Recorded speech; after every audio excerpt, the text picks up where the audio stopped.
Hey, boss, what's happening? Not much. I think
Clerk.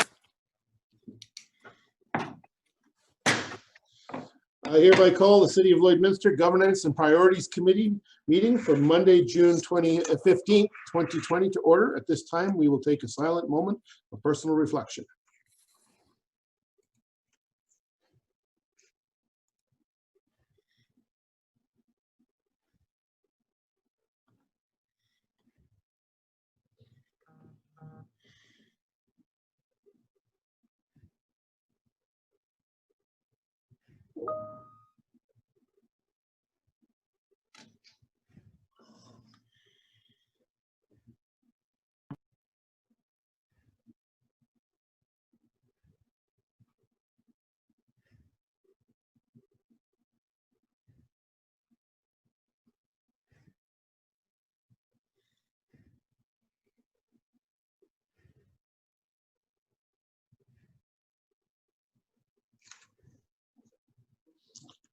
As a reminder, all members of council are obligated to declare a conflict of interest or a pecuniary interest as per section 133 of the Lloydminster Charter regarding any item on this agenda. This meeting is for discussion and information gathering only. All decisions will occur during regular council meetings. We thank all of our presenters at this time for their presentation. Moving on to agenda item number 1, approval of the agenda. I'll look to direction from council for Councillor Monroe. That the agenda dated June 15th, 2020 be approved. Seconder, Councillor Fagnan, thank you very much. Any further discussion before I call for the question? Not seeing any. All in favor, please raise your hand. Thank you, Worship. Opposed? Carried. Thank you very much. Moving on to agenda item number 3, approval of the previous meeting minutes. I'll look direction from council. Councillor Fagnan. I move that the Governance and Priorities Committee minutes dated May 11th, 2020 be approved. Thank you, Councillor. Seconder? Councillor Thorson, thank you very much. Is there any further discussion on those minutes before I call for the question? Not seeing any. All in favor, please raise your hand. Thank you, Worship. Thank you. Opposed? Carried. Moving on to public presentations.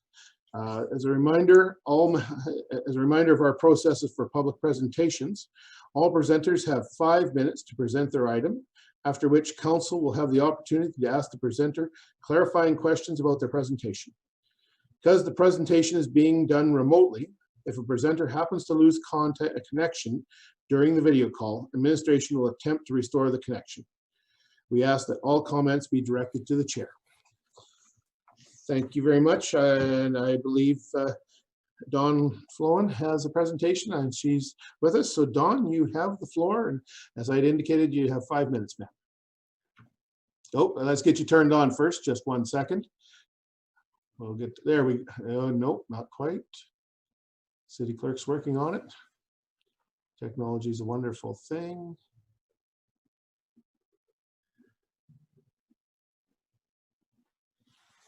Don, you'll have to unmute yourself there. Try unmuting from your end, Dawn, if you wouldn't mind, please.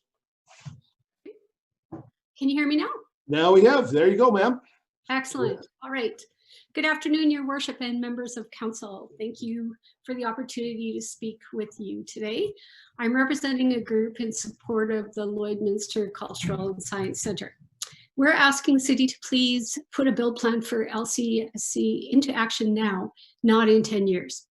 And to find a space that will have the least amount of impact on services and programming for the intern. Biggest question, how will we pay for this?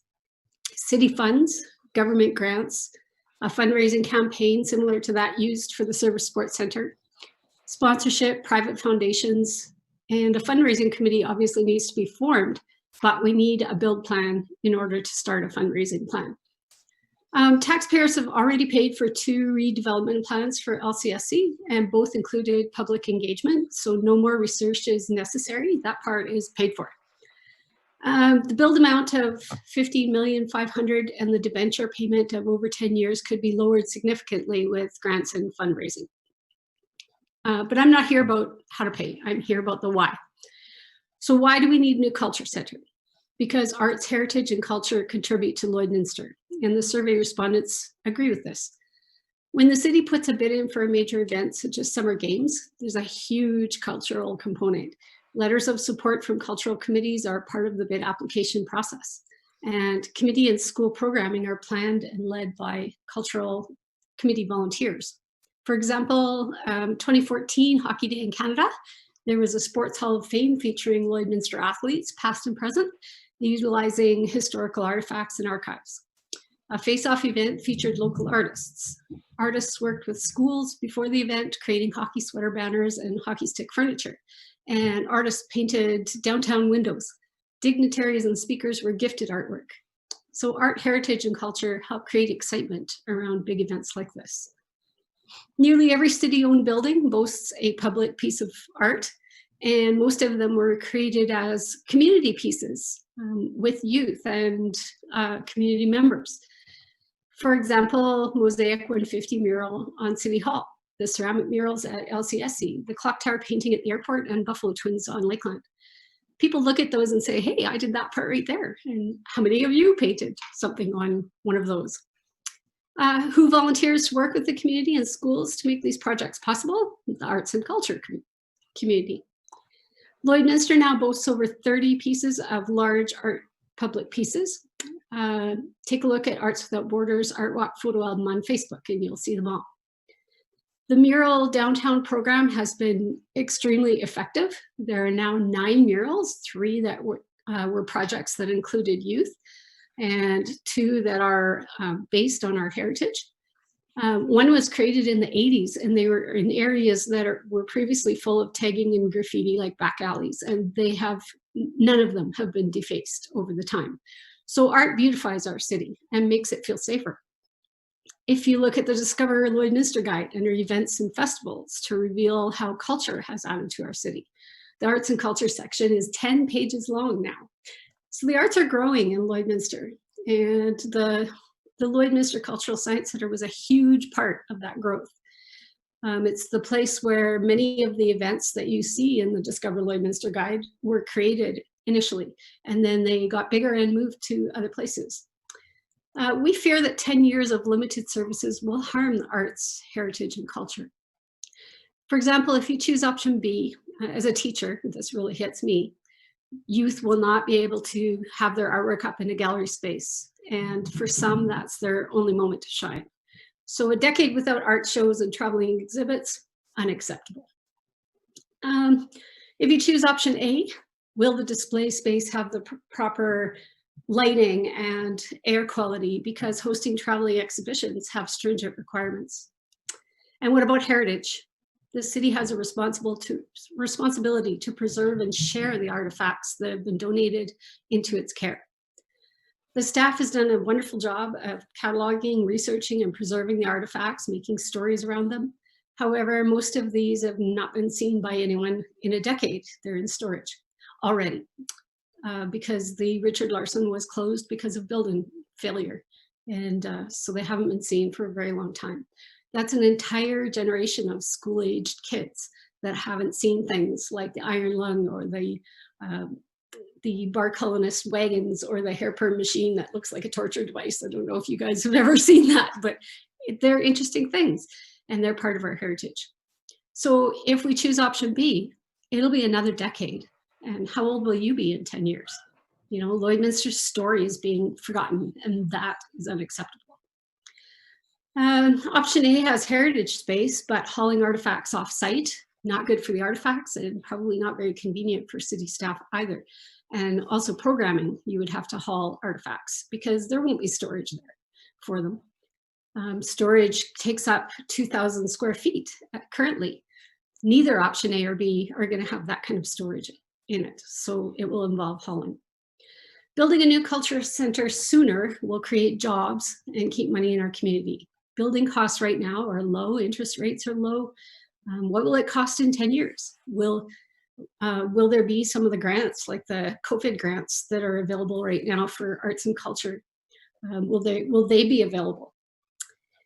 If you choose to build sooner, families and schools seeking art and heritage won't have to travel to Saskatoon or Edmonton, taking their spending money with them. If you choose to build sooner, tourists will stop on their way through and spend money. They are likely also to stop for gas or to eat or to stay over. And they might even see what a wonderful event space this would be and bring an event to Lloydminster because they saw it. This is in line with the city's strategic plan: encourage growth of regional tourism, market the benefits of locating in Lloydminster, bid to host more and high-profile provincial and national sport and cultural events. It's in line with ECDEV strategic plan as well, to improve overall attractiveness, livability, and investment readiness, to market and provide a range of tourism products, attraction, and experience. Promote Lloydminster experience for businesses, residents, travelers, and connections. So how can we add to the center's revenue? Because I know that's a sore point for some people right now. If we build a new one, we'll have relevant heritage displays that tell the story of Lloydminster, featuring the oil industry innovations, the agriculture innovations, First Nations and Treaty 6, and the Bar colonists. We could have interactive displays with the use of technology. We already have first-class programming, but also to bring in the first-class traveling exhibitions. A gift shop that features Lloydminster locally created artwork and crafts, books by local authors, and products featuring our border city. A coffee shop. More travelers would definitely stop if there was a coffee shop there as well. So, you know, the parents could have a coffee and the kids could go and look, or, you know, they all need a break. Local people would come to socialize, work, and stay longer when they visit. Think of the Cafe at Home Hardware and how it brings people into the store for lunch and coffee to meet, and then they shop at the store. Well, this would be like that. They would be, hey, that looks like a cool thing to go and see. Why don't we go and see that while we're here? Also, a green space, park space for families to enjoy, and for extra event space for a lot of the festivals that we have. Dawn, Easily can I- accessible Dawn, park. Yes, Don, can I stop you there? You sure can. I've given you a little bit more than your 5 minutes. And Thank you very much, I Mayor Albers. appreciate your presentation. Thank you very much, and for Okay. your written submission as well to council. But I do have to. I can't let you run. I know you don't have much more left, I'm sure. But No, build it and they will come is all I was going to say. Please build it now. all right. Well, thank you. I will ask you to remain with us as I ask council for any questions that they have from the information that you presented. So Absolutely. I will take a call for Councillor Torson first. Has a question. Go ahead. Thank you, Your Worship. Yeah, just my main kind of question is, you know, in this scenario, the build it now scenario, assuming that the funding is not necessarily there, or we would need some degree of funding from another level of government or from partnerships or from fundraising. In the meantime, as you're coming up with those things and securing loans and everything else, what do you see as an interim solution for where we're at right now? Because my concern is if we don't have a plan for the short term while we get those things together, because I don't imagine they can happen within the next year to secure funding. It like for our wastewater treatment plant, it took 4 years to get the funding for that project. So, you know, in terms of a solution, what do you suggest would be something we could do? Well, a few suggestions that I've heard from committee members is, what if we put a prefab building there, do a little land work, there's room on the grounds to put a prefab up.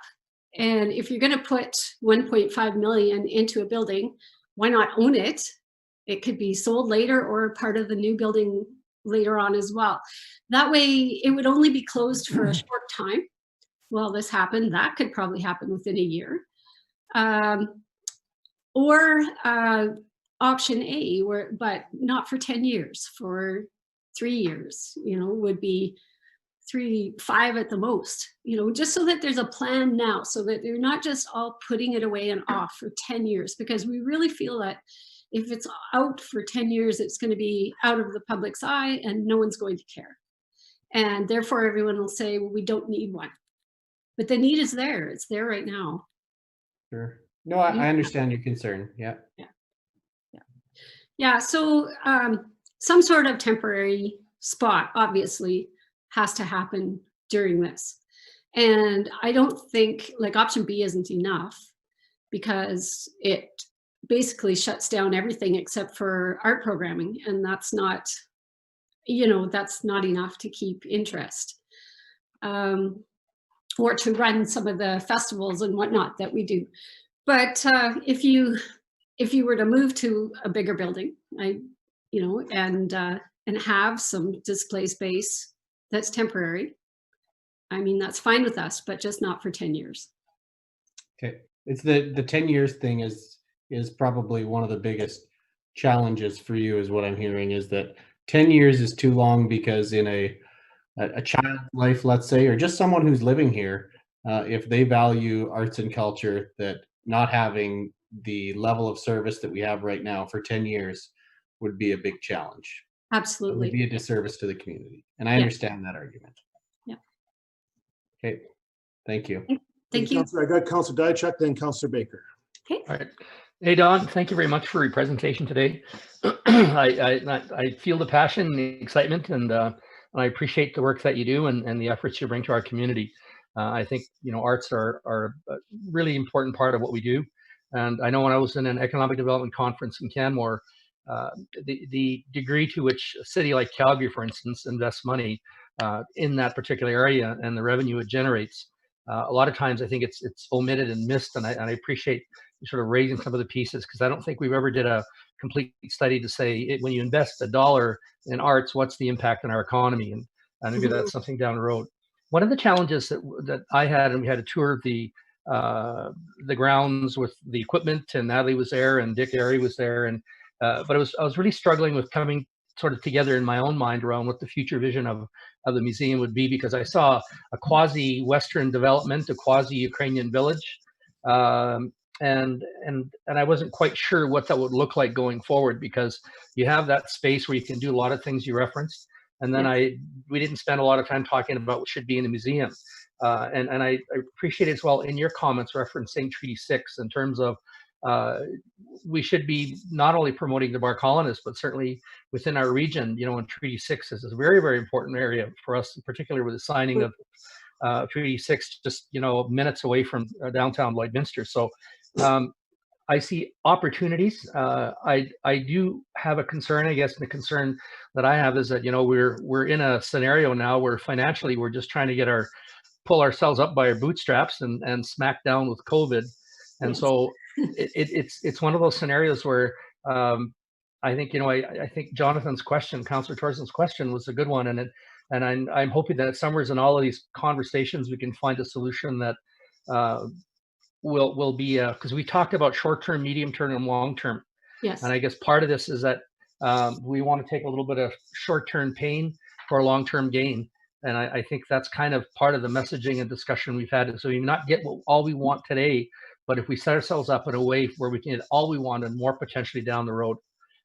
So there's not much of a question, but I guess I still think there's a lot of work to be done around pulling that vision together around what all those pieces are in the museum and what it should look like.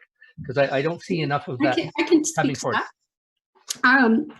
During the Cornerstone presentation with stakeholders, they very clearly stated that they thought a walk through time would be a wonderful exhibit for Lloydminster. Okay. And you could start with the geological formations and get oil field information in there. You could then go to First Nations and Treaty 6 and the bar colonists coming, and the First Nations people helped the bar colonists to hunt and to find water, and that's one of the reasons why they stayed in this community. That's one thing I've learned by being involved as a stakeholder here. And so that story needs to be told. And then you can do a walk through time with the artifacts right up to now, involving some interactive things for kids. They also stated that it would be very important that that this walkthrough time would have areas where the artifacts would rotate out, so it wouldn't be the same forever and ever like it has been for decades. So for example, you could have a sports Hall of Fame area and show all of the sports heroes of Lloydminster. We have a lot of them. You could tell the oil field story or the agriculture story, or the story of just the Rendels, like they're talking about Alice Rendel's letters have been up Mhm. lately. And those stories are the ones that people really get into, what the story of the fire. So you could take and do whole displays around those things like they did the Women in War. Yeah. I don't mean to interrupt, but I guess what I'm seeing now is like, how many stories does that building need to be relative to the amount of space we'd have to have? Because we haven't even touched on, as you shared this walk through time, any of the artwork Well, and, and that part of it as well. this And would be I'm not being dismissive of what you're saying. I guess I'm just, no. as I see this vision growing around it, and I'm not dismissive of it at all because I like what I'm hearing, but it's Mhm. just that as we unpack that, what's the realistic end goal for us? Because if we're to do it right, it's going to take that time to raise the money and put that package together. That's right. So the museum space would be the walkthrough time. So that would be one display area. And then there'd be another display area for art shows and traveling exhibitions, just like there are more than one space now. I mean, before the Yeah. archives was in there, there was a huge space within the Imhoff area. There was 3 display spaces in there. And either the traveling gallery or the Imhoff gallery space is large enough for a walkthrough time area. So then you would have the other display areas for the arts and for traveling exhibitions of all kinds. Okay. So it really doesn't take as much space as it sounds like it does. Okay, thank you. Councillor Baker. Thank you, Your Worship. Thanks, Don, for being here today and giving your views on the museum. I appreciate your excitement about developing a museum, but I have to change gears for a minute. Mhm. And I have to talk about a building to put that museum in. Yes. I'll leave the designing of the museum inside and the artifacts and how they should run it to people that understand it. Ken Baker's background is not how to design a museum, but it has been a little bit involved with the construction industry my whole life. So Yes. what we need now is a new building, period. Now, we need a new one, but in the interim, I don't care how quick we are. It's going to take, even if we had the money, it would take 2 years to design and build the building. So for the next 2 years, we've been told by many people that are very talented that the existing building is no longer usable for what Okay, we're yeah. doing. So in the interim, we need a building, regardless of what we want inside of it. And what I need to know as a member of council that will be obliged to vote in the next week or two is if we had 10,000 square feet of space available to lease in a very, what I'd call reasonably high profile area within the city, something has to be done to acquire something like that through a lease so that we have somewhere to operate until the business plan for a new building can be put in place, fundraising and all the necessary things. Unfortunately, or fortunately, I'd say fortunately, unfortunately, we were faced to have to build a new wastewater treatment plant. Yes. And that was not because the other one is wore out. That was because the federal government changed standards for treatment. It wasn't that our plant was worn out. So we were forced to make a decision in the range of $80 million to build a plant. And that is a lot of money for this city.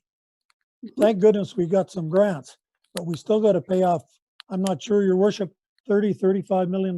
In that 30 range, Give or Councillor take, Hope. when it's in the design stage now. And one of our priorities is wastewater treatment. It's a Right. must. So if we were able, and I need this kind of input, on the building itself, if we could find a structure at a reasonable location for exposure, and we could relocate, and I just say parts of the existing Bar Colony Museum, I still call it the Bar Colony Museum, into the new building on an interim basis, whether it took 2 or 3 years or whatever to get the new structure built and completed, if we can find a way to finance it. And that's not, we don't have the financing, period. But how big a building in your mind, without doing your whole design right now, do you think we could live with? It would depend on how far off site it was, to be honest. Pardon me? It would depend on how far off-site the building was because of hauling artifacts back and Oh, I'm forth. not worried about moving the stuff. We got trucks. Okay, It's in the city. That's all I can tell you. okay. No matter if it's a block away or 4 blocks. Once they're Yeah. loaded, they're loaded. The thing I- is, when the stuff is moved, it's moved because it won't be staying in that old building No. because ultimately it'll be tore down. That's right, yeah. So I'm just wondering what your group, and I know you guys do a lot of work over there and I appreciate that. What can you live with? We can only live with so much rent, possibly, if council decides to go that way. But I'm Right. just trying to get an idea of what we could live with. Is it the perfect scenario? No. But Okay, it if you might were, be the 3-year interim plan. yes, if you had a 3-year interim plan, you know what, we could work with probably anything that involved enough room for programming and display. How much would that be? Well, can I ask, I don't even know what the square footage of the one we have now. I think it's 17,000. So I'm gonna say if you're including the archives, 12 or 15,000 would be But that- needed if we're Doesn't that going. include the wildlife display? No. And the, No, art? the wildlife display and the OTS and the Imhoff, I think don't. no, Don't I'm talking count. about square footage. The art, the Imhoff collection and the wildlife collection, are they part of that 17,000 square No. feet? No. Oh, are they? No, they're not. I don't think so. You know what? I don't know that number offhand. Well, I can get that from the city, but Yeah. I'm just using 10,000 feet. I think it was 17 if I remember back to the Cornerstone, I think it was 17,000 without any of the outer buildings, just the. That's the new structure building built design. In 1988. Pardon me? Is that the new building design? Yeah. Oh, that's No, a the new new building building design. design is more than that, I think. Okay. I don't think have we might that in need front of to- me right now. If I can, Councillor Baker and Don, I think, can we defer that to administration? They might be able to give us a little more direction on the actual square footage, because Yes. I can't even help you with this one. That's, I'm very, very pleased that you're talking about a 3-year timeline. And like I said, I think, temporarily, as long as there's display space and space for programming, then we would be able to work with that for sure. Don't misunderstand me. No, I'm only guessing at 3 years. We have no money. Yeah. So we have to do the best we can. Depends how good the fundraisers get out and how they raise funds and if the governments have grants, and a lot of things Right. have to tie around that, but yeah. that's good Well, we enough for need to now. build plan first before we can fundraise. So it's kind of, I the ball is understand. in your court. Can I ask a question? I guess it's a little different, certainly, Don. I don't know if you'll get an answer, though. So- Okay, well, it's just a question. Where is the city getting the money for a new rink and pool? Well, And I Don, don't want to put arts against sports because I'm very for sports. We need a rink. I'd love a pool. I'm just wondering, that's a 77.5 million price tag. Where is that money coming from? well, I'll answer that actually, and I'm glad you brought that as a question, because there is no plan today to build a new pool. You did see an inquire, you saw information come out that we are not building a new pool today, tomorrow, or in the next year or two. We have an existing arena that has a lifespan of 2 to 8 years from the engineering report. So that's a major arena in the community. City Council of the day will have to deal with that in due time. That We needs. started with the very information at the very front end of what you would have experienced, I believe, with the Cornerstone and the C2 or S2 report on the Cultural and Science Center. So the city administration has started out on that journey of talking about an idea and getting people's input. That's what the intention was. So where that $77 million is coming from, or $42 million, or $28 million, or $15 million, I don't have an answer for you, and I don't think anybody at administration has, because when the dust settles, as Councillor Baker alluded to, we have a wastewater treatment plant that we have to build. Yes. We have a fire hall that we have to build. Have to build this. We would like to build, I know people in this community would like to build a new Lloyd Cultural and Science Center. They would like to build a new arena. They would like to build a new pool. Those are likes. And as we just talked about, there's needs and there's likes or wants. And Well, I would argue that the cultural center is a need because the building is done. I mean, it's not. I won't disagree with you on the building being done. And I won't disagree with you that we could use a new one. The challenge is, as the 7 elected officials, and I don't want to get into this debate, but the bottom line is we do have some requirements by legislative that we have to provide water and sewer to your home and every other home. We have to offer fire protection, police protection, and we need to give you a road. Everything else in this city, I'm afraid to say, is a want that everybody has got over time, which is a good thing, because that's what makes this city, just as you've talked about, a much better place to live. And I appreciate that very much. But I want to field this, I'd like to field another question if I may, Councillor Thorson.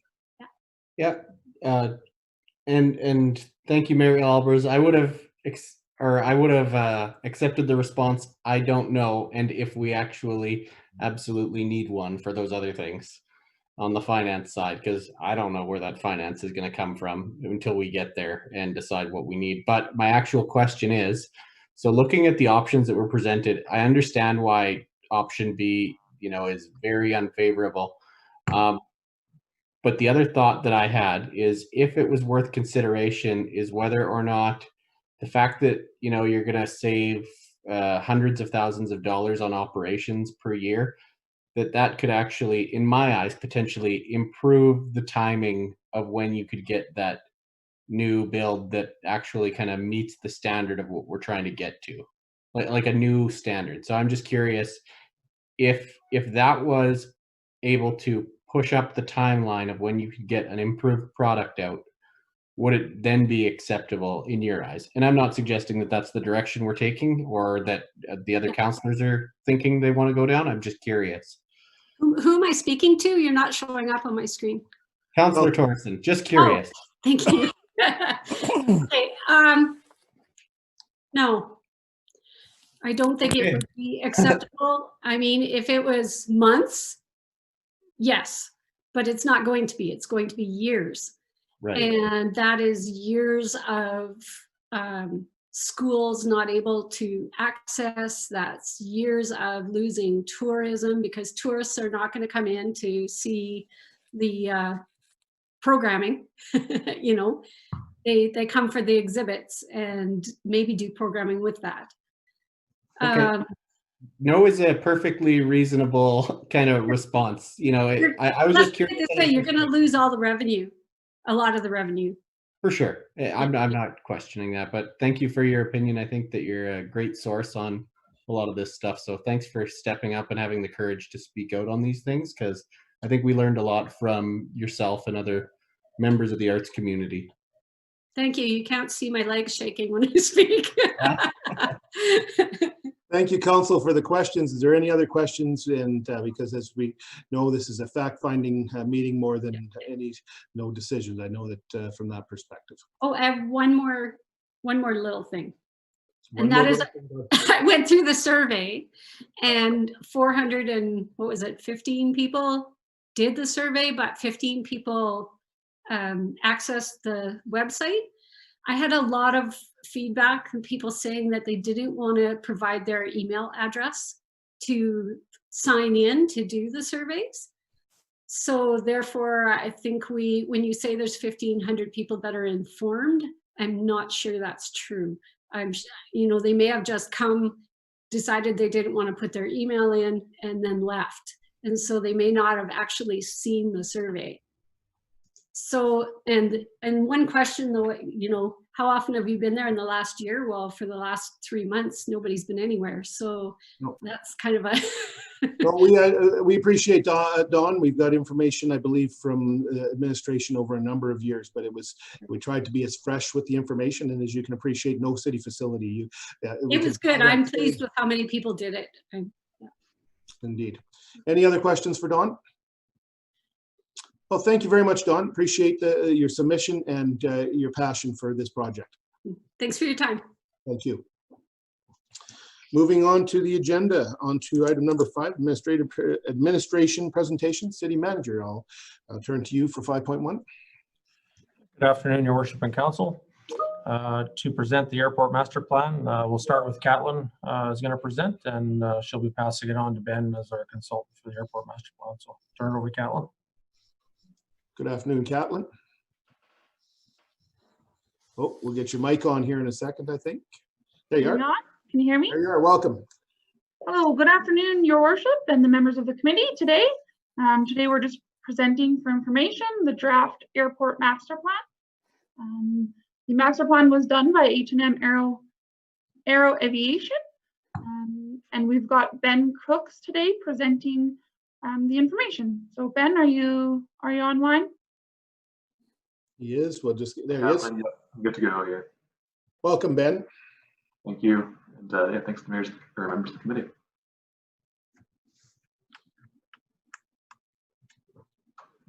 Fantastic. So yeah, thank you again for the introduction, Catlin, and good afternoon to everyone. My name is Ben Crooks. I'm a airport planner with H&M Aero based here in Ottawa, Ontario.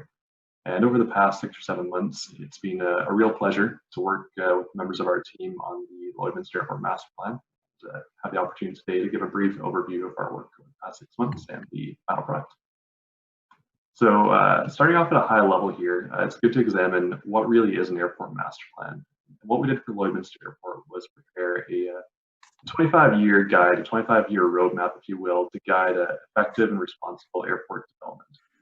So on the screen here, we've got kind of 6 key elements of the master plan: community engagement, the development of an airport profile, demand assessments, the identification of airport efficiencies and requirements, and turning all those into a actionable airport development plan and business development plan.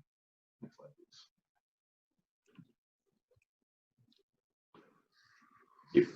So as a bit of background, just to refresh the members of the committee, Lloydminster Airport, of course, is owned and operated by the City of Lloydminster and is maintained as a certified airport in compliance with Transport Canada standards. The most common thing people think about when they think of airports is the passenger air service. And here, Lloydminster Airport, for the past couple of years, has received service from WestJet to Calgary International Airport with WestJet Link. It's a regional subsidiary. Prior to the COVID-19 pandemic, that was a 6-flight per week service operating Sunday through Friday and not on Saturdays.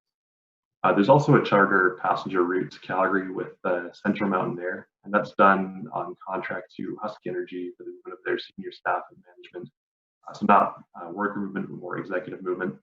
On the airport itself, there's also quite a range of businesses and tenants who are in multi-year land lease agreements to have space facility.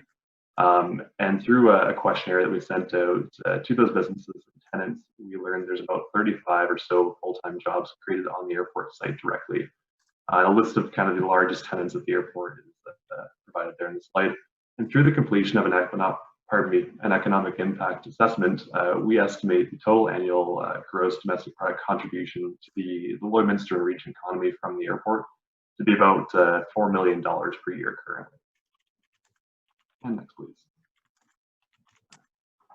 So as I mentioned a few slides ago, whenever we came into this master plan, our priority as a consulting firm was really hearing from the ground up and from stakeholders what the current perceptions and views of Lloydminster Airport are, to kind of learn, from those who live it and know it firsthand. So to do so, we ended up consulting with over 50 different stakeholders across 30 organizations to really gain a comprehensive view of the current state of things at the airport. This was accomplished in 4 primary ways. We did in-person interviews during a site visit back in November 2018, and also phone interviews for stakeholders that we couldn't meet in Lloydminster, like the provincial air ambulance providers and air carriers. There's a public workshop that was mainly attended by airport tenants and businesses, again back in November during that site visit. And not noted here, but there was an online survey that was run for members of the public to provide their input too. So overall, it was quite a wide-reaching and comprehensive stakeholder program. Next slide, please. So from that stakeholder consultation program, we gained a lot of really valuable feedback that, again, we wouldn't have gotten if we just came in assuming we had all the answers. The people we spoke to were very excited to give their thoughts on the airport. And one of the key themes that I really want to communicate to members of the committee today was across a wide range of stakeholder types, the common response we got was how well operated and maintained Lloydminster Airport was. This came from air carriers, from air ambulance service providers, aircraft operators. The city is doing a good job right now in running a certified airport that serves the needs of a diverse range of user types. In terms of areas for improvement for the airport, there's always some, no matter how good or how involved you are. The functionality of the terminal building was a common one across a wide range of stakeholders. Right now, it serves the needs of WestJet and Central Mountain Air decently well, but it is lacking in terms of its floor space and some key amenities like washrooms after security, for example. And among the business community and education institutes and traveling public, there's also a real desire to secure a second daily flight to Calgary, preferably timed in the morning, so that you can get a full day of business done in Calgary or Lloydminster, and also to improve the connection opportunities beyond Calgary with WestJet. So, the findings we got there, we carried forward into the master plan through our recommendations. Next slide, please.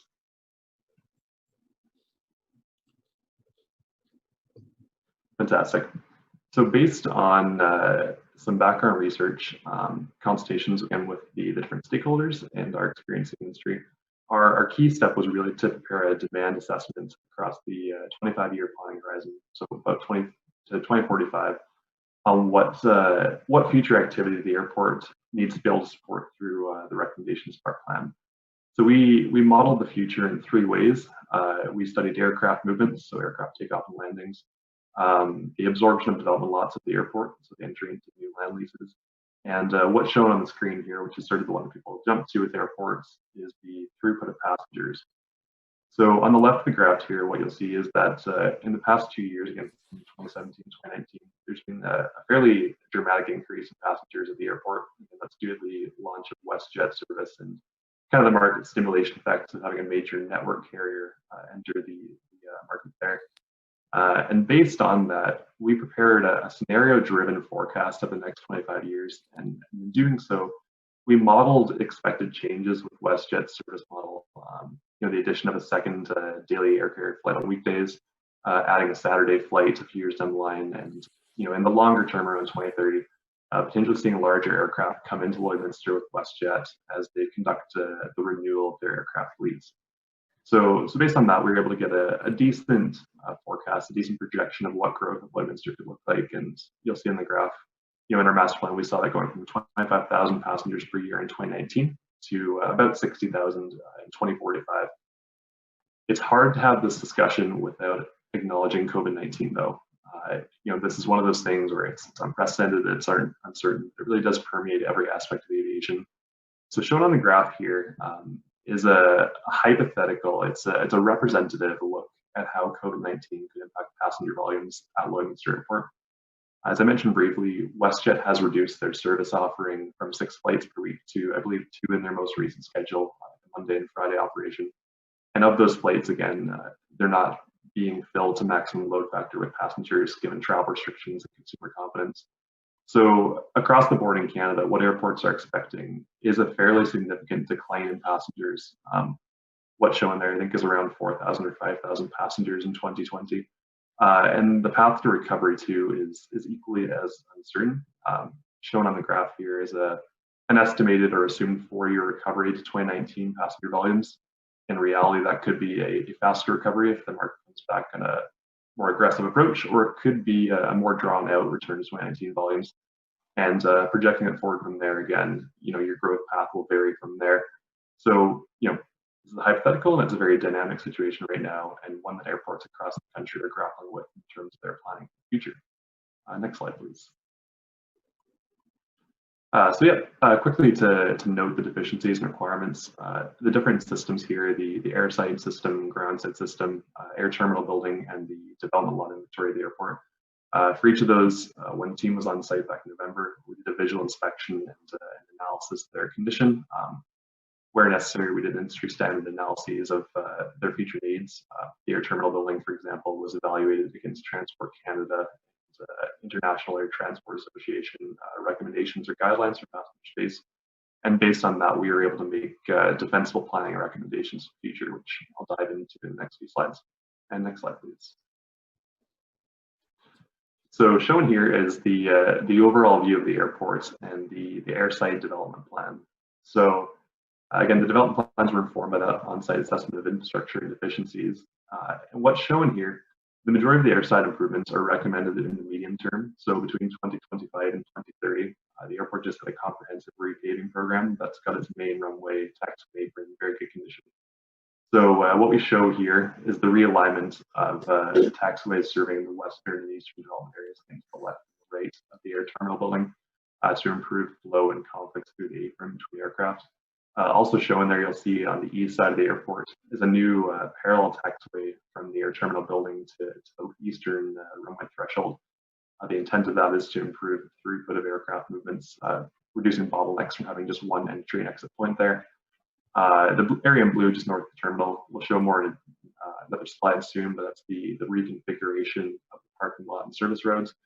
And there's also access improvements to the development lots to open up new lands for development as absorption continues and new lots become acquired. You also see on the left side there the realignment of the turf or grass secondary crossing runway and the extension by about 500 feet to serve a wider range of general aviation aircraft types. And you'll note too, we don't foresee demand within our planning horizon to extend the runway beyond its current roughly 5,500 feet. It's understanding that the city has proactively gone out and acquired lands to the west and to the east of this drawing to protect for growth in the future, which is fantastic. And while our master plan didn't identify the need to absorb those lands for airside infrastructure, it's good to have those in your back pocket should future needs arise. And next slide, please. Shown here might be a bit more of a familiar view for anyone who's flown in and out of Lloydminster. This is the floor plan of the air terminal building, again, north at the top of the drawing there. With the air terminal building, again, it's a very functional space and one that meets the current needs of the traveling public decently well. So the recommendations that we made for the development of the air terminal building, first of all, is the rehabilitation of key systems, like the HVAC, plumbing, and building envelope in the short term. And then the areas in red there is about a 250 meter square expansion to the terminal floor plate. On the left side there for additional administrative space for air carriers and the airport staff. The area to the east is a larger expansion to the envelope, mainly to allow for a larger arrivals hall. The existing arrivals hall can be a bit of a choke point when air carrier flights are coming in. So what that gives you space for is a bit more space for milling about of passengers and also for that larger baggage reclaim device instead of the one directional belt that's currently in place, as well as 2 washrooms there adjacent to the baggage claim for arriving passengers. And in the secure hold room as well, you'll see additional space at the pre-board security screening checkpoint as passenger volumes increase, and a larger hold room with a washroom equipped as well to improve the passenger experience and enable handling larger aircraft. Next slide, please. And shown here is the area to the north of the air terminal building, what we call the ground side area. Through consultations, we heard some concerns with the airside road network. The cross sections are quite narrow and turning radii can be challenging for vehicles. So what we did was we did an analysis of parking demand on a monthly basis relative to air carrier passenger volumes. And based on, again, that passenger demand forecast that I showed a few slides ago, we forecast the need to expand the parking lot to about 220 spaces, which is up from currently 150 or so in the medium term. And through that, we've also recommended that the parking lot be reconfigured slightly to a more user-friendly design, and one that also gives the city the ability to implement paid parking if they wish in the future. And then adjacent to the air terminal building, just the reconfiguration of the lane system to allow for passenger pickup and drop off adjacent to the terminal building. And next slide, please. Great. So part of the really clear direction that we got from the city of Lloydminster and working with the economic development team, including Catlin and Dan Hobson, was there's a real desire to see Lloydminster Airport as an economic enabler, an economic catalyst for both the city and the region. And so in support of that, we went out and through stakeholder consultations and our background research, we tried to get a set of reasonable and attainable business development options that could boost the economic role of the airport. So those are both aeronautical and non-aeronautical. People often view airports just as aviation facilities or air carrier flights for private aircraft, but what pursuing non-aeronautical development does is it's a chance to diversify your revenue stream COVID-19 is actually a great example of that, in that user fees from air carrier flights are very variable. If demand goes up, then your revenues go up. Demand goes down, it's the opposite problem. So by diversifying into non-aeronautical development, you can sort of stabilize that year-to-year fluctuation in revenues. So the three kind of highest potential and short-term planning horizon opportunities in the business development sense: air service development, leasehold lot absorption, and revising the aeronautical fee structure. Air service development may not look like attracting a new air carrier necessarily, especially in a COVID era. Air carriers are really going to be looking to run lean and profitable operations and may not be bullish on trying new markets. But it may be working with the incumbent air carrier WestJet to attain improved service offerings. And in the era of COVID, air service development now looks like maintaining the service that you currently have and sort of fighting to keep what you have. Other airports like Virgin and SNP, for example, have both lost their Air Canada service in recent months. So really, air service development can almost be seen as air service retention as well.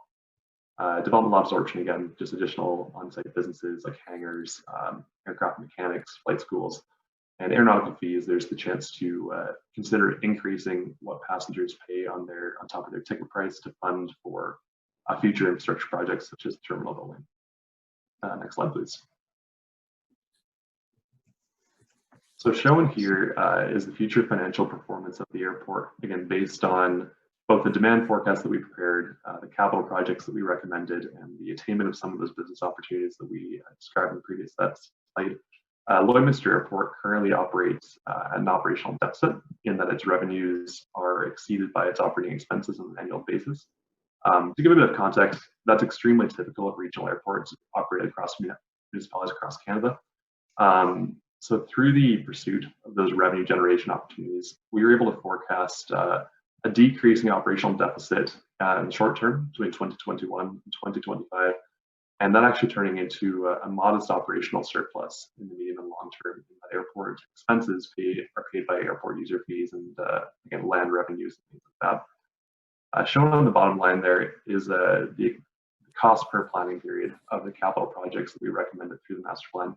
And the reason we separate those from the operating revenues and the operating expenses is that airports are very capital intensive entities to operate, but the beauty of airport infrastructure is like the airside rehabilitation program that was done back in 2019, repaving the runway.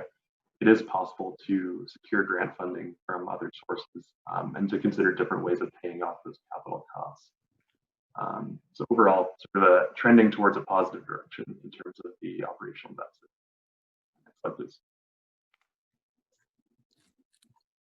Yeah, so once again, I'd like to thank both the mayor and the members of the committee for the opportunity to present to you today. And on behalf of the HMAero project team, we really do want to express our gratitude to all representatives of the city that we were able to work with throughout this project. It was a real pleasure to study your airport, to talk with your stakeholders, to meet with your key people. And we left this project with a good impression of the management and operation of Lloydminster Airport. So it was a real treat to work on through and through.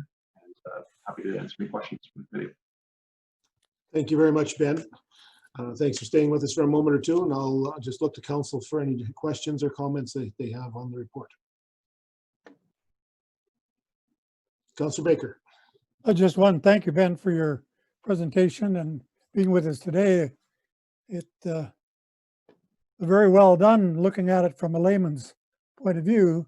I just had one quick question.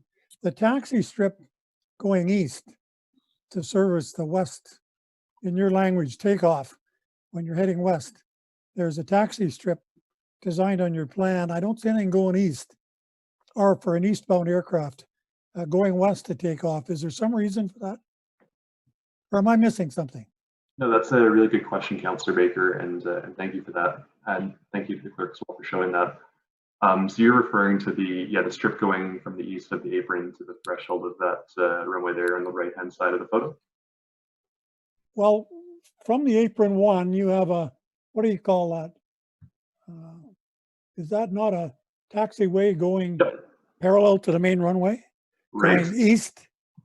I just don't see one going west. And I thought, is there a reason for that, or? Yeah, that's a really good question. I understand a bit better what you're asking now, so thank you. The reason, in its current configuration, the main runway there has that one taxiway at its midpoint there that leads up to the main apron. which for current volumes of flights, that does a reasonable job of serving the traffic that comes through. Whenever we model the aircraft movements or the aircraft takeoffs and landings into the future, what we saw was, we have a metric in the industry called peak hour aircraft movements. So it's in a given hour, what's the maximum number of airplanes you might have going through that one runway at a given time. So when we modeled that increase, we got to around, I believe it was a value of around 60 aircraft movements per hour, or a movement every minute or so. We also did, parallel to that, a quantitative analysis of the actual capacity of the airfield. And what that did is it, based on the current configuration of that runway, the length of time that an airplane spends on the runway, and having to taxi to that one single taxiway at the midpoint, on and off, and holding for other aircraft, it gives you a number of movements that you could accommodate in a given hour, which I believe was around 50 per hour. So when when the number of projected aircraft movements exceed that, your operations are exceeding capacity. What that parallel taxiway to the east does is it now gives aircraft a secondary, almost like a relief valve, the chance to go to the threshold without having to spend a long time on the runway, taxi all the way back and take off again. The reason that we just did it to the east, though, instead of the east and the west, is partially cost savings. To do a full length parallel taxiway versus partial length, it will save you, part of that capital expense. But also, a lot of the aircraft that you're seeing at Lloydminster Airport, the smaller general aviation aircraft, or even the regional airliners, they have a landing performance that by the time they touch down, many of them are able to exit at the current taxiway to the main apron. So they may not have to go the full length down to the west end of the runway, and the larger aircraft that do, such as WestJet's turboprop airliners, are infrequent enough that it doesn't cause a large impact on movements. So hopefully that clears up your question. Oh, thank you. Well, yeah, it makes sense. Whether we need a taxi strip today or not, I don't know, but that's another story. I guess I was just thinking that maybe somewhere on the drawing, it should be gazetted, or a potential taxiway to the west end should be shown on the map.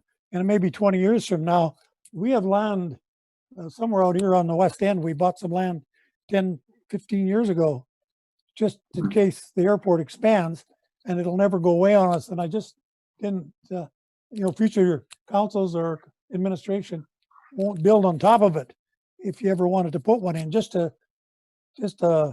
guess a layman's question. Yep, that's a good point. And I've got the master plan up here on my other screen here, so I'm looking a little bit closer now. We did reserve space, even though we didn't recommend developing a taxiway to the west. We did reserve space for it, and we didn't plan that would sort of infringe on that land. Okay. And with respect to the parcel to the west as well, through the airport land use plan, which wasn't part of this presentation, but will be available in the master plan there, the land use designation, the airfield land use designation, has been applied to those lands to the west to make sure, again, that land uses that are incompatible with future aeronautical needs, like a potential runway extension, are protected for that purpose. So just because we didn't recommend them per se, we did make sure to reserve for that future possibility. Well, that's good. Thank you very much. Thank you, Councillor. Any other questions for Ben? Not seeing any. Ben, thank you very much. I think the report, I had a chance to go through the report a bit on the weekend, and was very thorough. I think it'll give us a long-term plan. I appreciate you did bring COVID into it, because we have to deal with the realities of the day, and we'll hope your projections will materialize sooner. Fingers crossed, absolutely. And I'm the same way. I think that there are a lot of people that would like to see movement again. So, but I think that the plan gives us, the council of today, and gives future councils and administrations some definite items to talk about for budgeting and consideration as things start to come back to a level of suitable service and all the things that go with it. So if there's no final questions, Councillor Buckingham. Thanks, Your Worship. I just wanted to ask Ben, in his professional opinion, when you're going to implement these plans, how doing those expansions, and I can appreciate the no washroom after the security and that kind of thing. How do I say this? How does one reach out to future carriers and that type of thing when you do this kind of expansion? what are they looking for to think, you know what, Lloydminster may be a great idea for us? You know, are there things that you would talk about in this plan that would be selling features for other development? Mm-hmm. That's a great question, Councillor, and thank you for that.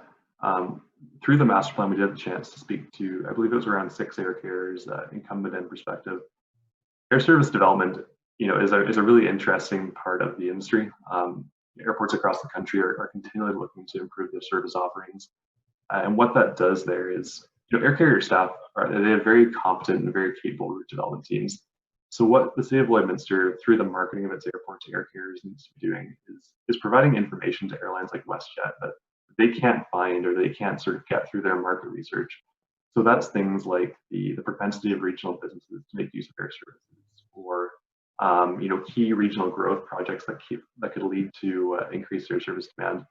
It's the kind of granular, on-the-ground information that your council would have and your partner organizations, Northeast Alberta Hub, for example, would have, that could speak to increased demand, and that opens the discussion with peers like WestJet on what improved service offerings could look like.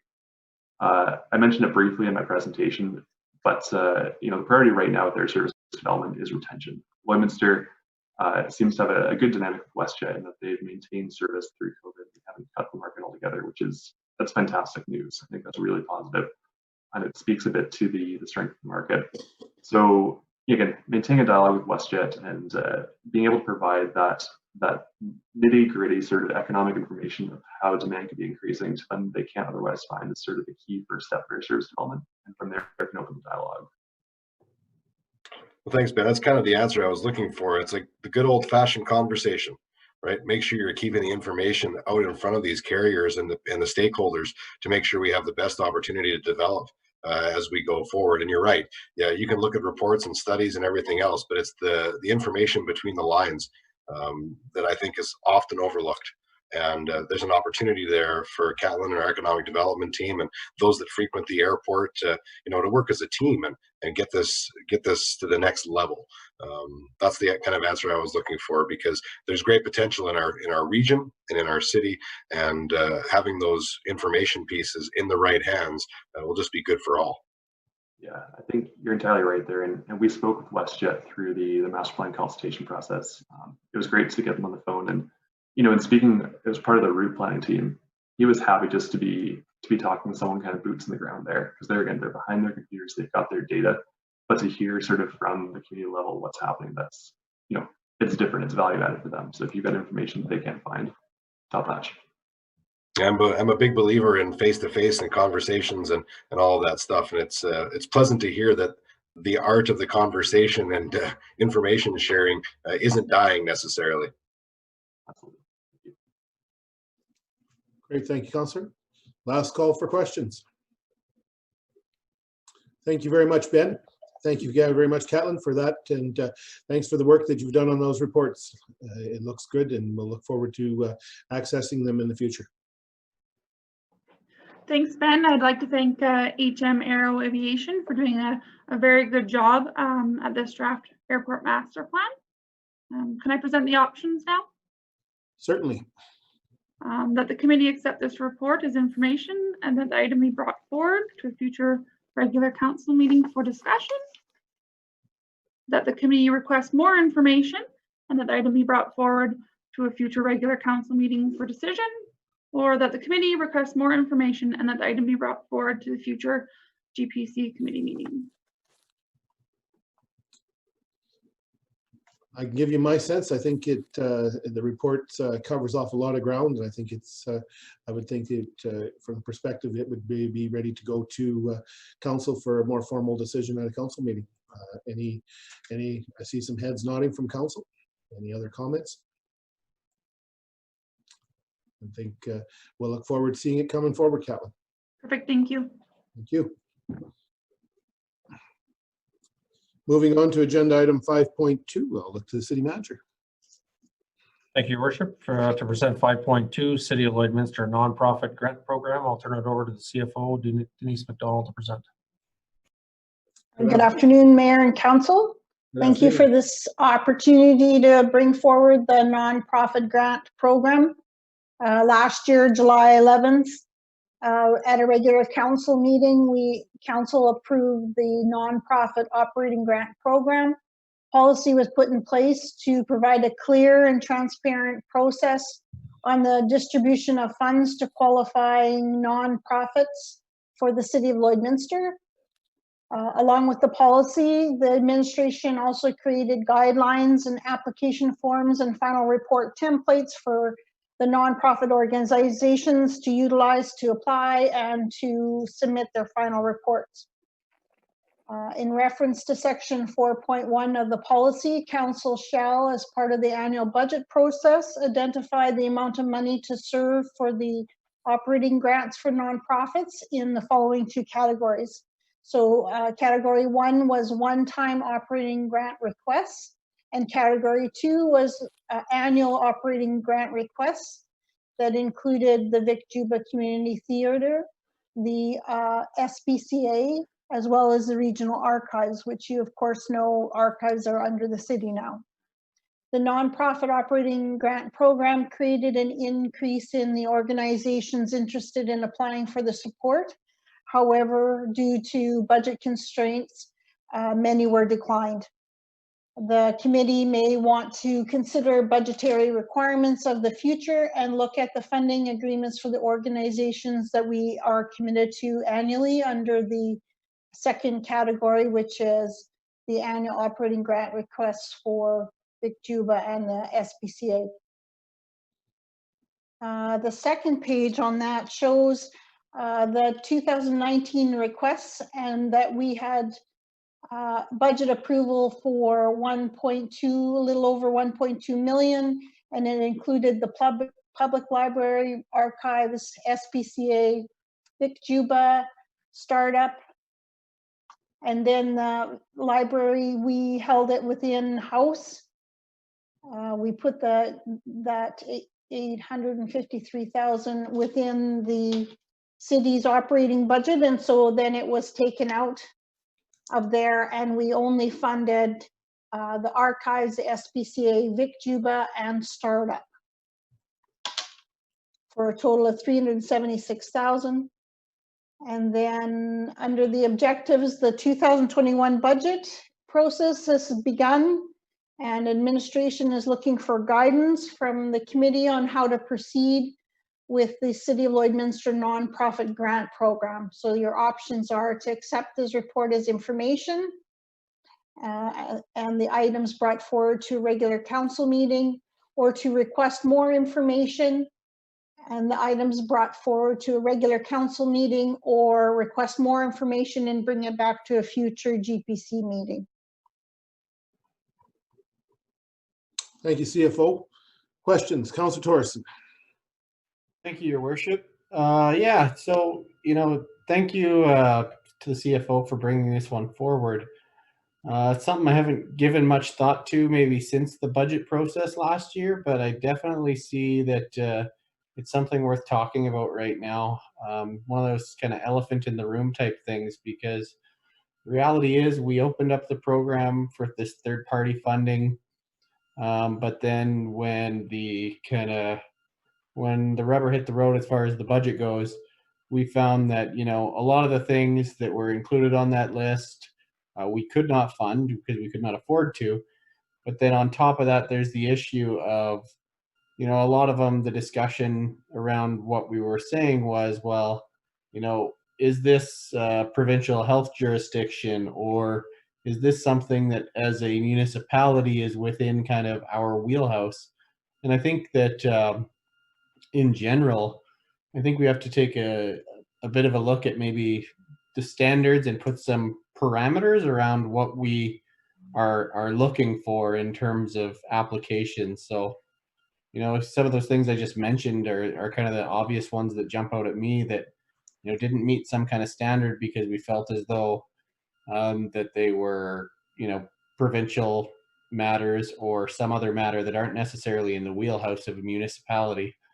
And I just wonder if it's worth kind of putting those kind of putting it in a box kind of thing, so we can say, okay, these are the types of things that we are willing to fund, and then the other things, you know, making sure we're only talking about capital for some things and different things like that, and then kind of putting that box together so that, you know, the applicants know and understand where we're going with it, so then we don't get people who are putting, or groups putting significant amount of time and effort into making applications for something that ultimately may not go anywhere. So I'm not saying that there's a decision made. That's just my perspective on those things and how I saw that process unfolding last year. But, you know, I'd be interested to hear what others kind of have to say around that, because to me that's the issue we ran into last year. Comments, councillors? Councillor Diachuk. Oh, we'll get you turned on here in a moment. No, got it. Yeah, thanks, Your Worship. I agree with Councillor Torzan. I think part of the challenge is sort of looking at this and assuming that, you know, if you have X amount of dollars, you should give it all away. And if you have all these applications, and I think by opening it up, we might have created that perception. But I think putting these sort of parameters around it makes it pretty clear as to what is our responsibility and what isn't. And I think the second part about it is how we're being responsible with the money that we've set aside, and ensuring that it's going to be spent in a responsible way and be accountable to our ratepayers. So ineligibility guidelines, so we're talking alcoholic beverages, per diems, et cetera, prizes and gifts. I think it's important so that when people get into this, they know what they can and cannot spend money, as opposed to going, oh my gosh, I wish I'd have known. Really, by putting this in place, I think there's clarity for everybody going into this. When if I apply for a grant, here's what I can get it for, and here's how I can spend it. So all of a sudden there's no, geez, I wish I would have known. And I think this document goes a long way to creating that transparency and accountability at the front end, knowing what you're getting into, and the back end saying, here's how we spent the money and here's what we accomplished. And it really does put brackets around what, you know, our role is. So I like what I see here. Any other comments or questions?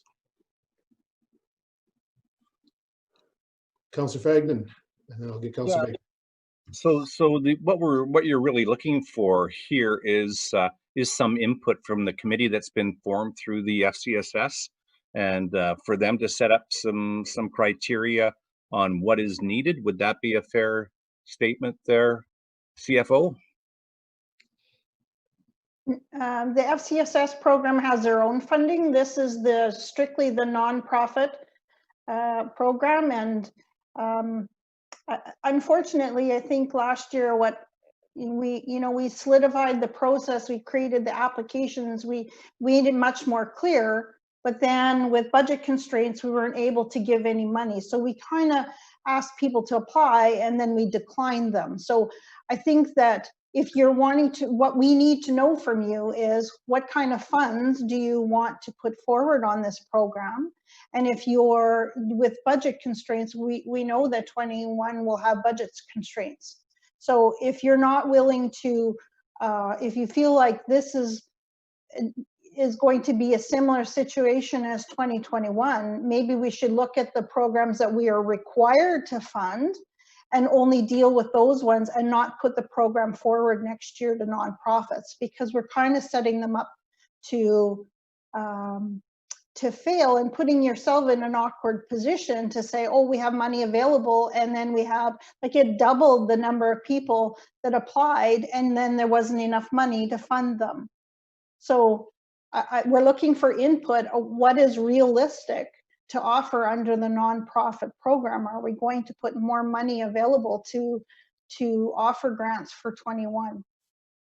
Yeah, no, that's good. That's a little clarity. When you were mentioning a committee on there, I was referring to the FCSS.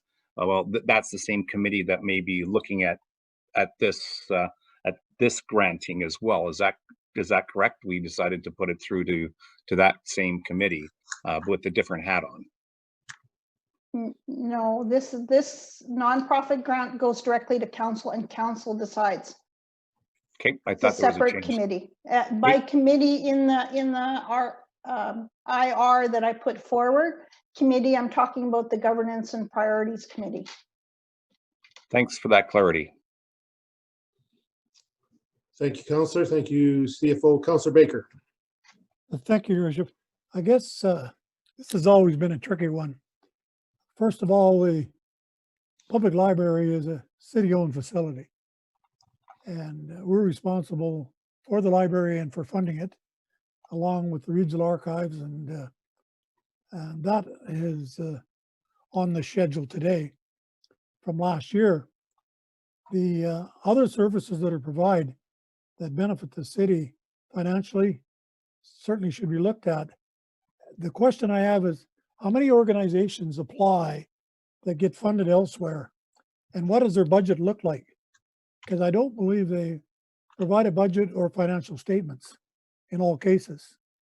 And I think in the FCS, if I got that program correct, when you're assigned funds from the city FCSS fund, you have to provide a report.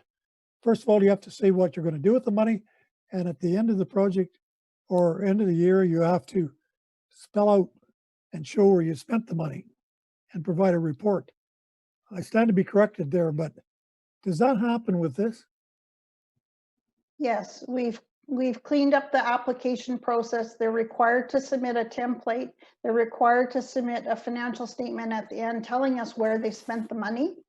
This is, we've brought it forward for the 2021 budget process Okay. for council to determine if they want to continue with this program, because last year we were unable to fund them. So I think we went from 8 applications being put forward in 2019 to 16. We doubled the number of the applications, but we reduced the funding. It was the way we did it. It wasn't very good. It created problems, no question. But I just wondered if you're going to stay with the program and you hand out some money, it would be like the library. They have to be accountable for what we give them. to operate Absolutely, on. they do. Yeah, we're just asking you, do you want to continue with this? Yeah, no, I understand. Just trying to get a feel of the whole thing again. Yeah, absolutely. Yeah. I want to think on that one if I can. Certainly, Councillor, that's what this is for, is to do some thinking on exactly. Councillor Torreson? Thank you, Your Worship. Yeah, so I guess, I think I kind of said before, but, based on what I'm understanding the question to be, which is a ballpark kind of budget as to whether or not we're going to be going with this program or not in the future, I don't see where some of these funding requests are necessarily going away for our consideration, especially for the ones we've seen and funded before. The only big question to me is, if we're going to continue with the program, is there any way where we can create some parameters that basically say we will not choose to download onto ourselves from other levels of government? And that's the big question for me. And I don't know how you write that or provide that kind of parameter, but at least it makes it a little more clear where there's some self-selection out of the process. So we're not causing, individual groups to spend a lot of time and effort on things that may not actually apply to them. That's all. Thank you. Councillor Baker? Your Worship, that's what I'm saying when I said, are they funded by other organizations, meaning the provincial or federal governments? There's one little bit of a snag there. Our budget's out in December, and the province has come out in April, I think. Right. Give or take. Yeah. So if they're counting on money and the province decides they're going to cut off the grant and we don't give them a grant, that could be a trouble too. But that happens with provincial governments and federal governments. But they're always after us, and we don't know what they're going to get that year, if I'm not mistaken. Our CFO could probably answer that better than I could, but that could create problems. Thank you. Good points, Councillor. I'd like to just wade into this discussion. I think that CFO, I think the idea of having an application in place is good. Councillor Baker alluded to, we know that our budget time and government, provincial and federal, do not line up. And I'd hate to see us if we get to a budget and then actually be in a position to set aside monies at budget time to allocate to nonprofit potentials and then have a process rather than have people apply and then we say we don't have the money.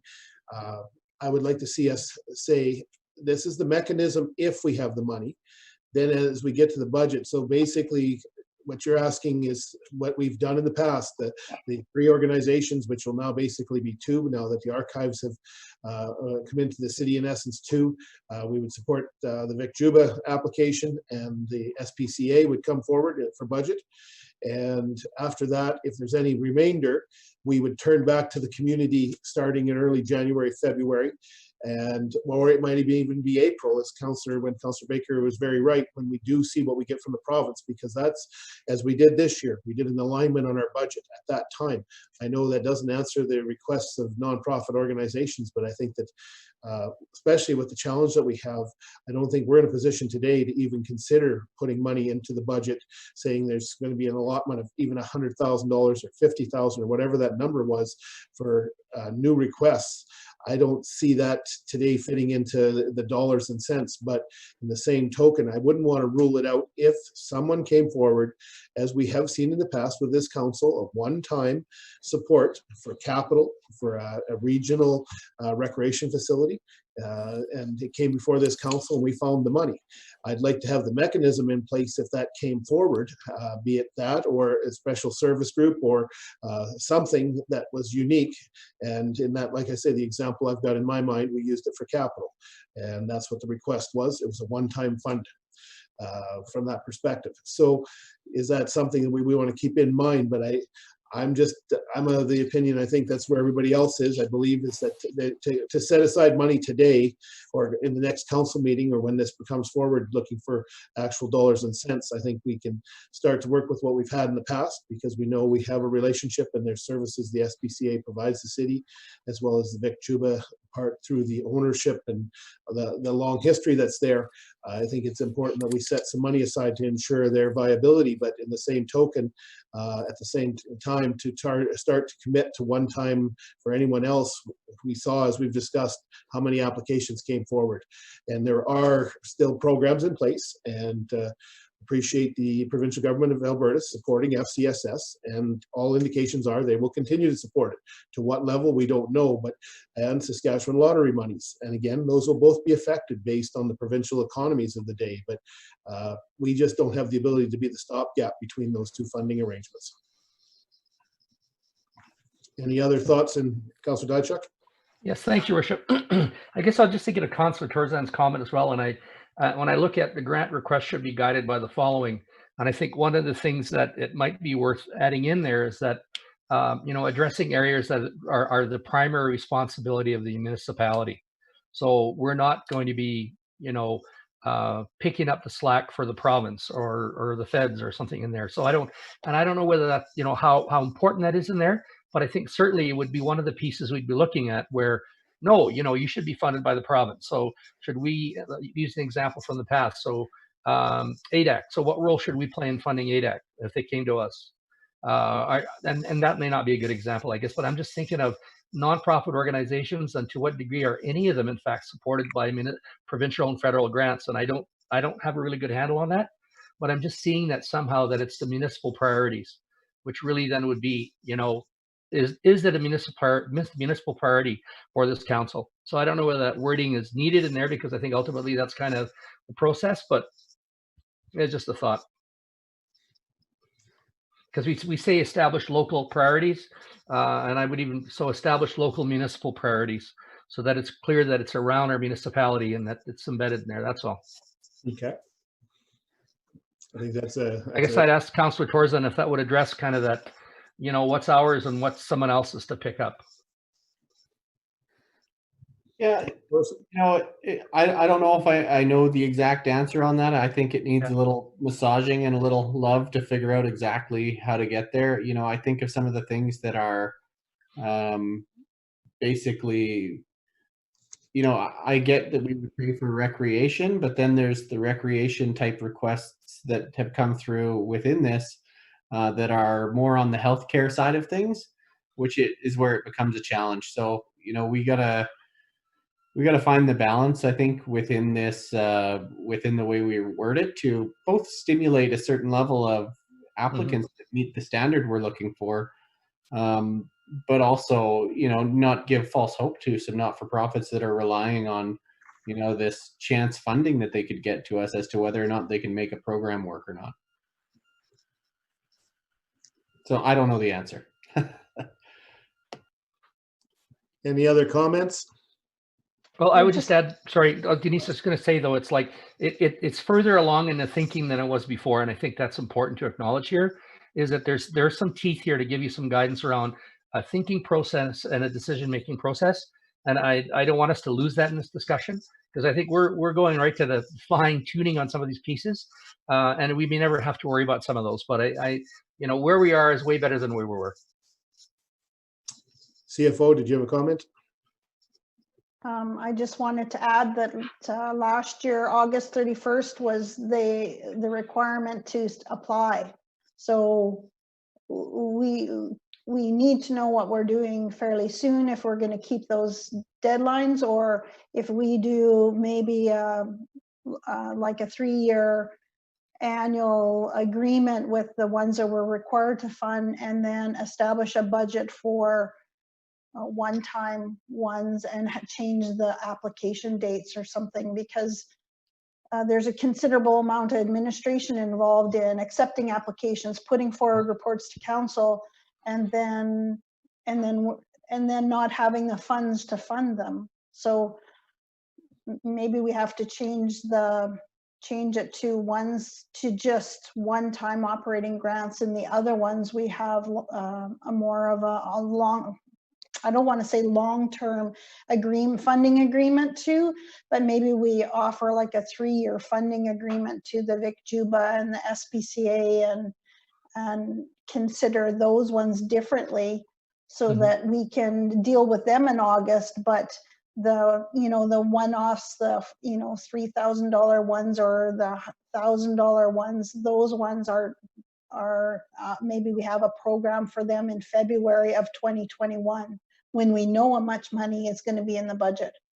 Yeah, appreciate that. Councillor Thorson? Yeah, I was just going to say, even though my question had come up before that, I really like that idea. I think that there's value in looking at the ones that, you know, that we believe will be asking for an application again this year that we've done in the past, and maybe having a different date for them. My only other comment was going to be is that, you know, there's going to be an election in November, and the priority and the way these things are looked at, I struggle with this a little bit, because this decision will come soon after that. And if we close down the parameters too much, which is the opposite of what I was saying before, there may be applicants that don't apply where the philosophy has changed under a new council, if there's a changeover at the election.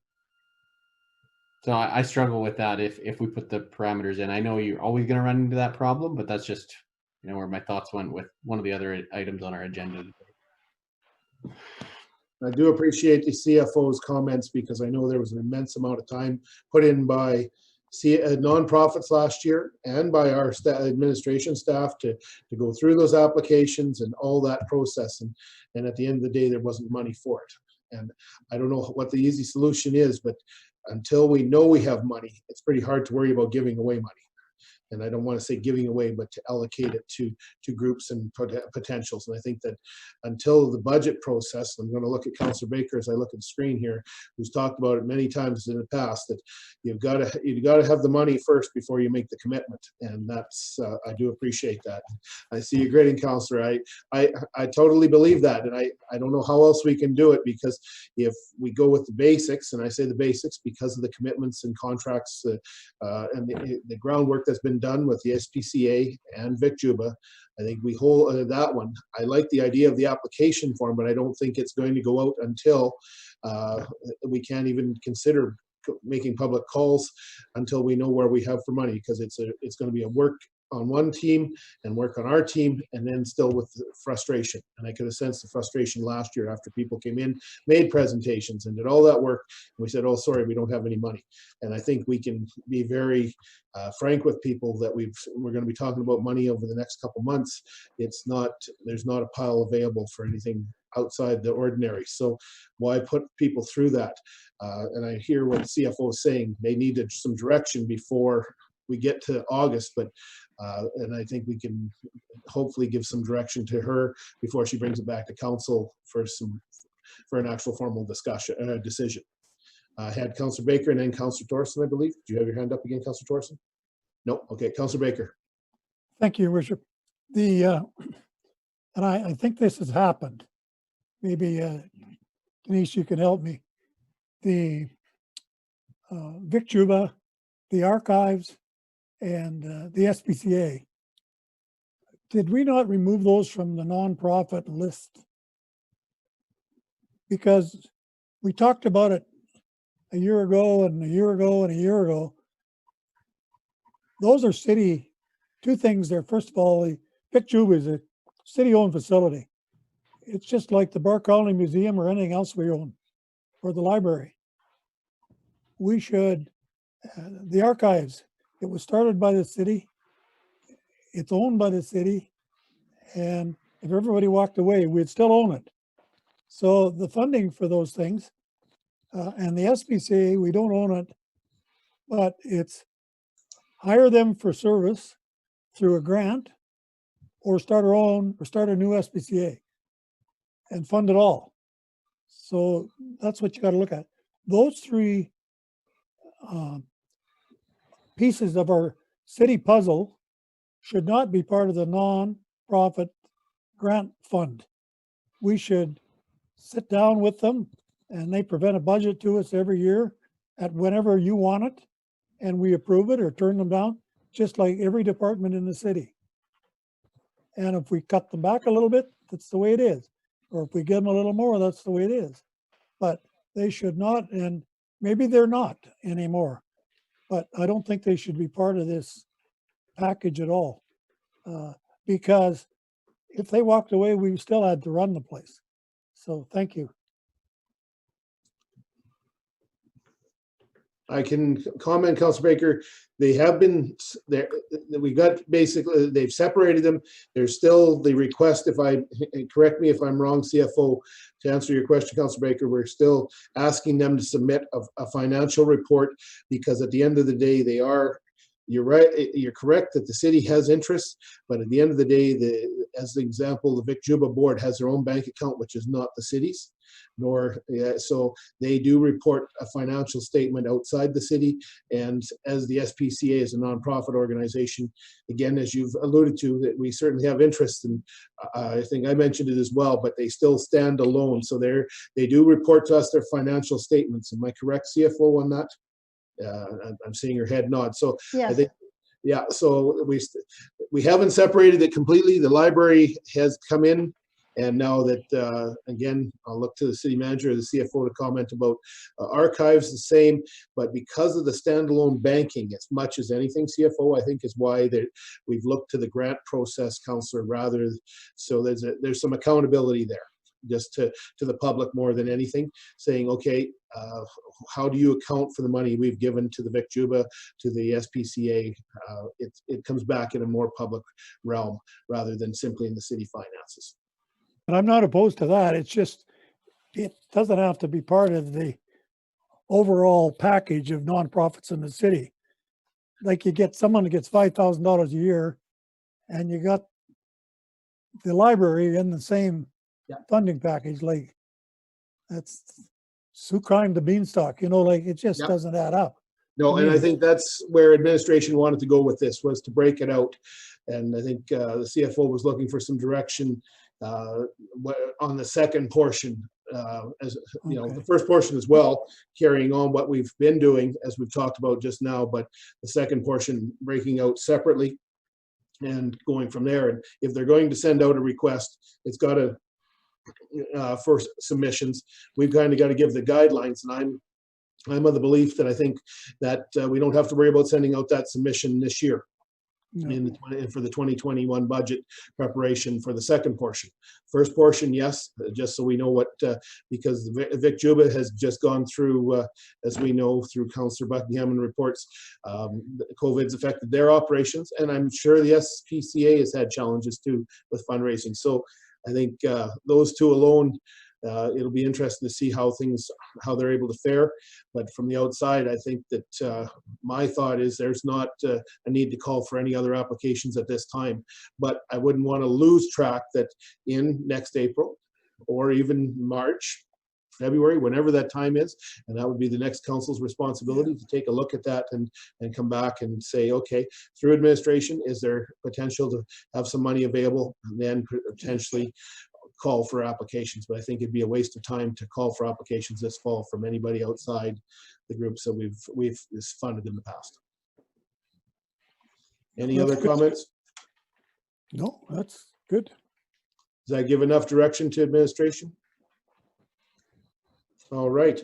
Thank you, Council. Thank you, CFO, for that report and the work you've done on that.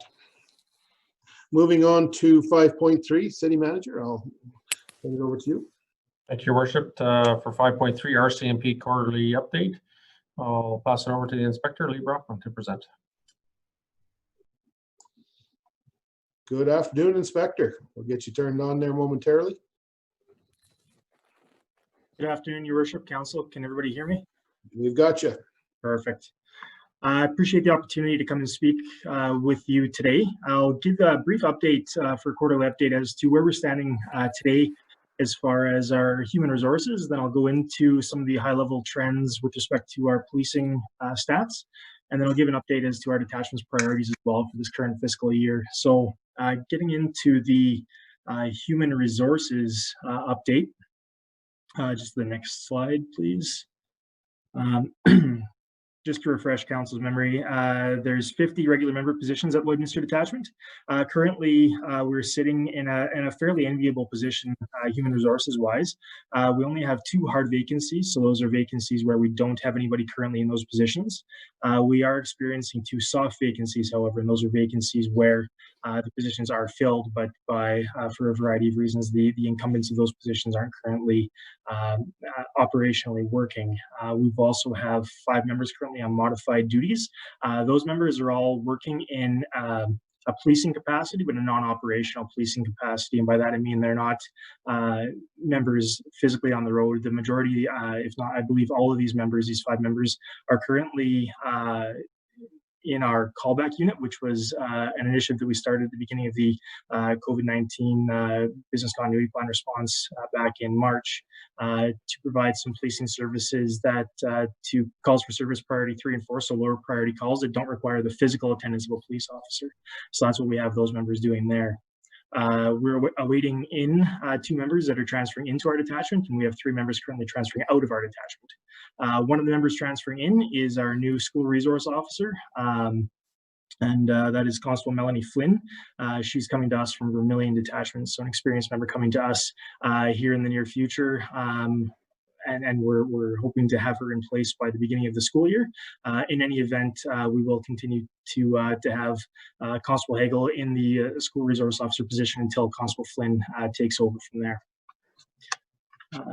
Going on to our statistics, these are year-to-date statistics so far. So from the beginning of January until it's the end of April. Unfortunately, I didn't get the updated stats until just Friday. So I wasn't able to have them in time, but I'll give you kind of a high-level overview of how we're sitting trend-wise, comparing the years 2020 with 2019 year-to-date so far. With respect to persons crime, we're trending lower a little bit right now so far this year at about a 2% decrease. At the end of April, we had 311 persons crimes compared to 318 at the same time period in 2019.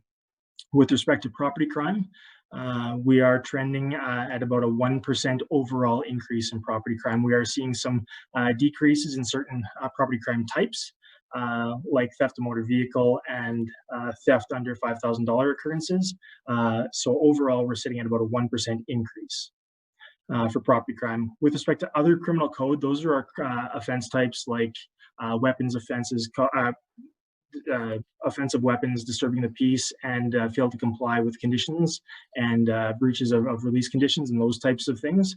Those are captured under the other criminal code category, and we are trending at about 43% higher in that category. And I'll explain that number a little bit as well, because it may appear concerning at first. I attribute a lot of that increase to the proactive work that our members have been doing. One of our priorities is proactive policing with respect to enforcing and holding chronic offenders accountable for complying with their conditions. And so a lot of those fail to comply files and breach files have been categorized under that offense code. With respect to our drug occurrences, we're sitting at about overall, while these numbers look like we trending are a little bit downward, the current stats are having us trending about 4% up compared to this time last year.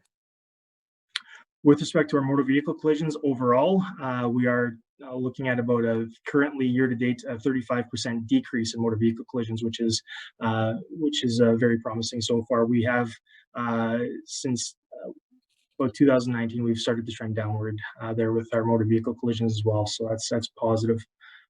Provincial traffic occurrences, we are trending slightly about even with last year. The numbers at the end of April have us at about 831 compared to 835 this time at the same time period in 2019. And our criminal code traffic offenses, so our impaired driving and dangerous driving, criminal code dangerous driving and things like that are trending at about 20% higher compared to this time last year. I'll go into the detachment performance plan update for Q1. So we run on a fiscal year starting in April. So the end of the quarter is coming up here at the end of June. When we look at our priority for community engagement, this is one of our key priorities with respect to how we engage with the public, both formally and informally. Formally, we typically look at events like town halls to get feedback from citizens and residents, and informal public connections usually goes down to some of the events that we attend, the presentations and whatnot put on by our school resource officers and things of that nature.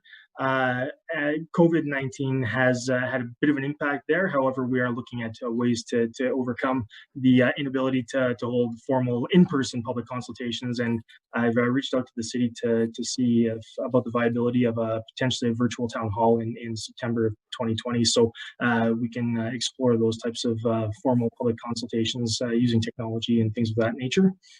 With respect to our informal public connections, we are still moving forward on some of our initiatives. One of the key pieces of feedback that was received in our town halls in January was that the community wanted to see an enhanced communication from the RCMP. And so for the last, starting 2 weeks ago, we are doing weekly columns in the Meridian Source newspaper as well, just updating residents with respect to some of the goings on at the detachments, some of the trends we're seeing and that things of that nature to be able to connect a little bit more and communicate with the public that way. Looking into our priority for enhancing road safety, this year we are looking more so at distracted driving, recognizing that distracted driving occurrences have the potential to have a negative impact on road safety. And so we're looking at potential performance measures or targets slightly a little bit higher compared to last year's targets. So moving our numbers from about 178 charges for distracted driving to 187. I will note that these charges are not a quota necessarily. They're a performance indicator with respect to distracted driving and things of that nature as well. Something else we look at that I'm looking at as well for a different type of indicator for road safety is of course our motor vehicle collision occurrences as well to determine the impact that we're having there. But given that we are focusing more so on distracted driving, that's why we're specifically measuring those numbers right now. Looking at our crime reduction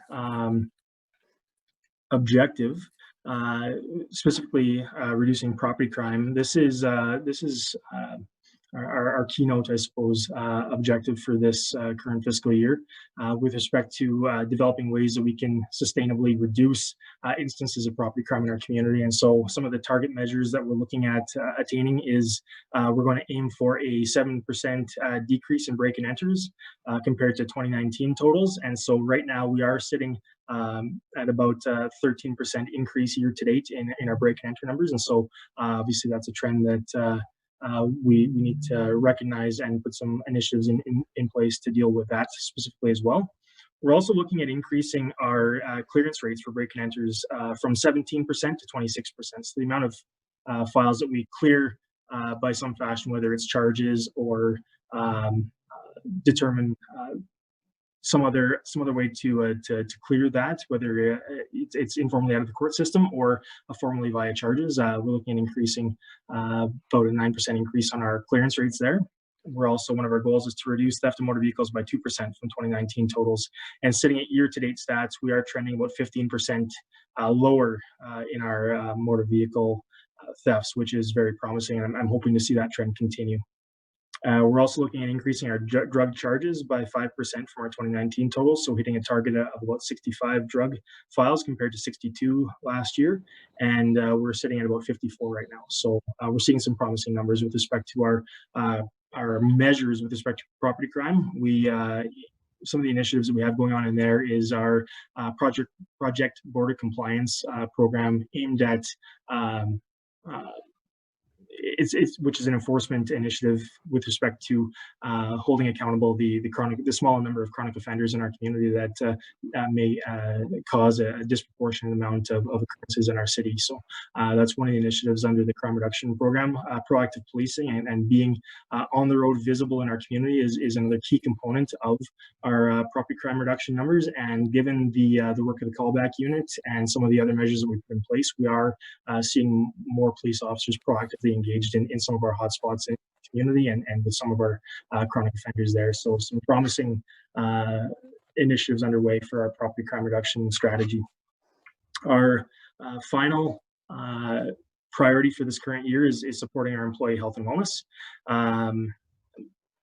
Right now, ensuring that we have mental and physical health supports in place for our first responders and support staff as well, for being able to ensure that we're healthy and well, so that we can make sure that our police officers are actively engaged in the important work that we do in our community. So that's one of our initiatives, or one of our objectives this current fiscal year as well. So and we're looking at ways to further that initiative as well. So overall, that is a very high-level view of our priorities and objectives this year, as well as our current trends. And I welcome any discussions from your worship or council.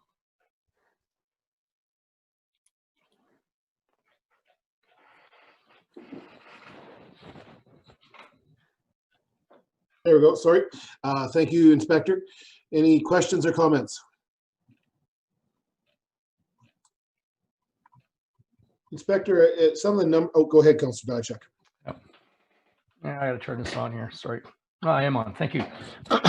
Thanks very much, Inspector. So, a quick question. I guess again, the profile certainly of the RCMP nationally makes me want to ask the question. I guess locally where we're at and some of the challenges that we're seeing on the national stage play out. I'm just wondering where we're at in terms of your own perceptions and challenges we may have locally around systemic racism. And we don't ask for numbers in terms of cultural heritage or background individuals that are being arrested in our community, but I guess perceptions where we're at, and are there steps being taken locally in our detachment to address that particular issue, systemic racism? Thank you, sir. I can advise that the Lloydminster RCMP respects the diversity of our communities and recognizes that in being diverse and having a diverse community, that is a strength. I don't have any specific numbers on stats with respect to that. I know the commissioner and the deputy commissioner for the RCMP in Alberta have released the RCMP's position on the issue of systemic racism. And so at this point in time, I can't fully answer your question, but obviously this is an important time to be aware of. And I can say that we, as an organization here in Lloydminster, respect the diversity of our communities, and will continue to do so moving forward. Okay, and just to follow up, if I might, I guess, are there, when I saw the first part around human resources update, I guess, is there an effort at, for our location to have sort of the cultural representation that is mirrored not only in the RCMP force to mirror the local sort of cultural diversity? Is that a long-term plan at all? And those are some key considerations that we can take into account with our staffing unit as well. Here at the local level, we don't get a significant amount of background for our applicants, but I know that nationally, employment equity and ensuring that our police service reflects the diversity of our communities is an important aspect. Councilor Monroe. Thank you. So just when looking at some of these statistics, Lee, the property crimes, the drugs, the provincial traffic, do you think that some of these numbers are skewed a little bit with COVID-19? Did you find that during at any point, I guess, from kind of that March 16th to maybe April 30th, middle of May mark, there wasn't as many vehicles on the road. In that sort of retrospect, would you say that, you know, and I mean, it's impossible, it will be impossible to ever really know for sure, but do you think that some of these numbers perhaps would be a little bit skewed in terms of that kind of thing? Or am I just, because I see our motor vehicle collisions are significantly down, but would that be apparent and attributed to less vehicles on the road? That is a consideration, of course, given that we did have a period of time where there was significantly fewer vehicles on our highways or on our roadways.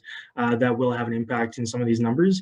And looking at the overall year-to-date numbers for total motor vehicle collisions, I can say that currently, compared to if you take the averages over the last 5 years, we are at this point in time trending about 36% lower with respect to our motor vehicle collisions. So I think, yes, while there is that impact on those numbers today, I think overall we will continue to see that reduction as well, taking into account numbers from previous years as well. So I'm recognizing the impact currently, but I expect to see that trend continue post-COVID-19 as well.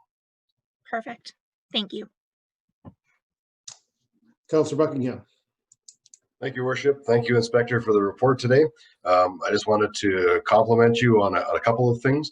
I spent a lot of time driving around the city day to day, and I'm seeing the presence out there, and I think that's something the community asked for, was to see more presence of our RCMP. And from someone who spends a bit of time on the road during the day, I think I'm seeing that presence. So I hope the community can appreciate that they were heard, because I can only assume that that was a directive that you guys put out there to have that presence, and I'm seeing it. Secondly, in attending the town halls this year, the request for communication was huge, and you saw it, you heard it, as did I. And it's encouraging to me that you guys are going forward with that and putting out a weekly comment. And I would recommend and encourage you to do as much of that as humanly possible with all of our media outlets in the city, because it's what the community asked for. So I'm glad to see we're taking that step, and having that communication will proactively prevent a lot of other issues. So thanks for taking the public's direction on that and moving forward on it. I think it's a great step. And just as a personal comment on behalf of the community, I think you guys are doing exceptional work, and it's tough sometimes to be, it's tough all the time to be a member of the RCMP, and especially in today's times and the things you're seeing and hearing out there. And I commend you and you and all your members and the force nationally for all the work they're doing and keeping everybody safe here. And it's a thankless job, but I'll say thank you anyway.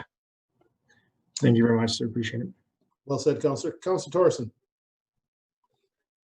Thank you, Your Worship. Yeah, just kind of a quick question from my side is, with all of the kind of the media and everything going on within the country and in the U.S. right now, the spotlight is very much on police force and the RCMP. And one of the things I was reading recently was even that things like number of cases where, let's say, a crisis was de-escalated, that becomes one of the things that we're tracking and trying to, get towards high numbers of those things. Because I'm not disagreeing that I think it's important, the information that you're giving us, but what they're saying is that, when I'm reading these things, the focus should be on avoiding charges and avoiding crimes and de-escalation and things like that. I don't know if I'm being very articulate in how I'm saying it, but I'm just curious if facts and figures like that are available to be included as part of your presentation, which I'd imagine the numbers are very, very high in comparison to charges actually laid, is where a situation or a crisis was presented and then members found a way to de-escalate the situation. Absolutely, and I just want to reiterate as well, the numbers that are provided are the total number of occurrences. They're not just the charges. And so perhaps what I can do for future council's future reference is to include the overall stats and then provide possibly the number of charges resulting from that, recognizing that it is important as well, and we recognize here as well, and it actually is going to be forming part of our crime reduction strategy moving forward, is that there are a number of underlying factors that when we look at the topic of crime and social disorder, that a large number of underlying factors typically play into a lot of these types of occurrences. And so I think developing and enhancing some of the partnerships in between the RCMP and some of our partner organizations to address holistically some of those underlying issues will produce, the idea is to produce sustainable long-term reductions in property crime by addressing the underlying issues there. And so I think we're very much involved, we're involved with initiatives like the Hub Table, for instance, which is one of those community mobilization type of initiatives there with our partners. And I think there's room to grow that as well, recognizing that and you know, maybe looking at enhancing our restorative justice efforts in the city and that type of thing. Councilor Thorson. Just a follow-up comment. Yeah, that's great to hear, Inspector. You know, when we attended AUMA, and I know I've mentioned this before, hearing Chief Dale McPhee of the City of Edmonton talk about the hub model and the community and safety well-being department within his organization, focusing on, you know, getting both victims of crime and perpetrators of crime the help that they need to try and get their life on a better path one way or another. So I think it's great to hear that you're continuing on that path and potentially making it more robust. To me, that's really what it's all about, and just appreciate hearing that. Thank you. Thank you. Yeah, and when we look at you know, it's important for us to recognize that you know, charging is one of the tools in our toolbox, and we need to explore some of these alternatives as well. And looking at the hub model that was initially developed by Prince Albert Police Service is one of the.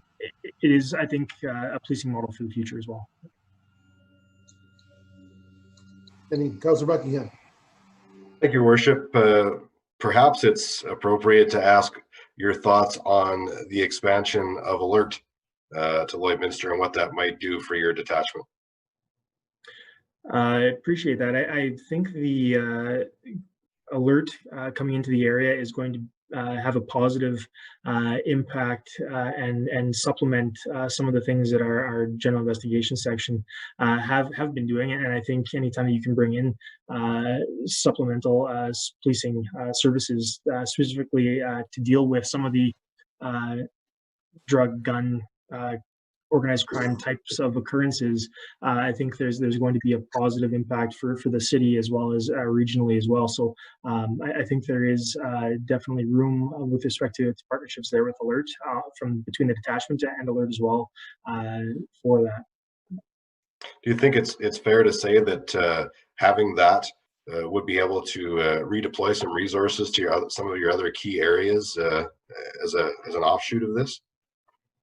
I think once we get an idea of some of the impacts that Alert is having, I think we can look at a resourcing model and identify ways that we can enhance efficiencies and potentially redeploy to other key priority areas as well. So I mean, I think in the short term, you know, holding the line, so to speak. But I think in the longer term, once we have been able to assess, you know, the what Alert has been doing in the area and for our community, I think we can have those discussions at that time. Anything else, Councillor? Oh, good. Anyone else from Council have any other questions? Not seeing any. Thank you, Inspector. As it was noted, the city certainly appreciates the work that your team and you do in our city to protect the citizens and residents and ensure that peace and order are kept in our city. Very much appreciated. Wish you all the best. Thank you, Your Worship. Thank you. Moving on to item number 5.4, I'll look to the City Manager. Thank you, Your Worship. To present 5.4 LCSE options summary and online community engagement results, I'll turn it over to Don Stang to present. Thank you, City Manager. Good afternoon, Council. Today I'll be providing a summary of the options for the community service or Lloydminster Culture and Science Center. I apologize. And then I'll pass it over to communications, Leo, to provide an update on community engagement. Over the past several years, City of Lloydminster has investigated solutions to the Lloydminster Cultural and Science Center building, which continues to undergo infrastructure failures that hinder the city's ability to protect and preserve the historical artifacts housed within. We've brought multiple reports to council for consideration over the years, highlighted in the table, including October 28, 2019, the Community Facilities Report, November 18th, 2019, the Cornerstone Planning Group's Infrastructure and Spatial Needs Assessment Report, on February 18th, 2020, City Community Facilities 2020 Building Report, an option for the LCSC to lease commercial space on a temporary basis.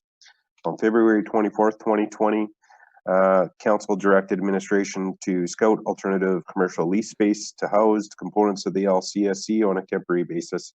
And on May 25th, 2020, administration provided an alternative option for the LCSC to reduce service levels and house the Lloydminster Archives programming administration offices at the Service Sports Center.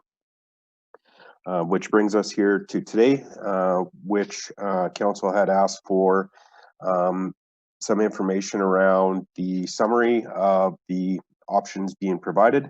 Administration has put that forward with some budget considerations over a 10-year period. The table provided in the information report outlines the 10-year cost for each of the options. The one-time capital cost of option A, B, and C. I'll go through these as I go through the summary report. The annual operating cost, so that is what we are anticipating the operating cost to be on an annual basis based on each of the options. And then the total cost would be prorated operating cost at 10 years plus the capital one-time capital cost for a total cost of each of the options over a 10-year horizon. So moving into the Cultural and Science Center summary. The Lloydminster Cultural and Science Center is a hub for art, culture, and history in the community. Just to highlight some visits in 2019, there was a total of 13,861 visitors attended the Lloyd Cultural and Science Center. This tally includes visitor attendance for programs, drop-in admissions, individuals attending Lloydminster Archives, and the gift shop. I just also want to note that some event numbers, such as Heritage Days, are not included, as visitors did not go through the front door and wouldn't have been counted as part of that total. The LCSC building is at the end of its usable life, which has been discussed at past council meetings and GPC meetings. The serviceable lifespan and in need of extensive repairs. Study conducted in recent years by multiple consultants, including the S2 Architects and Cornerstone Planning Group, confirm that it is not feasible to renovate the current LCSC facility, and it requires significant functional, spatial, and aesthetic upgrades that would provide to be costly for the City of Lloydminster. The summary of the findings of those reports are highlighted there. There's 5 main ones. Just to reiterate on the artifacts, so current exhibits are tired and outdated, and there are inconsistent themes along with underutilized collections. In the recent past, loaning museums for the traveling exhibit pulled all paper-based and some textile artifacts from the exhibit because the LCSC facilities does not meet the required conditions, which include air-conditioned temperature at 21 to 24 degrees. Relative humidity must be maintained at consistent levels, and exhibits must not come into contact with direct heat, direct sunlight, liquids, noxious substances, etc. So those were reasons traveling exhibits refused to provide artifacts or some of the artifacts in their display. The most recent report completed by Cornerstone Planning Group estimates that the cost to bring the existing Bar Colony Heritage Center, and I'll just reiterate what that means to council. So the Bar what we're referring to, the Bar Colony Heritage Center, is the most recent portion of the building. So the building that houses currently the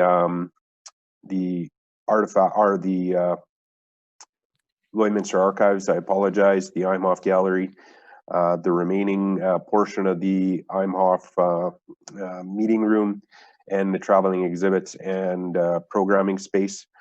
So that space alone is estimated to cost $5.1 million to bring that up to code. The number does not include additional site work, which under the new building option in their report estimated that site work improvement to be around $3 million. In addition, a portion of the building referred to as the Bar Colony Heritage Center would not provide sufficient space, I apologize, to house all the services identified in the Cornerstone Planning Group report, which also includes area for storage of the artifacts. Administration was tasked to provide alternative options for a temporary solution for the Lloydminster Culture and Science Center. Alternative options could grant the city time to plan for building and reinvention of the new facility to be located in the city of Lloydminster in the short, medium term over the 10 years. So administration has provided 3 options, including their financial implications are outlined in the LCSC option summary. Also included are additional costs that will need to be considered upon rendering a decision regarding the future of the LCSC building. And lastly, included with the LCSC option summary is a breakdown of the City of Lloydminster existing debt. So I'll walk you through each of the options again to provide maybe some more detail or put it into a context that outlines each one, and then we'll go through a budget summary of each option at the end of that. So option A outlines a temporary move and relocation of Lloydminster Culture and Science Center to a commercial lease space for an approximate 10-year term. Services that would be provided include programming, space allocation for art classes, photography, workshops, children's workshops, etc., pottery, traveling exhibit displays, and a City of Lloydminster artifact display. I just want to note we currently don't have our own artifact display, as all our artifacts are in storage at the LCSC. Lloydminster Archives would also be included, a gift shop and administration offices, washrooms for public and staff lunchroom, and limited storage room capacity. So I want to emphasize that in a lease option, we wouldn't have the ability to store all our artifacts in a temporary location, which is what the new building contemplates. Solution summary: that administration proceed with the recommendation as provided during the February 24th, 2020 regular council meeting. That was under motion number 50-2020. That read that council direct administration to negotiate a lease on a 10-year term for a facility that will provide space for temporary relocation of the Culture and Science Center. What would be required for next steps if that option was chosen by council? Firstly, city administration to release a request for quotes for commercial space premise to house the Lloydminster Culture and Science Center on a temporary 10-year term.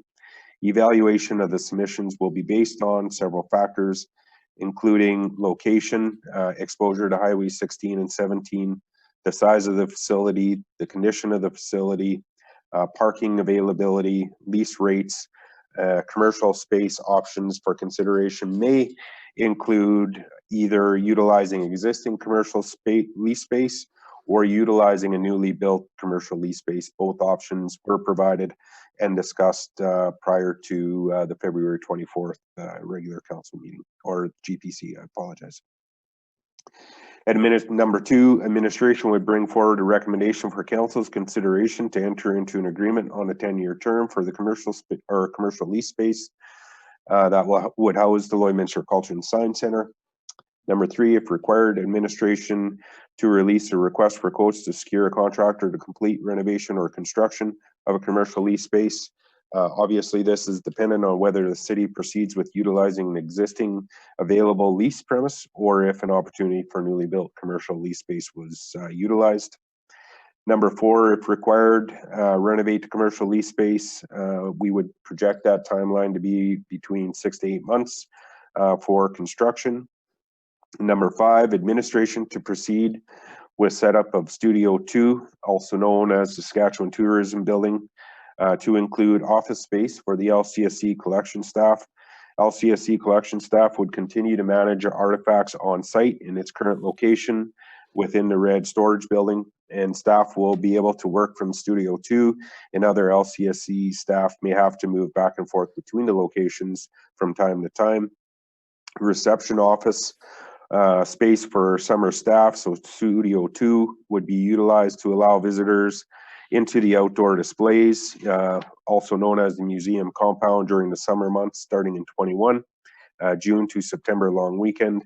And it's anticipated that an additional 400 hours will be required for part-time casual summer employment. Washrooms, kitchenette, and staff room would also need to be accommodated in the Studio 2 or Saskatchewan Tourism Building.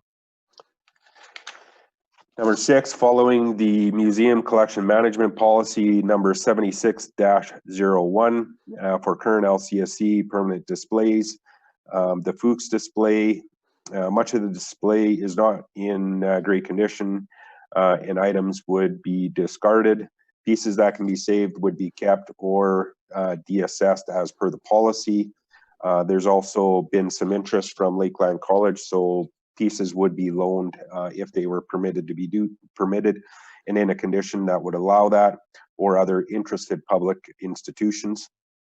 The Imhoff paintings, upon council's direction, administration would proceed with negotiating termination of the Imhoff contract, including the return of all paintings to the owner. The OTS display options for items classified as display material equipment include gifting items and loan to other institutions, auction or disposal.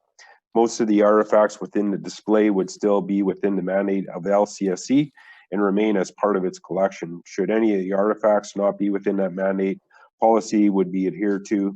Additionally, the policy states that artifacts can be given back to the original donor. Although they can be auctioned, administration would advise the donors of that partaking.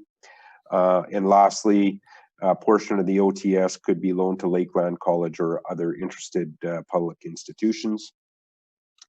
Number 7, the services provided by the Heritage Society, Richard Larson Association, LCSC Advisory Committee would not be interrupted due to the relocation of the LCSC. The only change is that current LCSC facility will no longer be accessible to those groups on site. Number 8, decommission the current facility after the move to a temporary commercial lease space. And number 9 would be the demolition of the facility.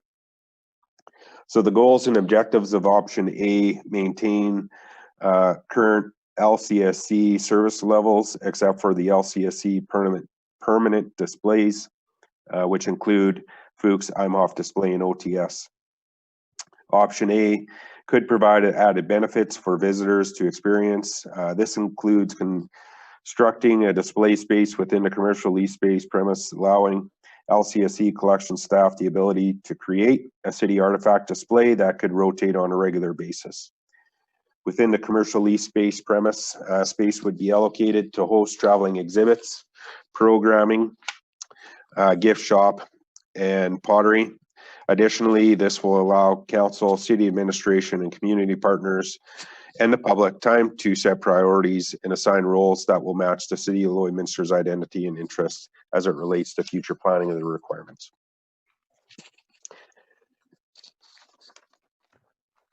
The financial summary for option A, under capital budget. So in 2020, we have an estimated cost for renovation of the lease space. Just want to point out that was provided by a local construction company on one of the options we were reviewing prior to February 24th. So we continued to use that number. The Saskatchewan Tourism Building set up at $12,000. That was a number provided by internal staff in our buildings maintenance team. Moving costs are an estimate. The Lloydminster and Artifact display. So this would be cost to build and create our own local artifact display. That was not included in the estimate for the renovation space, so that needed to be added in. And I think that was part of the summaries that have been provided previously. And then facility signage, again, that was an estimate that was put together as part of one of the options prior to February 24th, so we kept that in there.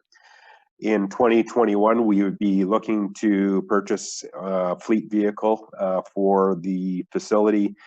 This would be required to move artifacts between the current storage building to the new location, wherever that may be.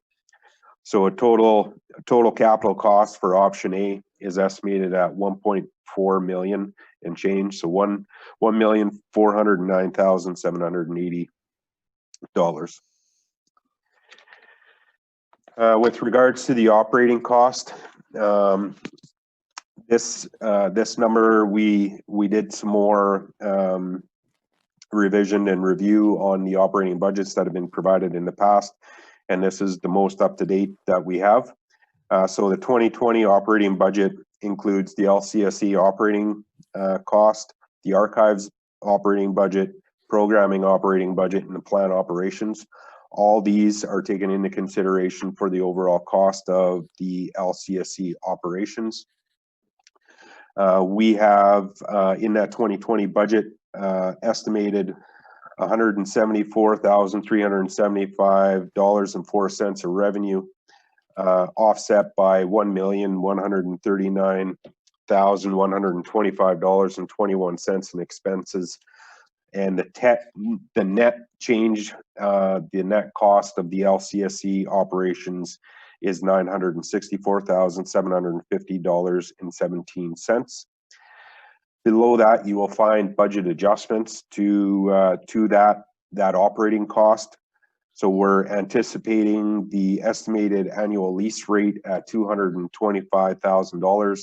Again, that number is an estimate and it is based on square footage. So the more square footage, obviously that cost goes up. The smaller square footage, that goes down.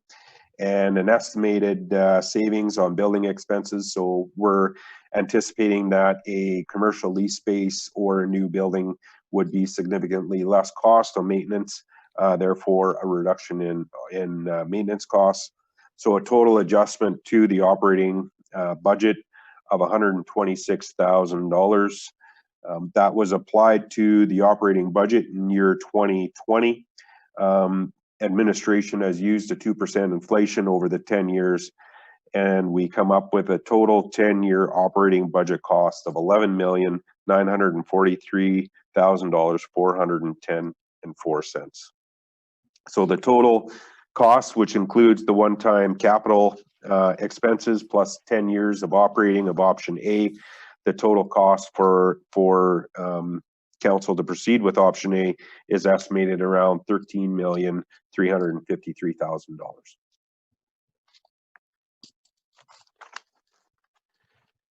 We will move into option B. This is reduce services and move to the Service Sports Center. So option B outlines the Lloydminster Culture and Science Center moving, utilizing available City of Lloydminster space located at Service Sports Center. However, services would be reduced, which include no longer offering visitors the opportunity to view traveling exhibits and limited ability to display Lloydminster artifacts. The limit would be there wouldn't be a Lloydminster artifact display at Service Sports Center. We would continue to do small displays around City Hall and some of our other facilities. The following services could be offered by utilizing space at Service Sports Center: programming, art classes, photography workshops, children workshops, pottery, Lloydminster archives, and administration offices. The facility already has staff room and public washrooms. Solution of the summary that administration proceed with utilizing available space within city facility, that being the Service Sports Center to house Lloydminster archives, programming, pottery, and culture staff. Next steps, administration would negotiate a temporary lease space to house the Lloydminster Archives until the suitable space at Service Sports Center would be available to move into. The following Fuchs Imhoff OTS displays is similar to option A. It's exactly like option A. Those would remain the same. Administration would proceed to decommission the LCSC facility and set up Studio 2.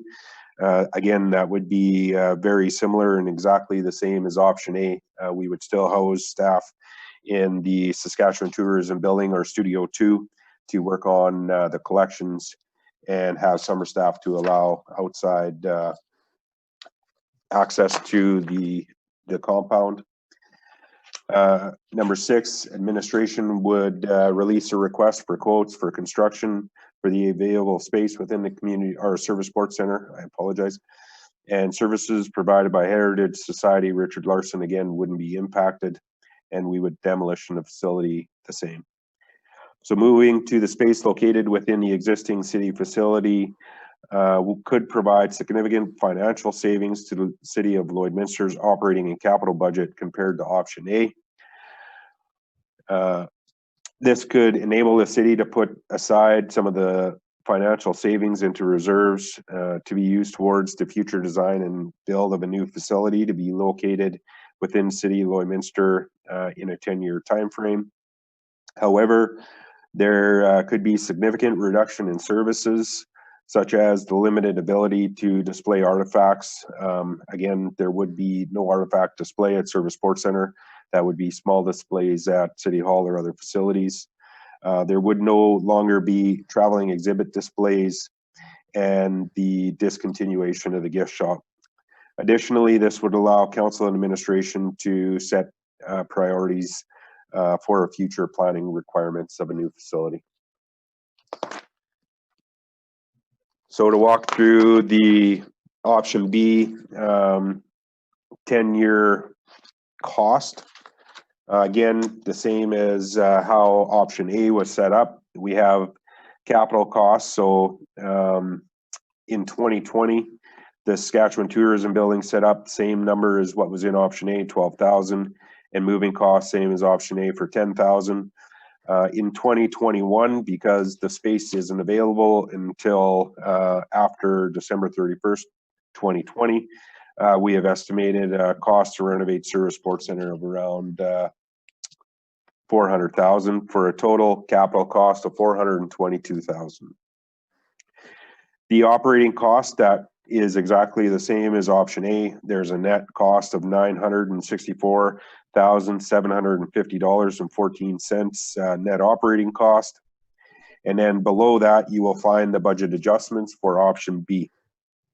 So estimated operating budget adjustment due to closing of the facility and reduction of services.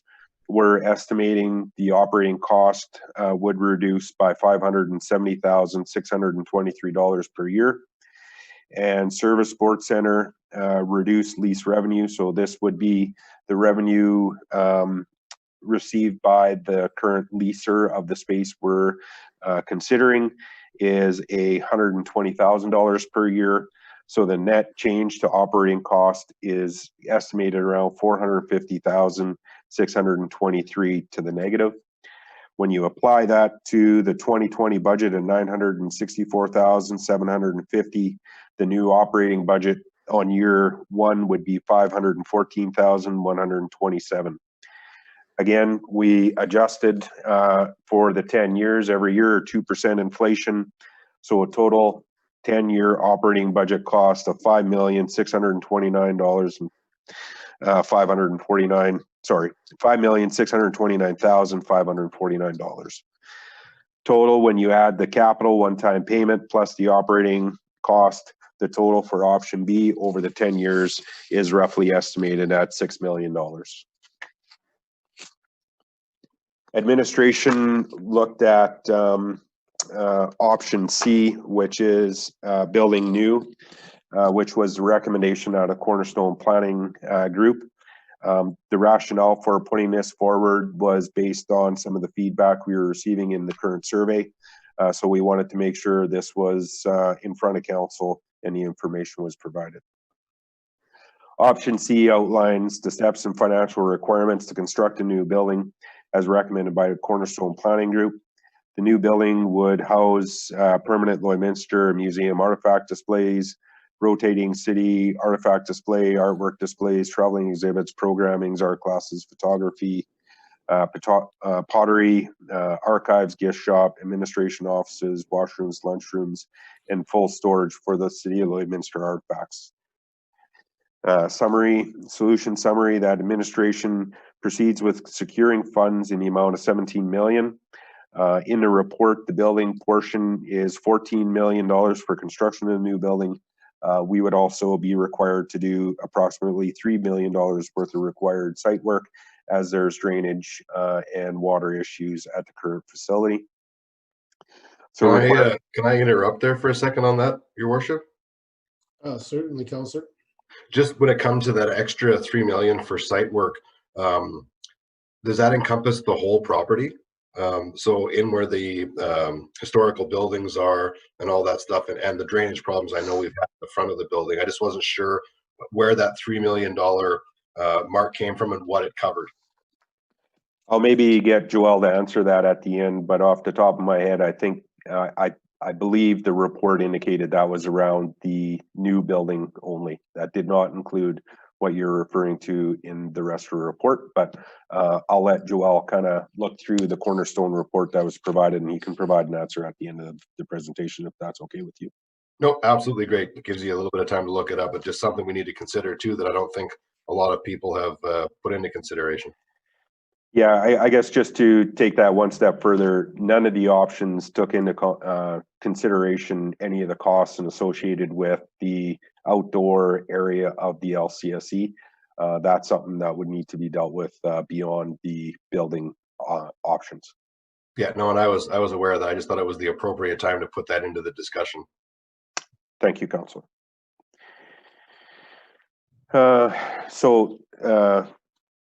Solution again, 14 million for construction, 3 million for site work. Required next steps, so we would need to negotiate a temporary commercial lease space to house the Lloydminster archives until the new facility was commissioned. We would also move some of our programming to existing city facilities as the building would need to be decommissioned. Again, the policy, the collection management policy would be adhered to for the Fuchs, Imhoff, and OTS displays. So those are the same across all three options.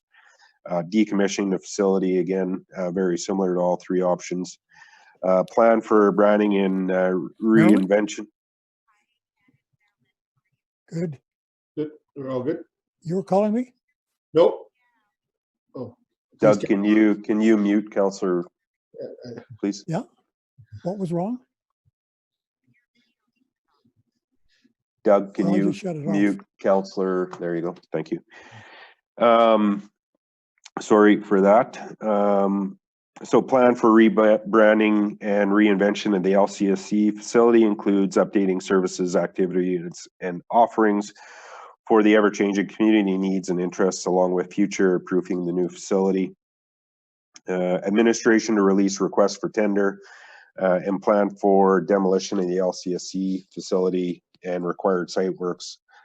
Proceeds with construction of a new building to replace City of Lloydminster Culture and Science Center and move in and commission a new facility.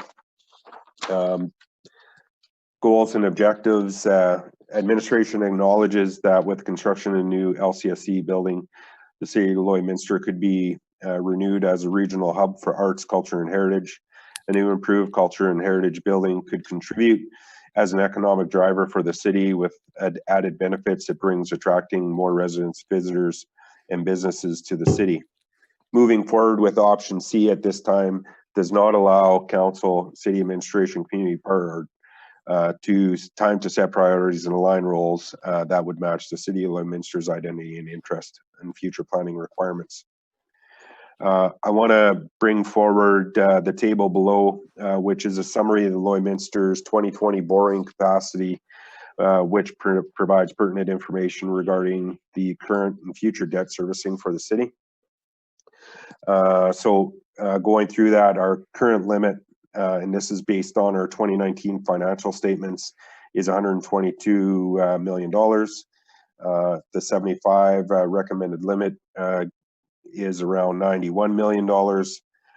Total debt to date is $32,800,000. The borrowing debt for the proposed wastewater treatment plant, as discussed earlier, is around $32,500,000. Proposed fire hall borrowing is $5,300,000. Total current debt on file would then be $70,600,000. Remaining amount available for debt servicing, so that would be the difference between 91 and 71, is around $21,088,509,000. Using the LCSC cost of 17 million, reduced by 1.5 million, as there's 1.5 million currently available for that facility. So borrowing requirement at 15.5 million would leave us remaining unusable debt at 5,588,000. Also want to note the debenture payments on the 15.5 million would be $961,343 per year. That's all based on the current borrowing rates. And also to note, 1% of tax rate is equal to 360,000. So that would be a 9% increase. When you look at option C, budget summary comparison on a 10-year, capital cost in 2020, anticipating we could start the project in 2020. New building estimate at 14 million, required site work at 3 million, and current city reserve, and I talked about that on the previous page, 1.5 million available to put towards the facility.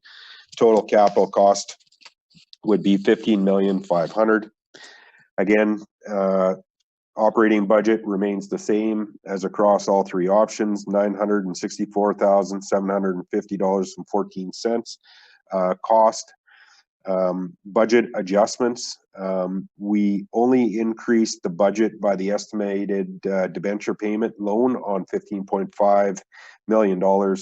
I also want to note that we are anticipating that if we're building a brand new, much larger facility, more than likely our operating costs would also increase. For sake of comparison, trying to compare apples to apples to apples, we didn't increase that operating budget. We left it at pure debenture payments.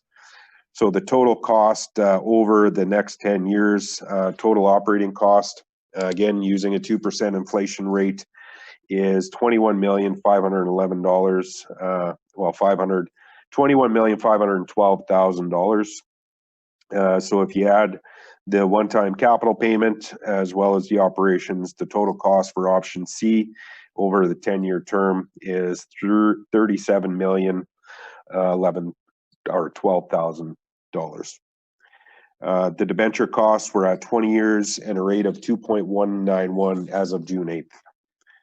And the debt limit will increase slightly as revenue increases. So those are notes identified on the budget summary. I also want to note that there are additional costs that were in some of the previous reports that are going to be required no matter which option is chosen by council to move forward. So a summary of that is here. The demolition of the LCSC facility wasn't included in either of none of the three options already presented. So that's around 400,000. Again, that estimate was based on our internal building and maintenance team and their experience in removing these buildings. Moving the OTS displays to Lakeland College, that's cost to move some of the larger artifacts, the pump jack and those types of things. The Imhoff termination, contract termination, that's to be determined. Administration will be looking for council to provide a recommendation motion to move forward with that contract termination. And temporary relocation of the archives. So under all options, we would move our programming to a temporary location until any of the options are provided, and we would need to find a temporary location for Lloydminster Archives to move as well. So total additional capital is around 435,000 plus whatever the contract termination is for the Imhoff contract.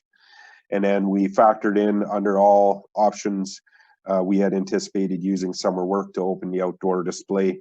So over a 10-year, that's another 75,000, 76,000. So total additional costs under all three are $510,947.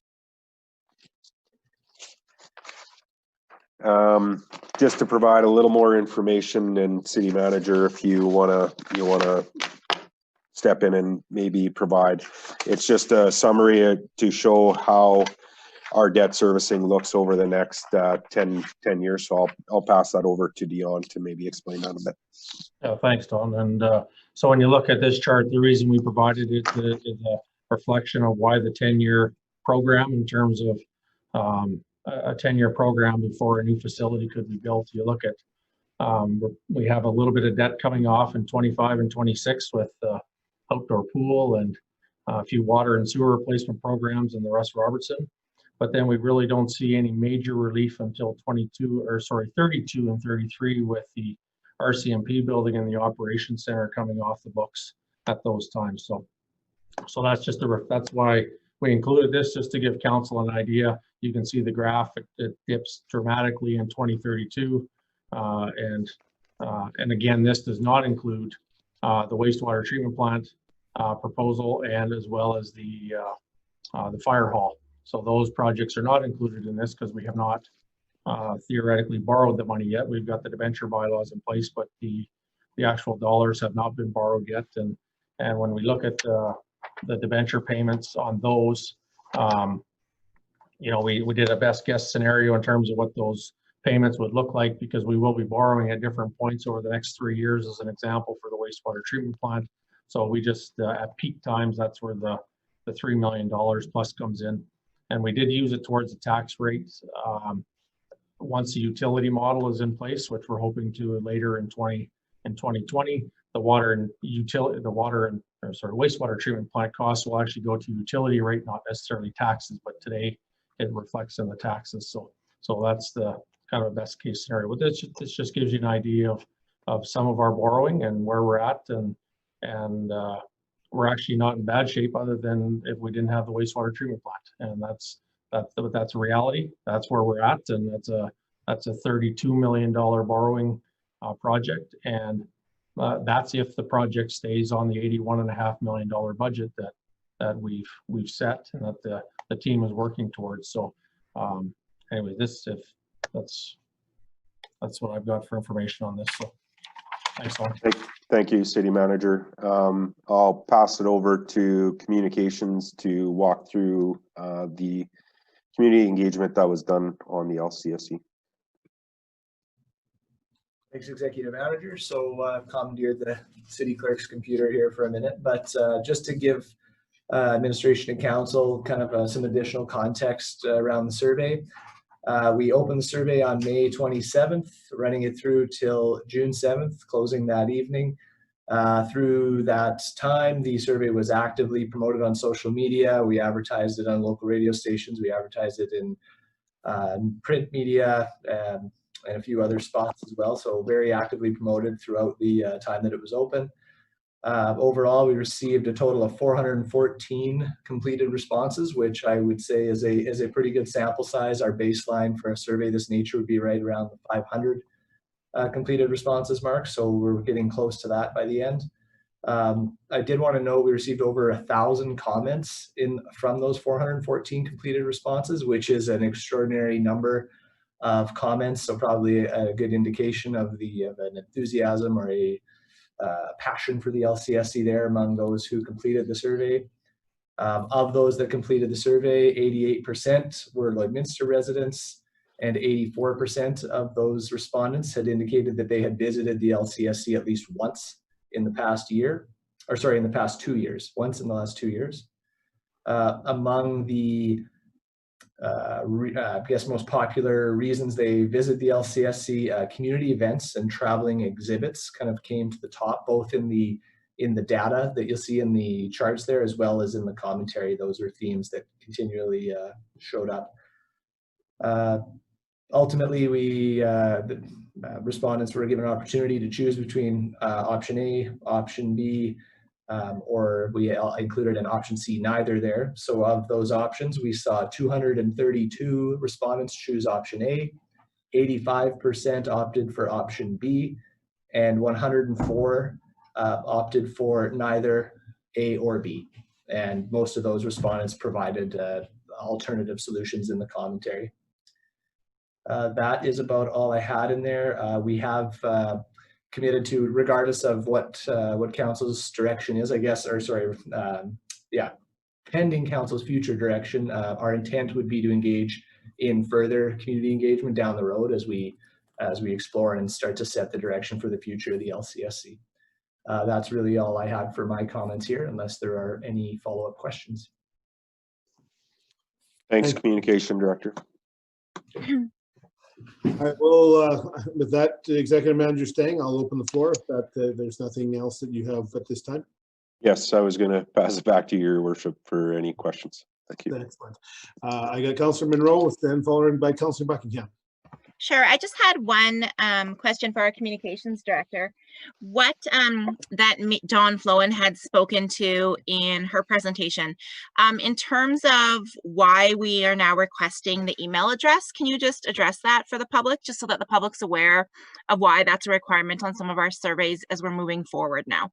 For sure, this is something we've changed recently. The way we had previously done it was a bit of a, I don't want to say free for all, but it did leave us open to repeat survey manipulation, whatever the word you want to use is there. Respondents could technically go in and complete surveys repeatedly. So we just wanted to, we've added email verification to this and some other surveys that are active right now, just as a way of getting the best possible data that isn't subject maybe to one person completing the survey multiple times, if that makes sense. For sure. Just, oh, I think Executive Manager Stang has something, and then I have another comment to follow up with that. Oh, sorry, Councillor, you go ahead. I want to provide the answer to Aaron's question before he chimes in. So yeah, I'll let you finish. Sure. I guess another question was just in terms of when the survey was completed. So up until, say, like a couple days prior to the survey being due, was there, like, when did we get the majority of our replies in terms, not that it really matters on people's input, but just I'm wondering when we got the majority of the replies in terms of the survey?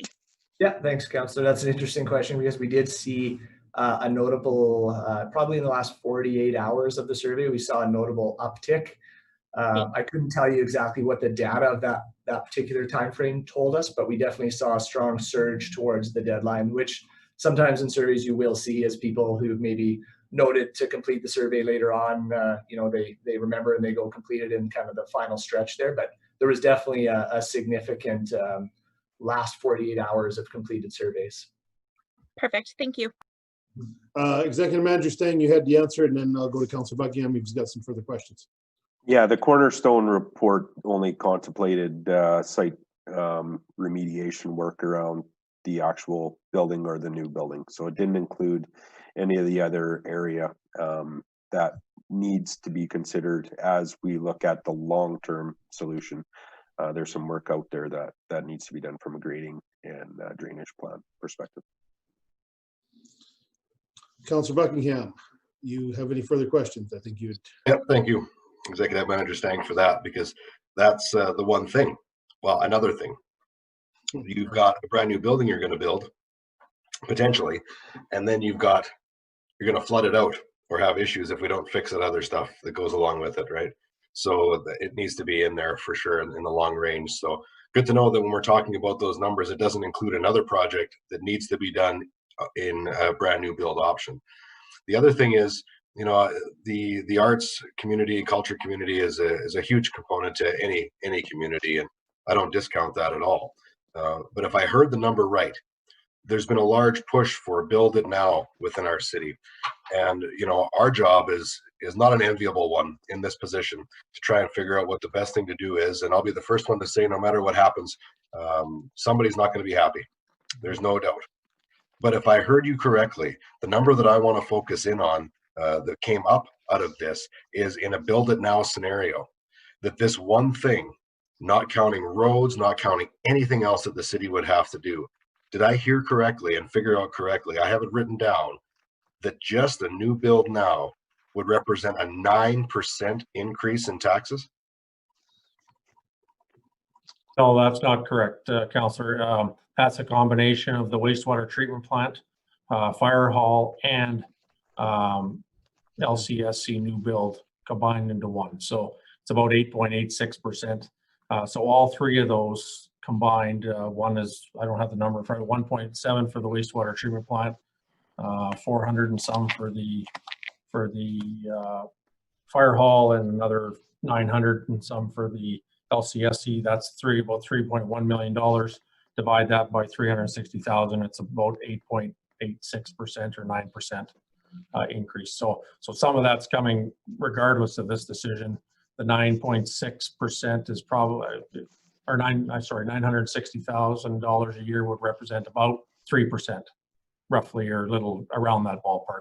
Now, as mentioned earlier, if and it's in the notes that if grants were received or donations were received, that would come off that $15.5 million. To give you an idea, if we were to, out of the $17 million total project, if we were able to get $8.5 million in grants, fundraising, and all that, which represents 50%, the 960,000 would come down to about 520,000 based on today's rates on a 20-year loan. So it would come down, if you looked at about $450,000, so it'd come down about 1.5% if we were to be able to fundraise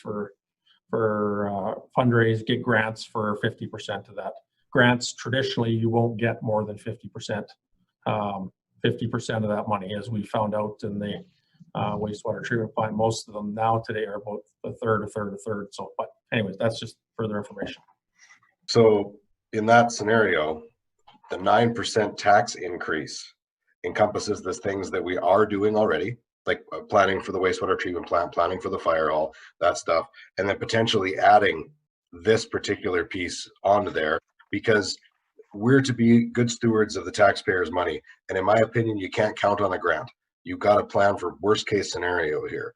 And assuming no grant and a tough fundraising push, because I'm not comfortable going out asking a lot of people for money in my private life right now, as far as financing and fundraising goes. It's a tough economy, right? So if nothing for funding and nothing or very little for granting came in, with what we have going and what this would be on an option C, would represent a 9%.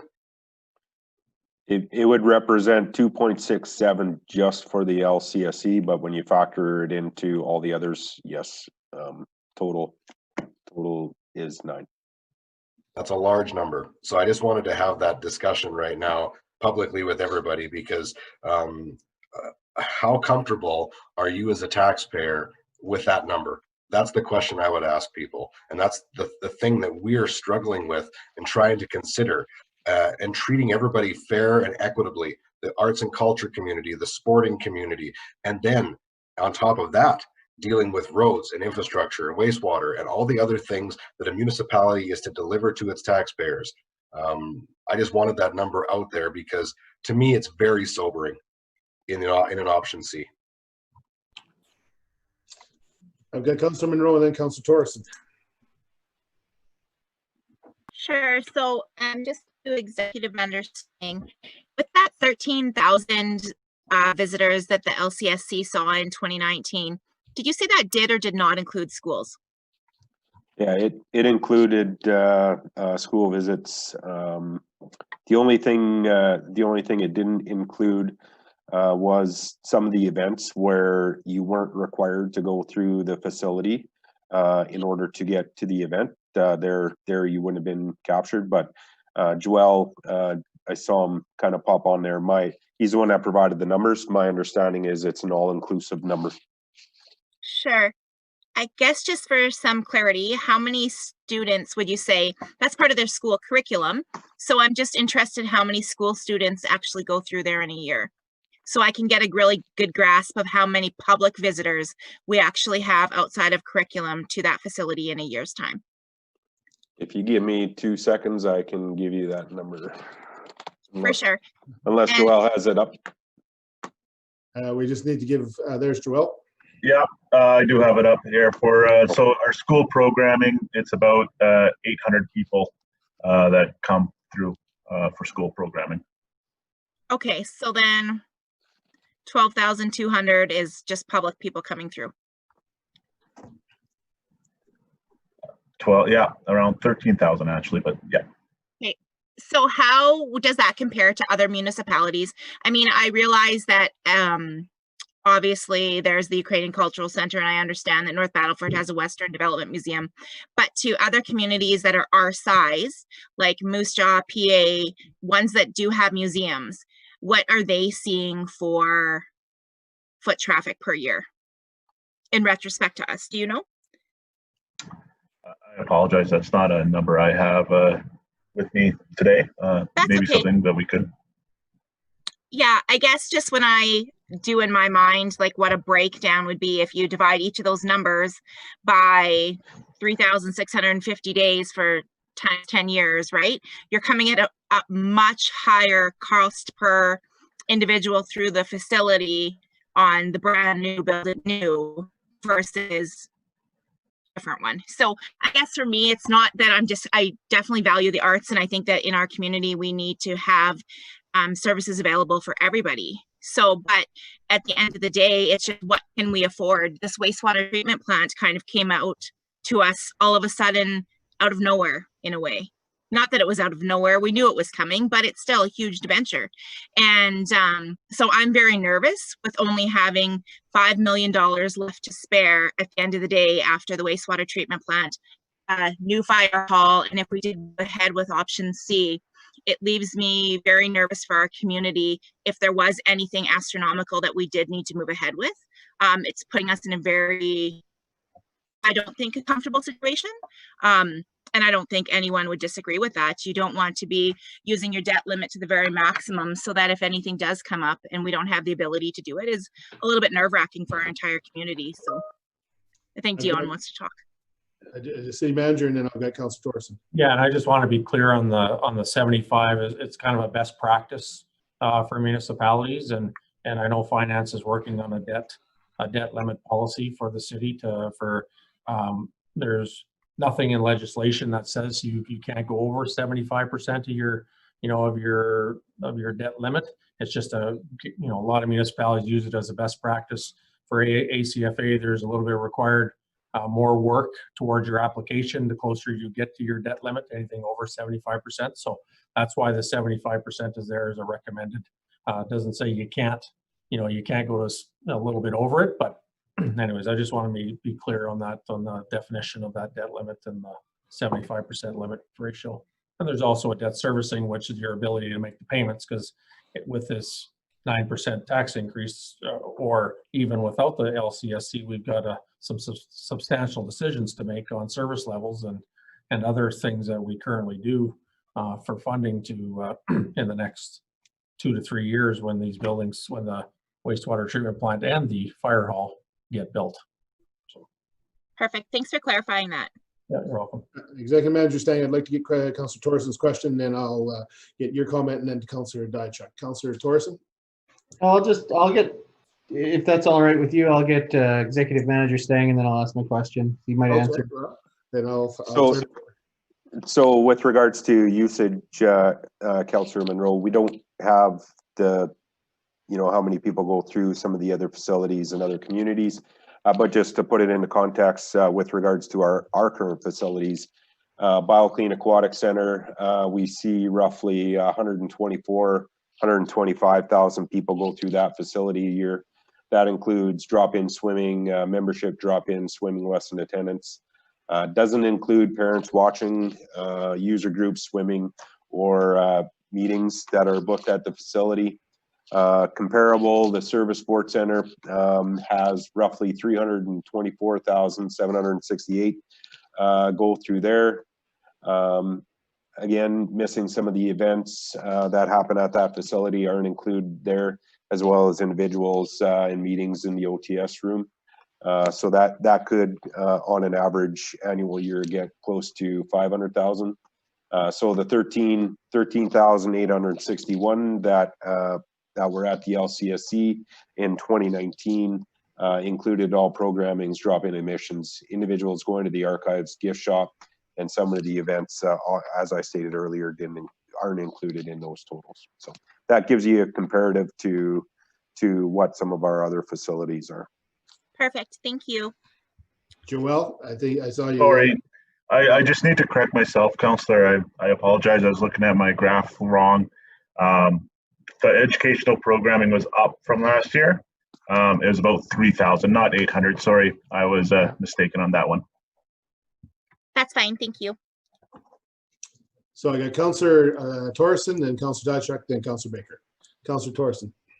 So yeah, I really appreciate all the information and getting the feedback from the community as far as the way they're looking at this facility and you know, option A versus option B. It seems pretty clear to me where the community's at as far as a reduced level of service for an extended period of time. You know, especially with Don's presentation earlier in this meeting and what we're seeing within that survey. It seems pretty clear to me how at least the arts community and the users of that facility look at the options that were presented to them. Kind of a follow-up to what Councillor Monroe was saying is part of where my line of thought is when you look at, let's say it's 10,000 paid entrances that are not school related.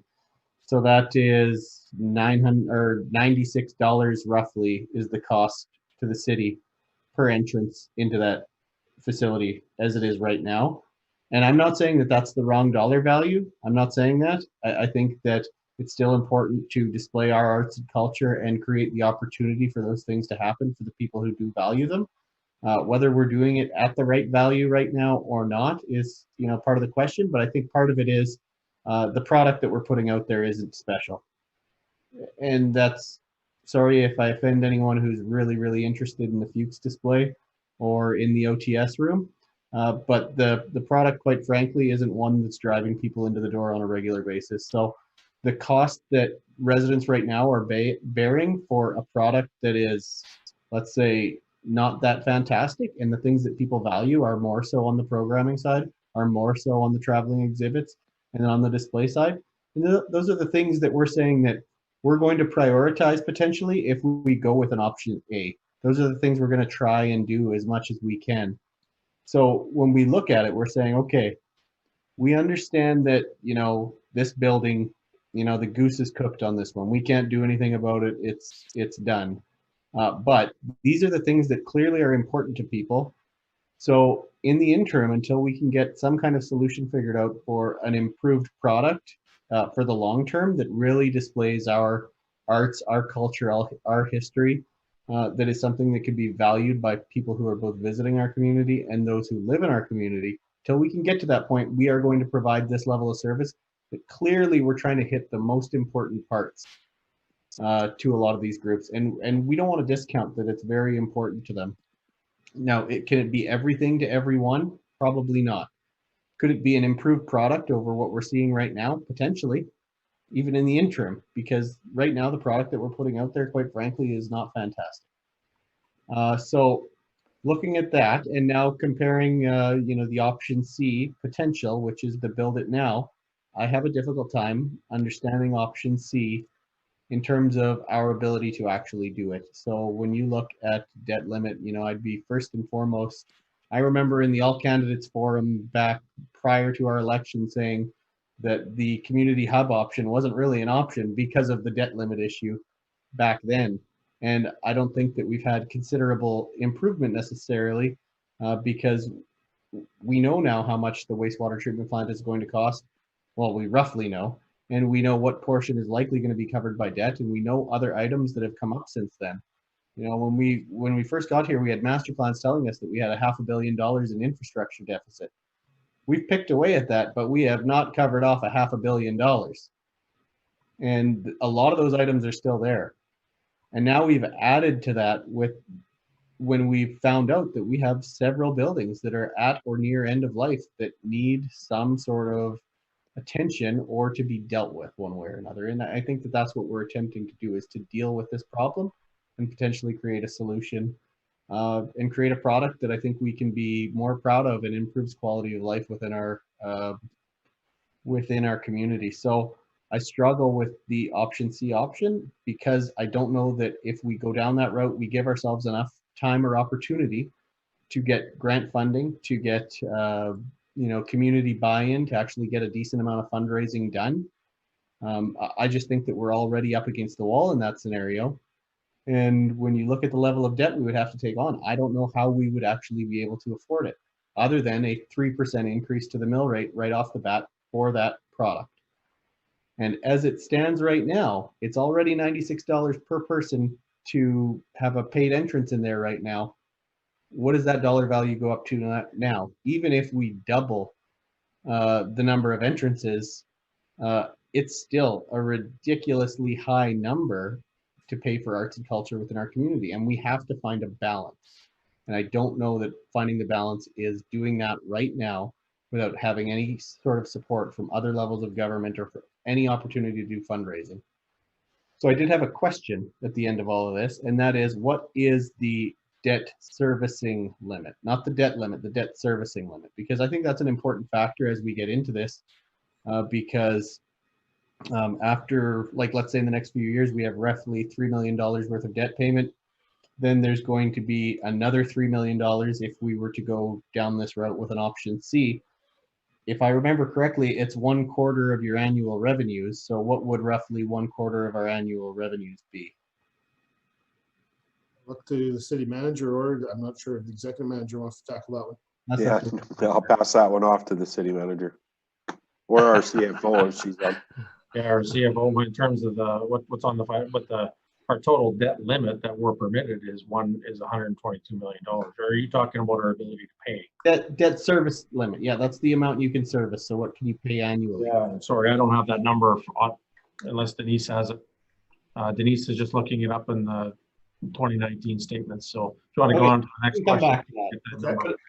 Regardless, I believe that still puts us up against another different challenge that we would have to overcome, and potentially puts us closer to some level of municipal bankruptcy, especially with the other things that need to be built over the next few years for that $500 million worth of deficit we started out with, and the other buildings that are failing. So good question, Councillor. I don't have the exact number. I would appreciate getting it so I can make a credible argument at some point in the future. But it's a challenge right now. Thank you. Thank you. Councillor Diachuk. Thanks, Your Worship. So a couple of quick things. One is that I think when we had the opportunity to go over and tour the museum, one of the points that sort of came to mind, and again, back to the vision of the museum, is that what I heard there was that the Western Development Museum and the Ukrainian Village models for museums are not sustainable. And so that causes me to think really hard about, what directions we take going forward around these pieces. Yet on the other hand, when I listen to Calgary and the amount of money they invested in arts and culture and science, they're seeing a return on the dollar that's very significant to the community and has a very positive impact on the community. So a couple of things relative to that. So as we listen to debt and all the other pieces that are there, the museum and culture and arts have the potential to be an economic generator and actually a significant contributor to our economy locally. What I don't know, and I haven't looked at the Cornerstone project and report to see what it looks like, but my concern is that, as I listen, two models that are within proximal hour and a half of each of us are unsustainable. So what do we need to do relative to our model going forward that will be sustainable and potentially generate revenues? And I don't think we have to count on, every aspect of it generating funding. We know that even within our recreation facilities, the golf course is probably one of the exceptions where it actually makes some money and the rest don't. So we need to look at this in terms of that all the pieces that are there, how do we maximize, the culture of the arts, the museum, and all these pieces together in a way. And I guess I need to sink my teeth into the Cornerstone report to see what's there.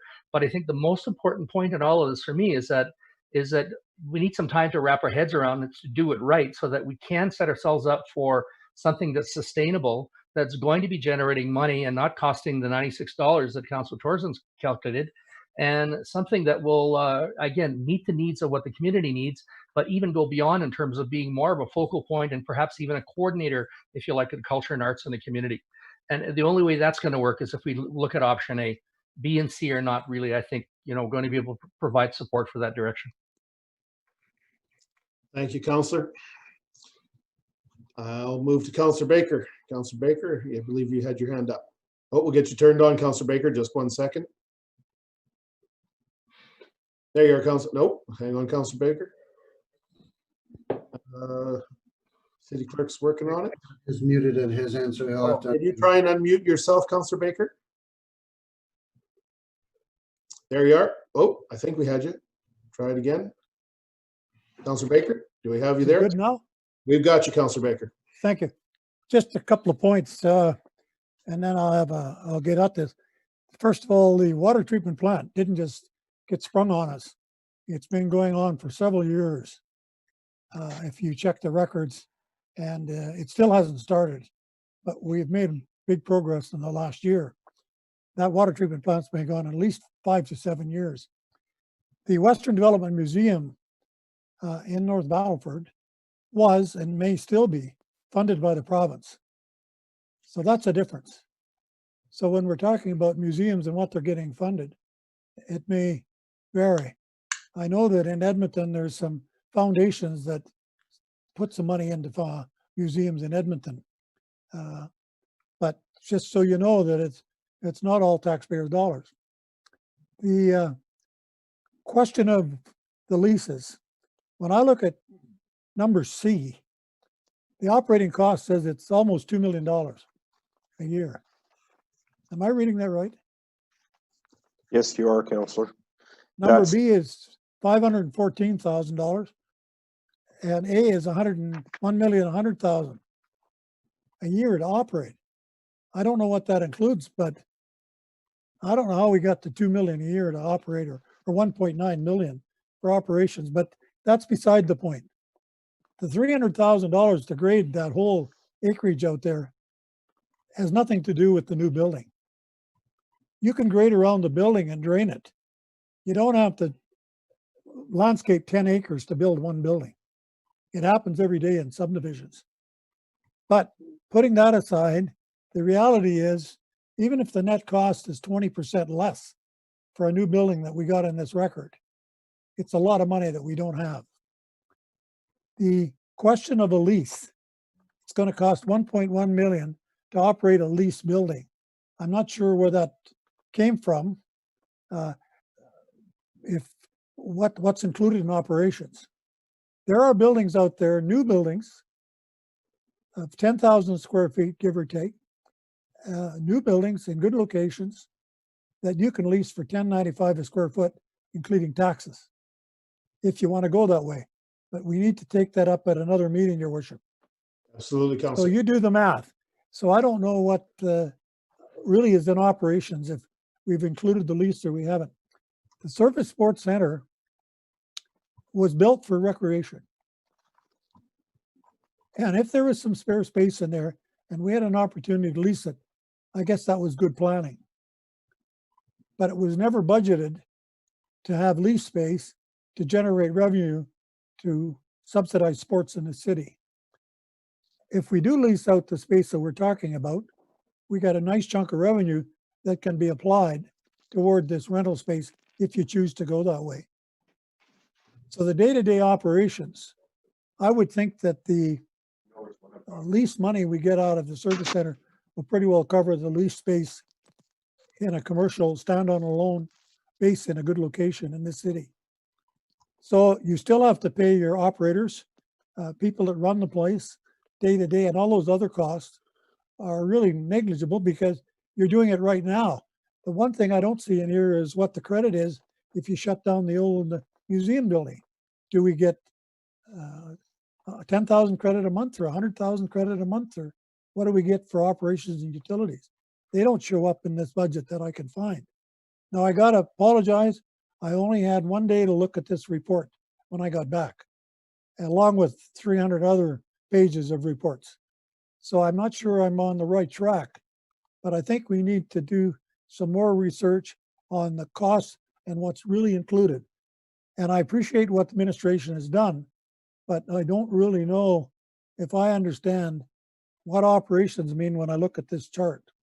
So the business of building a new building right now, as much as we'd all like to build a building, we don't have any money to do that. We talked about 3P development, and there was talk against that. Well, maybe there's other ways of doing it. Maybe somebody will build a building with an option for us to purchase. And I use the option to purchase 5 or 10 years from now when we can afford it. Maybe. Or the individual can keep his building and turn around and sell it, or turn it into a commercial venture, and we can get on with building a new museum at that time. But I'm not sure that all these things are on the table. And I know you're struggling with it, and I understand it, because there's no easy question or easy answer to any of this stuff. But the reality is the money isn't there to build a new building that I can see based on what administration has given us, and I understand that. The wastewater treatment plant is a big ticket item.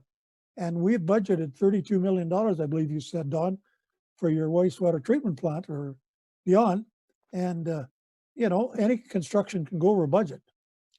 You say it won't, and I hope so, but there's always risks. But I think we have to look at these other things before we can really get entrenched here, as much as our heart would like us to build a new museum tomorrow morning. Thank you very much. Thanks, Councillor. Any other comment? I saw Executive Manager Stang first, and I saw the City Manager, and I'll get to Councillor Diachak. So Executive Manager Stang. Yeah, no, I'll let Dion speak first. Okay. City Manager. Oh, we'll get Don and I were going on the same wavelength here. Councillor Baker, and on page 204 of the council agenda, which you can look at later, we have taken into account the lease rate. So when you look at $1 million to annually operate option A, that includes the 964 that we pay today to operate. So it's not a new $1 million. It's actually a new 126,000. Lease rate is estimated at about 225,000. We've taken on the estimated savings on building expenses. So we're going to potentially save $99,000 a year from current operations, and coming up with a net of 126. So those questions that you did ask about taking into account some savings on current operations, as well as are there on page 204 and option A. So those are all included already. Well, thanks, Dion. I just didn't find all that. I just didn't have time. No, good call, and I was hopefully point that out. That was what you were up to, Executive Manager Stang? Yeah, I was just going to clarify that the net budget amount for what the Culture and Science Center costs us does take into consideration numerous budgets. So you have the LCSC operating budget that includes a majority of the operating costs, but doesn't include it all. There's a separate operating budget, and we'll see this as we go through our 2021 operating budget. There's a budget for the Lloydminster Archives, so that got added to it. We have programming. We have a department that is programming and events. So there's Culture and Science Center staff that are under the programming events. So we included that in the operating budget, as well as building maintenance plan operations. We included that. So when you take all those operating budgets and you add up all the net revenues and all the net expenses, you come up with total revenue, total expenses. You come up with a net total cost to operate that facility as it currently sits today of $964,000 in change. And then underneath that operating budget, you see the net changes. So whether that's, adding in the lease totals, reducing for operating, in option C, Councillor Baker, we reduced the operating budget by $570,000. And that's a net of all the things that would not be associated with that option, including the cost of the building and other administrative costs that are associated with the reduced service levels. So all those numbers are taken into consideration in each of the budget summaries. And if council wishes, we do have details on each of the items that we've added into that and can provide it, but it is confidential information and would only be shared with council. Thank you, Executive Manager. Fair enough. Yep. Okay, good, Councillor. Councillor Diachuk. So yeah, thanks, Worship. I just want to clarify, because I guess I hear Councillor Baker saying if we continue to rent the space that we have available in service, then we would be, you know, the potential is there to take that money for rent and put it aside towards construction. So where's the money going now that what budget is that money going into now where we're currently collecting rent? Is it being applied towards service, sports center, or other general revenues, or where's that money going now? Yeah, thank you, Councillor. The Service Sports Center, the lease rent there is going to offset the operations of Service Sports Center. Has nothing to do with Cultural Science Center budget. But so we've taken it into account to compare what the actual net impact is of moving there. Obviously, there's a reduction in revenue for the city, albeit the Service Sports Center, but it's a reduction in revenue. Okay, yeah, but to clarify though, I guess my concern is not that so much, but I'm guessing is that if we were to set that rent money aside, we'd have to find that equal amount then to offset the budget for service and its operations. So it's not newfound money. Exactly. Okay, thank you. Any other questions, councillors? Very good info, Councillor Thorson. Thank you, Your Worship. No, just kind of, I'd had some notes on the debt service limit type of things, and one of the things that I had, oh, sorry, just 1 second. Got a baby in the room. Yeah, the debt service limit, you know, around 15 to 20%, you know, in terms of rule of thumb number is kind of the one they use, similar to the 75% in a lot of municipalities' debt management policies. And from what I could see, that still, it gets us a heck of a lot closer to that number. A lot closer to that number, to the extent where we're really backing ourselves into a corner if we were to take that project on with purely debt and without having the ability to fundraise and get grant supported kind of initiatives. But one of the other just kind of final things I wanted to say, because a lot of what I said today was about money. I don't think it's only about money.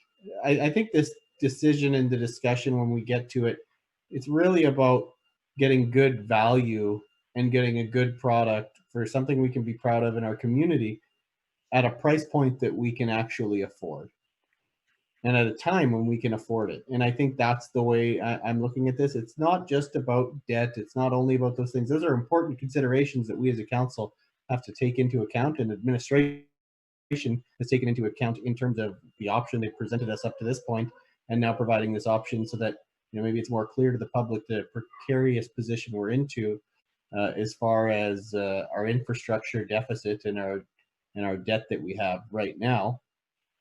So I think that it's not only about money, but money is an incredibly important part of the discussion. There's no question. We know that, all kidding aside, that at the end of the day, taxpayers are very concerned about money. This council's been very concerned about money. We've taken this very seriously, and there's been a lot of things discussed here, and I've made several notes that for today and next week, but I think just the hitting is that no facility in this city, from recreation, culture, entertainment, makes money. Golf course comes close and has made money in the past, depending on the year. And again, it's going to be challenged because we didn't open quite as early as we'd like. But recreation costs money, culture costs money, and I think taxpayers have heard that message, and I certainly appreciate that. I think there's a lot of good information that's come out today. I appreciate all the work administration has done to pull that together and summarize it, because it's appreciate the communications people, and I appreciate the input from the residents. And I've been stopped in the street, and I appreciate those comments, and I will share those comments further next week from that perspective. And I think that we've got to come to a decision that somewhere along the lines, based on the information we've been provided and we've gathered up, because we need to do something different. What we have today, status quo, is not working. And again, the building is not open to the public due to COVID, but moving forward, which if and when things open up, we need to be prepared to have a plan and move forward. So I look forward to the discussion next week at council, and would ask administration to bring this back. City Manager, you have some comments. Yeah, I guess that's a clarification. We're good to bring this back on Monday for council meeting. I think there's been enough information presented. Council needs to take a hard look at it, and we're going to have to arrive at a point somewhere along the lines. Okay, thank you. You're welcome. With that, I would ask for a recess. I was going to try and make it one more, but a motion to recess for 5 minutes. Councillor Buckingham, thank you. Could I have a seconder? Councillor Diachuk, all in favor?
please raise your hand.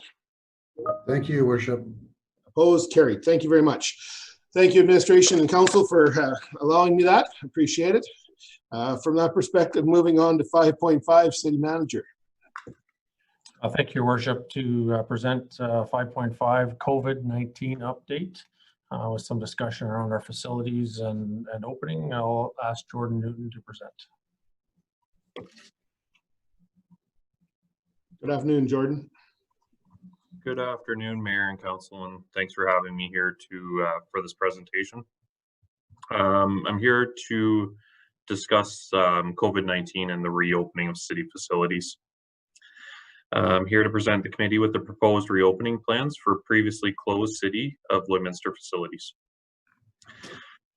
I'm going to read out the whole background just because of the agenda item. During the response to the COVID-19 global pandemic, several City of Lloydminster facilities were required to close in order to help slow the spread of COVID-19 in the community and region. The building closures were done in order to comply with public health orders issued by the province of Saskatchewan. Now that the province of Saskatchewan is expanding reopening in the province, the City of Lloydminster can start to methodically lift city restrictions. Administration felt it is time to formally evaluate the reopening of city facilities that were previously suspended to public-facing services. These recommendations from administration and the incident management team are based on the Saskatchewan Reopen Guide, industry best practices, and input from facility managers. Prior to opening each facility, teams will go through a planning exercise and complete a facility-specific reopen plan that addresses COVID-19 transmission risks and creates mitigation measures to be implemented. This will ensure all guidelines are followed and staff or patron safety is always ensured. Certain recommendations are based on phases in the Reopen Saskatchewan plan. In addition, some recommendations also include a grace period that extends past the phase. This is a recommendation as reopening a facility under COVID-19 guidelines can be complex and additional time may be needed. Recommended timelines are as presented. Amphitheater, this is directly tied to phase 4.1, which is to be determined. Arenas, this is phase 4.2. Ballparks, phase 4.1. Beach volleyball, phase 4.1. BioClean Aquatic Center, phase 4.2. And then we're asking for a 2-week grace period. Camp kitchens are currently open in the city. City Hall, we're proposing June 29th, 2020. Community gardens are currently open. Disc golf is currently open. The Employee Relations Office, which is the second floor of RCMP, is July 6, 2020. Lawn bowling, phase 4.1. Lloydminster Golf and Curling Center is currently open. Off-leash dog park, currently open. Operations Center, July 6, 2020. Outdoor pool, closed for 2020. Playgrounds, currently open. Service Sports Center, this is the entire facility, phase 4.2 and up to 2 weeks grace period. Service Sports Center, just the fitness area, June 22nd, 2020. Skate Park, it is actually currently under construction. And we're asking for 2 weeks after the construction finishes. Soccer fields, phase 4.1. Splash Park and our Park Center, phase 4.1. And our tennis courts, currently open. There is facilities that I just want to take some time for additional consideration. This is our arenas. So there is an opportunity to open ice for user groups before the recommended 4.2. High performance conditioning may start prior to phase 4.2 under strict guidelines. The ice will only be able to be booked by pre-existing athlete conditioning camps. And if an administration move forward with operating an arena, ice could be installed in roughly 2 weeks. Not included in the IR is I did receive some additional information from Saskatchewan today. We can open up the ice, but that means that no play equipment can be on the ice at that time. That would be your stick, puck, and net. And then moving on to outdoor pool. Under the reopen plan, the outdoor pool may open under phase 4.1. though there will be an increased cost in operating a seasonal facility for the reduced operating months. If administration move forward in opening the outdoor pool, then the facility could be operational in 5 weeks. The timelines presented may be subject to change. The reopened plan is very fluid and is continually adjusting to meet the modifications made by the province of Saskatchewan to the reopened plans. Any changes that do occur will be based on safety, needs of staff and patrons, and financial constraints, as well as changes to the reopened Saskatchewan plans under the public health order. Any changes to the recommended opening dates will be formally communicated to the public. Our options today is that the committee accept this report as information. 2, that the committee request more information and the item be brought forward in a future regular council meeting for decision. 3, that the committee request more information and the item be brought forward to a future governance and priorities committee meeting. I'll open it up for questions. Thank you, Jordan. Councillor Thorson. Thank you, Your Worship. So on in terms of the outdoor pool, do we already know what some of the specific requirements are going to be at that later determined date? Thank you, Councillor. So we do have 2 documents that we've started to look at. We've been provided an industry standard document from our team at the pool. That's a quite lengthy document on how to best protect staff and patrons, as well as Saskatchewan is coming out with their specific guidelines as well. Oh, okay.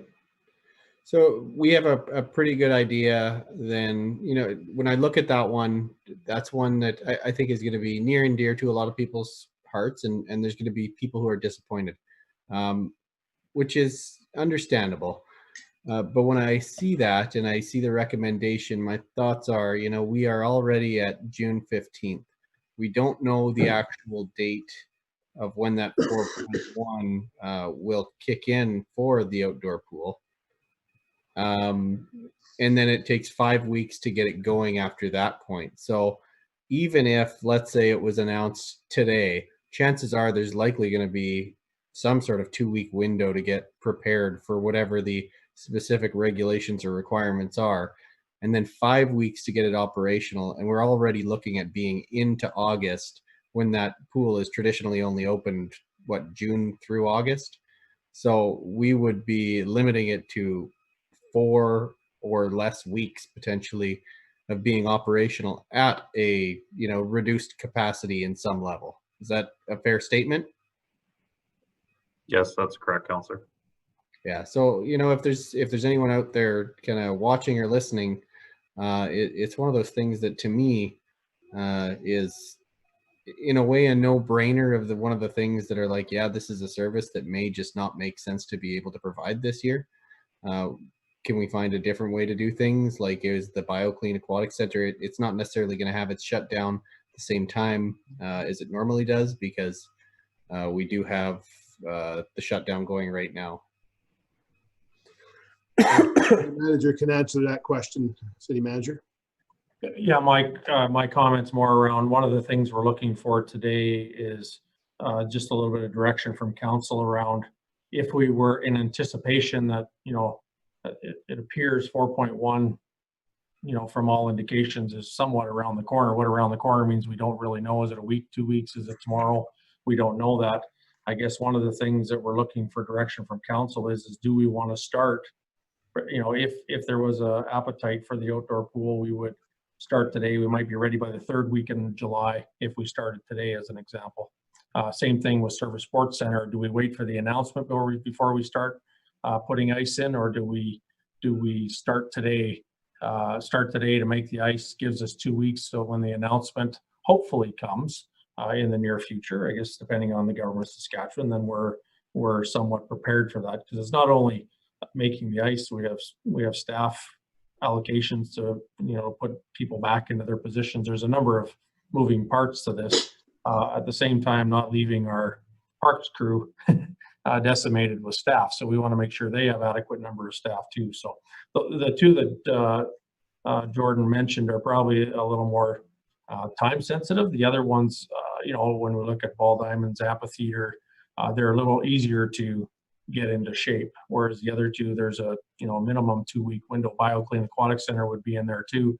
There's still some still a little bit of work going on there, but those pools and the arena to that regard, and there's obviously a cost to it as well. And so we have user groups that are ready to go when they're wanting to go whenever we can, and so they're looking for some direction from the city in terms of what a timeline might look like. And so yeah.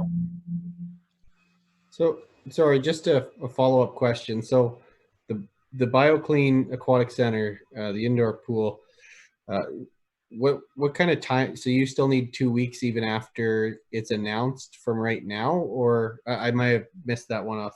Can somebody scroll up? So I can answer that. Yeah, I'm just trying to figure out if for some reason the outdoor pool could not be open, could we have still some level of swimming service open? Yeah, so why those the requested grace periods 2 weeks is on there, just because it is a complex building and we don't know both when the announcement will come and then when the introduction of the phase will be. So if for instance we got told today that 4.1 or 4.2 was going to move ahead in a week or two's time frame, we could be surprised with the timeline, so we might have to take a little bit extra time just with our planning. That's not to say that we will use those 2 weeks if we do have adequate enough time to open our facilities.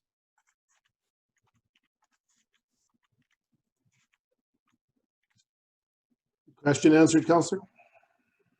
Good. Any other questions? Councillor Buckingham and then Councillor Monroe. Councillor Buckingham, go ahead. Thank you, Worship. It's been talked about a lot in the community under the arenas 4.2, and then some clarification on high performance. So only camps and conditioning and all that kind of stuff would be allowed to open under 4.2, or is under 4.2 a full opening? And right now we could open the rinks with the high performance. Thank you, Councillor. So as of right now, under phase 3, we can have the conditioning camps open on ice, but that is without sporting equipment. So no sticks, no pucks, no nets is what I was told from the province. And that would be just one-on-one, more skating conditioning. Under phase 4.1, there's likely to be the introduction of sporting equipment, so then they could do the conditioning camps with sticks and pucks and do those type drills. And then under phase 4.2, that is the expected full opening of our indoor recreation, including arenas. But at this time, we don't know the specific guidelines that those arenas will be under. The ices at the Service Sports Center are an interesting thing. And I mean, I'm a hockey parent, so I'm fully aware of what the expectations of people are for being able to get on that ice and do things. The question becomes, it's going to take us a bit to get that up and running. What does that facility cost per day to keep running when the ices are in, or do we only put one ice in to start, or how do we want to do that? And then we have to limit who can be in there, how many people can be in there, space out the available bookings. So if you booked it from 9 till 10, I can safely assume that the next user group couldn't be in there till at least 10:45, because we'll have to deal with dressing rooms and benches and ice resurfacing and all that stuff. And then say, for example, one of those high performance camps has a COVID positive test out of one of their participants. Then do we have to shut down the arena, sanitize the arena, kill everything down? But we're not going to take the ice out at that point because it would cost twice as much to put it back in. So is the risk worth the reward? Do you put the ice in and start to allow some of those things with a limited amount of revenue generation on a facility that already loses money? We already talked about this earlier. Recreation costs money. Not one facility breaks even, right? So what is the best avenue to go down? It's a very tough thing, and I know there's lots of pressure out there, but on the other hand, it's an interesting time to be a parent of a kid who plays hockey or skates or figure skates or any of that stuff. You know, they're branching out and doing other things, and these are all good things. They're expanding their horizons, and but we need to look at this very, very carefully, in my opinion. And there's a large cost of putting back the ice and then having to shut it down again if something like that happens. And the also other cost is limiting those user groups to using it. So it's not as easy as people think. Just put the ice in. Let us get back on the rink. Not quite that simple.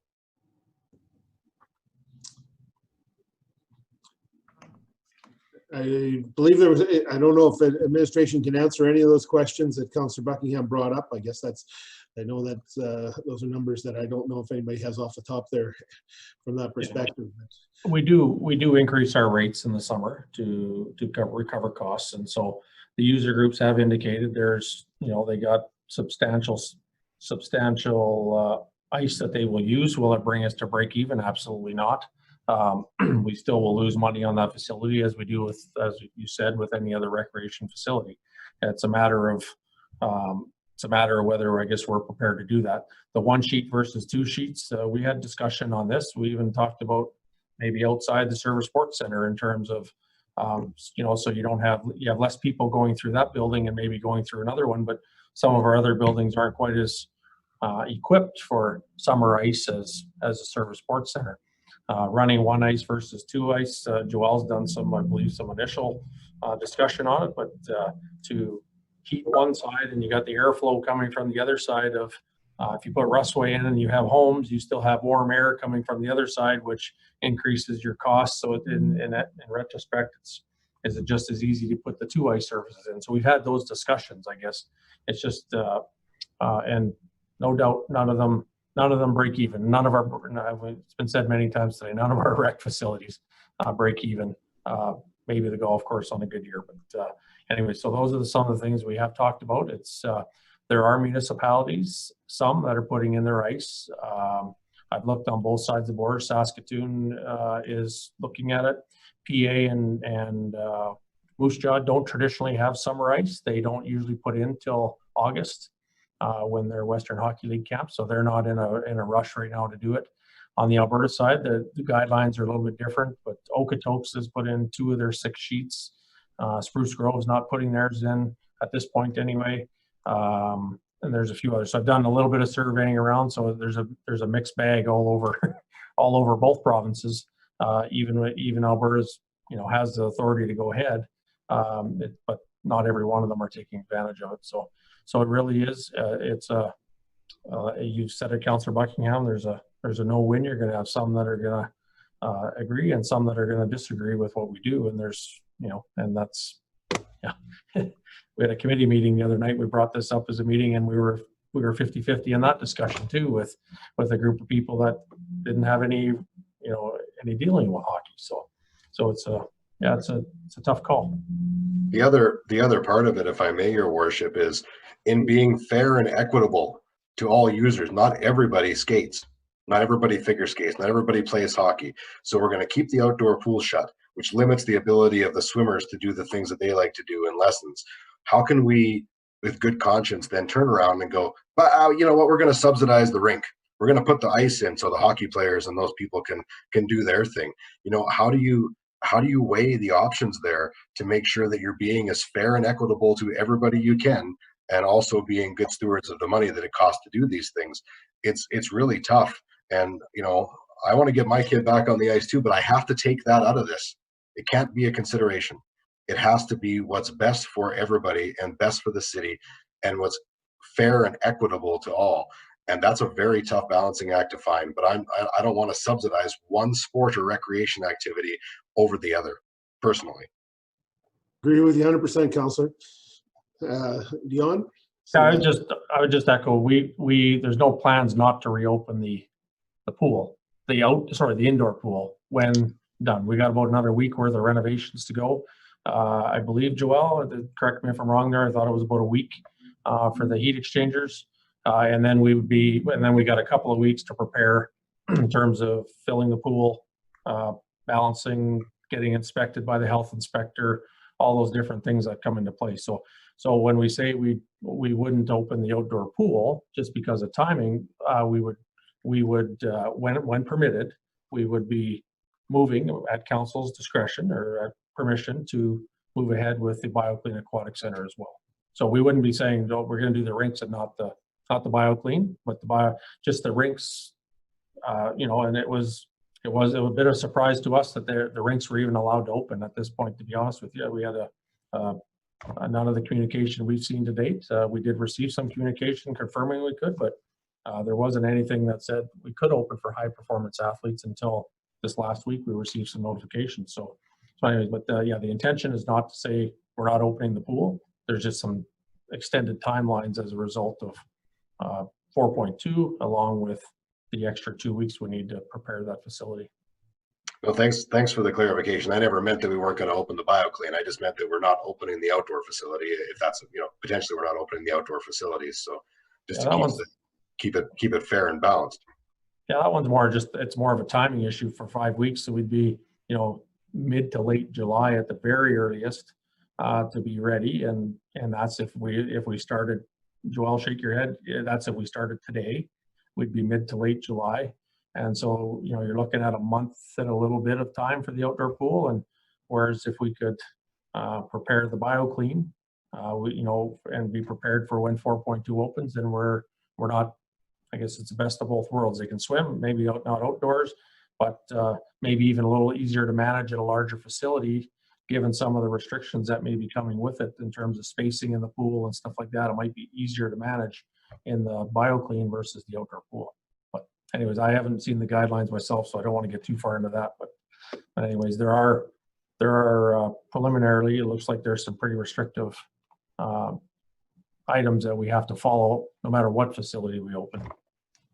No, I think Councillor Torreson said it earlier there that, you know, the outdoor pool, for example, is something that most people, I think, would understand from the financial perspective of everything and the actual usability of it. And you're not taking away all swimming. You've got the BioClean that we're going to open and get all that stuff going too. So no, it's, I think I've had my share of screen time here. I'll let somebody else talk for a while. Thanks, Councillor. Councillor Torreson, and then Councillor Monroe. Councillor Torreson. Thank you, Your Worship. Yeah, just to kind of follow up to some of Councillor Buckingham's points there. Sorry, I got small people in the room. Very much, I like actually this plan in general. I think that it gives opportunity to learn. Sorry if you guys are catching any of that feedback. Gives you opportunity to kind of learn as we go on the different facilities, so we can see what's working, what isn't working, how long we actually need to do things, and it gives us an opportunity to kind of work our way through it. But also, I think it gives opportunities to all types. It's not necessarily at the location you always preferred. So if you tell me that the arena that gets set up ends up being the Russ Robertson instead of the Service Sports Center, I think that's fine, because you're still providing an opportunity for that, you know, activity to exist.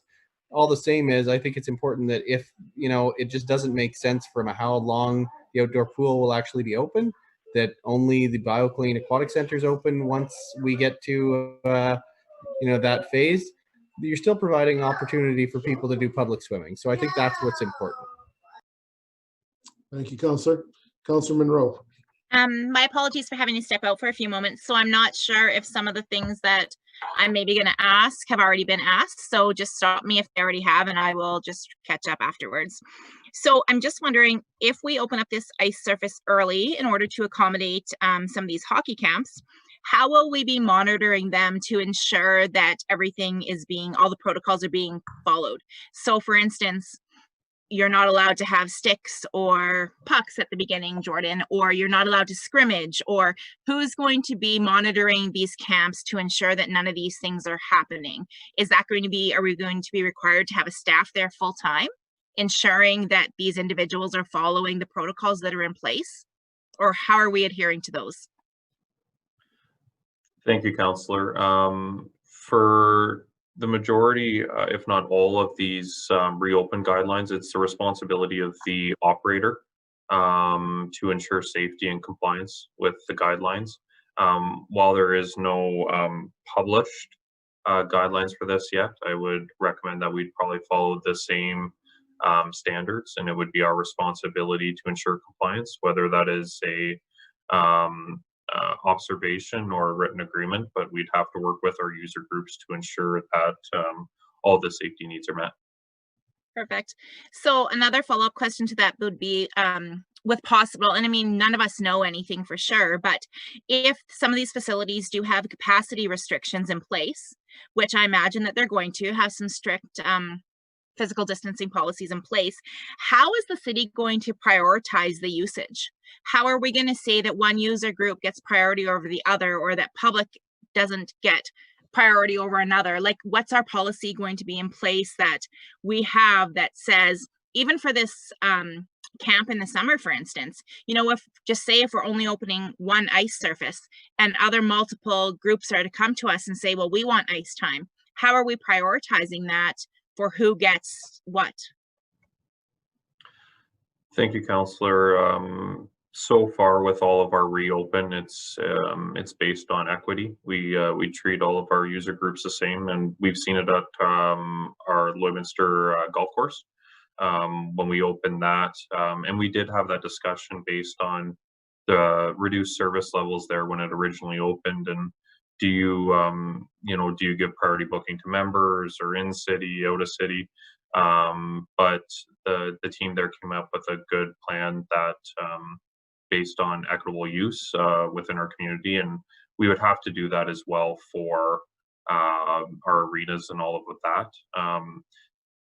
Capacity issues, that will be something that we'll probably face throughout this pandemic, and it's something that administration will have to manage.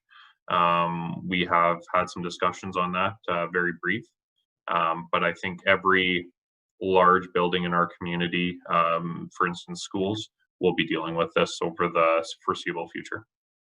For sure.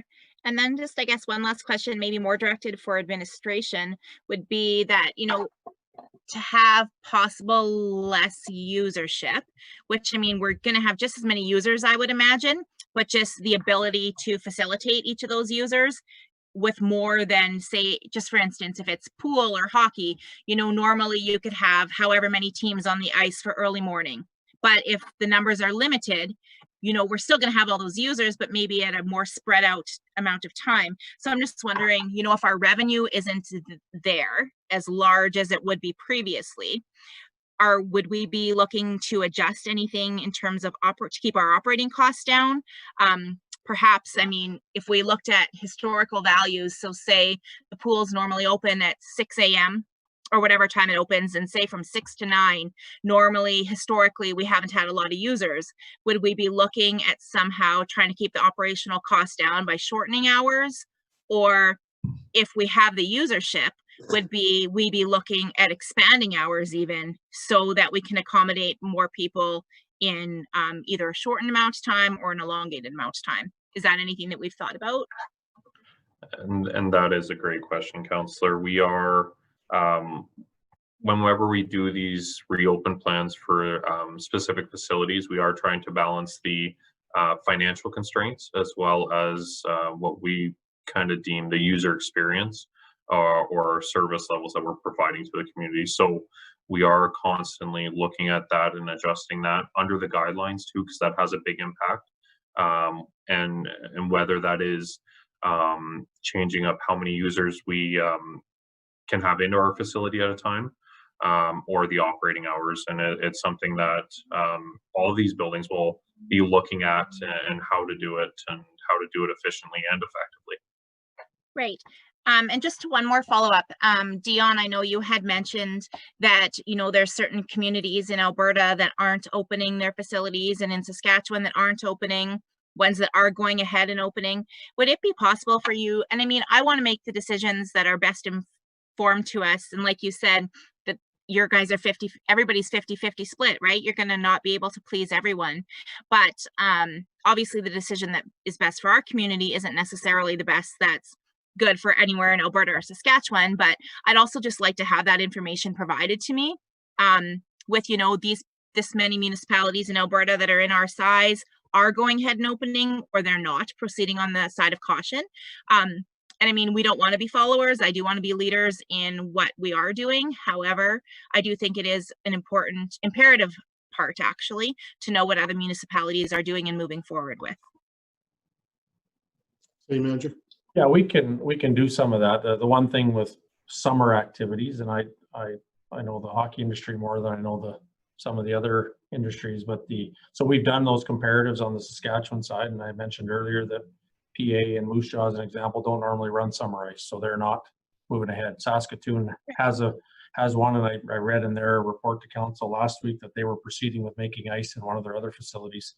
Okotoks normally runs six sheets of ice in the summer months, and they're down to a couple, trying to be open in sometime in early July. And so some of it's different just because, you know, it's not a winter to winter comparison.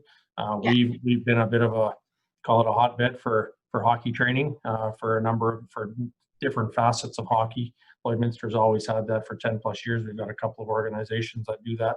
And so obviously they want to continue that and maintain that. So I can do a little bit more on the Alberta side. There's not much, you know, in terms of PA and Moose Jaw are the ones that are, you know, population wise similar to us.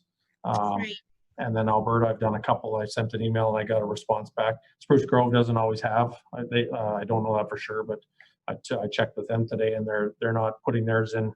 Doesn't sound like it, but anyways, those are just a couple that I've reached out to. But I guess just one of the reasons that I was inquiring about the Alberta side was because I've had a little bit of feedback from community members that, you know, they're worried if Lloydminster doesn't put their ice in, that some of their older hockey camp individuals will go to other municipalities within Alberta that are operating. So that was just my only reasoning behind that. I mean, it sounds to me like you've investigated it, so I appreciate that. I just wasn't sure if there was a little bit more to elaborate on, but it sounds like you've looked into it, so I appreciate that.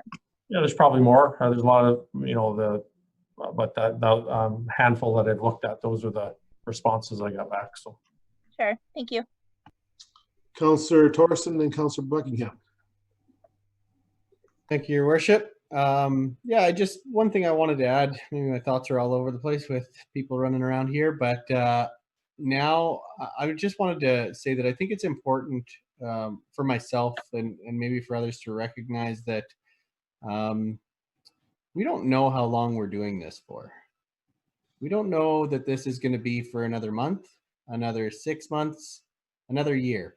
We really don't know that information in terms of how long these phases last, or whether or not there's, you know, this is going on for a while. So to me, I think it's really important that we just have this plan and we get the requirements in place and follow the guidelines so that we can start just, you know, getting back to some kind of normal life, because these restrictions, they could be on for the remainder of the year. We don't know that. They could be on for an entire 12 months. And I think that by doing this, we're still giving that opportunity for quality of life for a lot of people in our city. And we're going to find out that, you know, the cost of some things because of the requirements are really, really high, or some are lower and some are more affordable. Some of them that are more self-directed probably have little to no effect.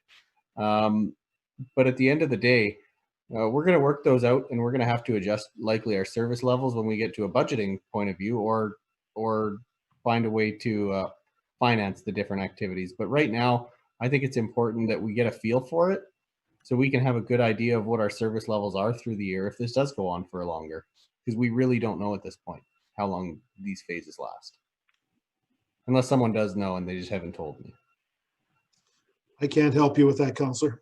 I know the city manager hasn't. We've had numerous discussions, and we keep waiting for the government, and they will inform us. And I'm sure Jordan, as he informed us today, had further discussions. This is an ongoing discussion daily through City Hall and the city administration to the government to seek clarification on a daily basis. Councillor Buckingham.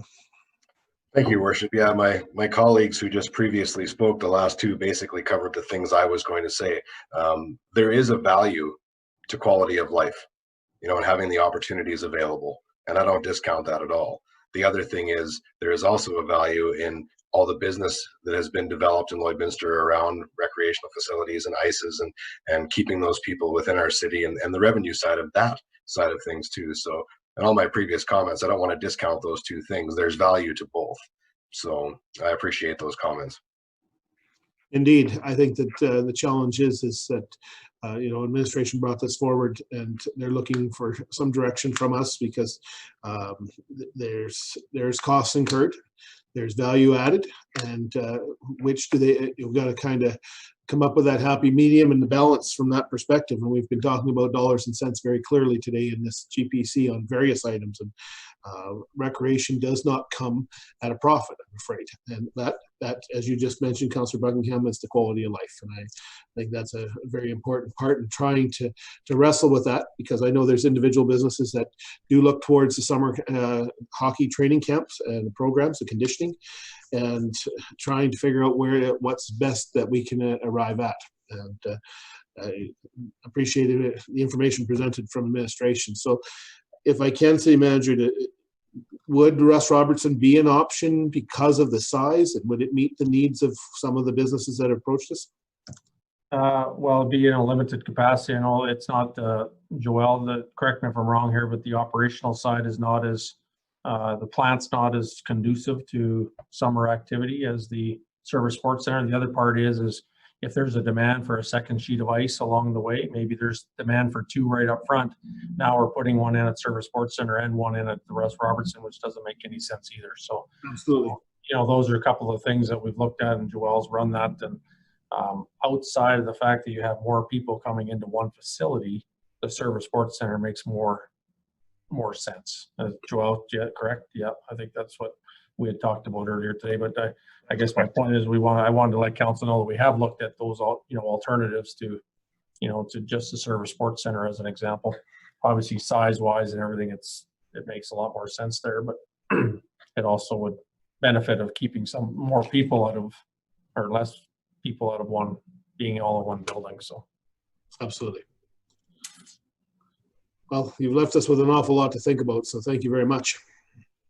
Yeah, I guess for us, I guess is council wanting us to hold off on doing any of that and report back on Monday? Is council wanting us to go ahead and when it's available to start getting facilities prepared, like in terms of putting an ice sheet in before the phase 1 4.1 announcement? Like Jordan said, it can open now. Are we wanting to go down that road?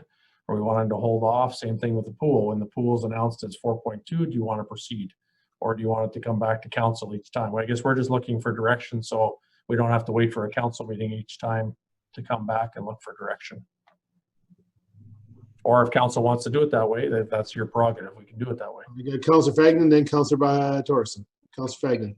Yeah, I think that, in my mind, that we need to move forward with this instead of coming back to council. I just think it would be there, it's changing very quickly. And I think we owe it to our citizens to be prepared as much as we can. Certainly on the outdoor pool, that's an interesting one. I would kind of lean towards, not doing anything with that. And I think that users and community will understand that it doesn't make much sense. So that would be the only thing that I would be in favor of not moving forward, would be the outside pool, just to leave it as it is for now and use the BioClean once that's done. Thank you. Councillor Thorson, then I'll get to Councillor Baker. Thank you, Your Worship. In terms of your question, when I look at how we got to where we are today, declaring a state of local emergency, which gave powers to the city manager's office and the IMT to be able to kind of make some of the calls that they've been making, like as far as how we had closures and reduced services. Those individual discussions and those individual closures did not come to a public council meeting and come to a council decision. It was more a matter of what is best practice, what are the guidelines we can follow, and what can we do? And I think that in our reopening, we ought to be following more or less the same philosophy. I don't think it makes sense to come back to council every time a decision may be needed for whether we specifically open one facility or not. I think that it's pretty clear through our direction that we want to maximize our service levels, but with an understanding that not everything makes sense. And I think that the plan that you've given us recognizes those things. So I would say carry on the way that that the IMT is carrying on right now. And I think that it's in line with what we've done up to this point in terms of how we've handled the pandemic in general. Thank you, Councillor. Councillor Baker. Oh, we'll get you turned on there, Councillor Baker. We don't have you, you're still on mute.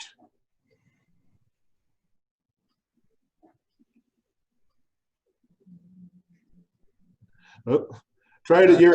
You can't unmute Councillor Baker. He's. Right, go ahead, Councillor Baker, and try and unmute at your end there.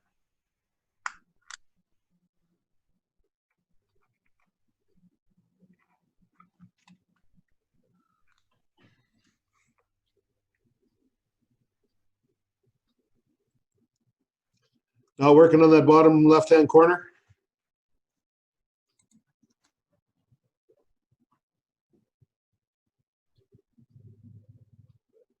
Should be on the top right.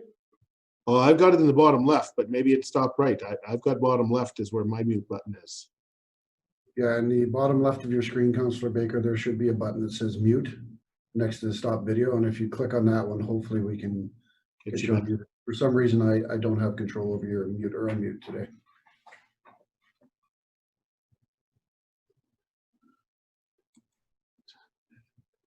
I think Councillor Baker just said technology is a wonderful thing, but I'm not sure if that's exactly what he said. I got a grin out of it, but just on the bottom, nothing on the bottom or left-hand corner, Councillor. Oh, he's got the the mouse. Yep, and they won't. There's nothing on that bottom left-hand corner.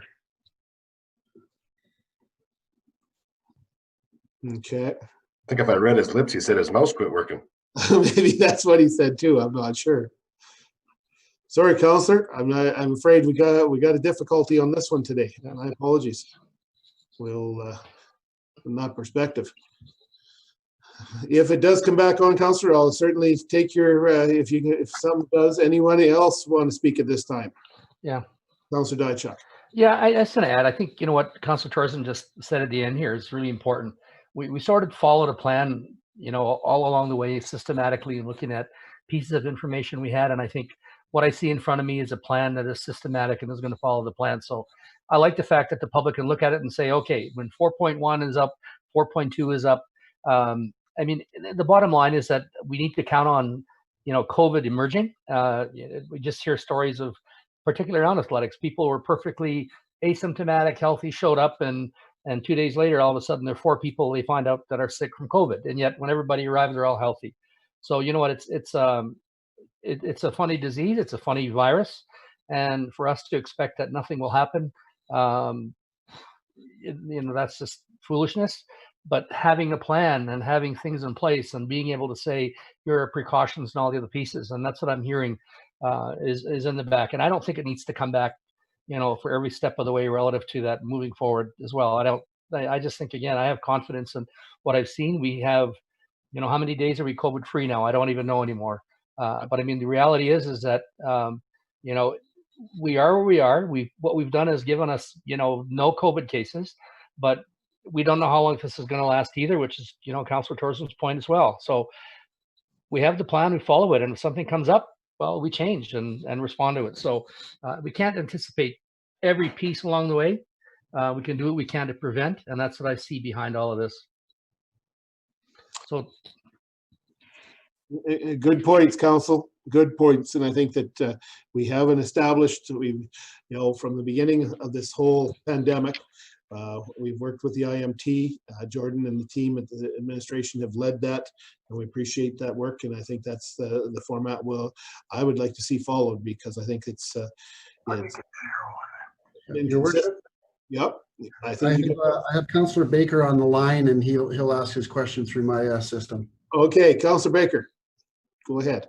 Thank you, Your Worship. I'm having trouble with the mouse on this thing. Okay. My question is this. We started out on this project with following Sask Health rules. We got this report from Jan yesterday, and it gives us some options. My question is, and I don't know if I got it straight, what is Sask Health telling us? We can open or we can't, or we can open sometime if we follow certain rules.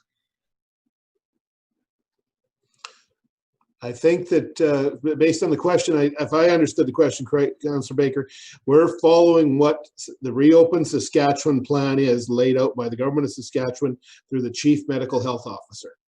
Just a minute, please. The mayor's speaking too. I'm sorry. So I was just saying, I'm on the understanding, and correct me if I'm wrong, City Manager and Jordan from the EMO side, we are following the Saskatchewan reopen plan, and that's exactly what's being laid out here based on that. That's what I'm correct, City Manager? Yeah, I'm getting Jordan's nod, so Yeah. that's the plan we're following, and that's being what's laid out here right now. Yeah, that's correct. And I think the one thing here, and it's been noted a few times, is arenas in particular caught us off guard when the high performance camps were added as an option for arenas, something that I talked to many municipalities, they didn't hear that option. And so that was brought forward to us by a member of the public. And so we investigated, and it was correct that that was an option. So that's why, you know, it's a little bit outside the guidelines of 4.1 and 4.2. It's more so under phase 3, I think it is. And so that's where I guess the options is, but there's limitations to that too. So, but yes, we are still following Saskatchewan. Okay. I know the report I got from you, Dion, you sent out yesterday or Saturday. Yep. I have on that in there. To me, it was slightly ambiguous about that, but I've got it now. I just wanted to make sure we're following those rules. And the question is, if we open, do they have to sign a waiver if they come into the arena? Because some people are doing that. Look to administration for that answer. If I believe that's happening everywhere, Councillor, in a lot of businesses and churches, but I would imagine, I don't know if we're doing that at the golf course. Jordan, can you enlighten us? How are we recording people so that if there is an outbreak, contact? Thank you, Councillor. So at this time, we're not looking at every facility having a waiver for incoming customers or patrons, though on certain bookings, memberships, items like that, such as the golf course, we do have a disclaimer about the virus and the pandemic going on. And we'll continually work with both Sask Health, our Chief Medical Officer of Health, and our legislative team. And if we need to instate waivers for a certain facility, we'll take that advice and move forward. I'm sure you were. I just want to make sure. Good question, Council. All right. I think we've given administration some direction there in our conversation.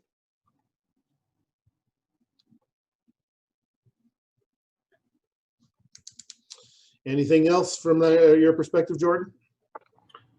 No, thank you, Mayor and Council, for having me here to discuss the reopening plans, and thank you for the confidence you have in the city administration, and we'll move forward with our methodical opening and of all our city facilities. Appreciate that, and I think that very much appreciated by the community. I know that, as we just saw, there's a wide variety of discussion in the community, and I think you've worked through it very well to this point, and appreciate the support you've given the community and the information. And I know you're on a daily basis, basically out in front of the community or presenting, and appreciate that very much.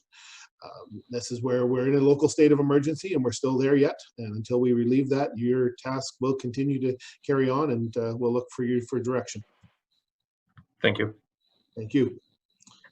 Moving on to item number 6, governance and priority matters. 6.1, I'll look to the city manager. Thank you, Your Worship. To present 6.1 Martin Brown Area Redevelopment Plan and MDP Amendment, I'll ask Natasha to present. Thank you, Your Worship. We're here to provide the committee with information regarding the Martin Brown Area Redevelopment Plan as submitted by Land Division. This application was submitted concurrently with an application to also amend our municipal development plan. Planning administration is currently in the process of reviewing the ARP as well as the MDP amendment and obtaining feedback from internal departments, external agencies, and adjacent landowners. We are still working through the comments received, and even though officially our comments have closed, we are still accepting feedback from the public. Additionally, as per our area structure plan policy number 16/2017, administration will hold a public engagement event prior to recommending final approval of this document to council.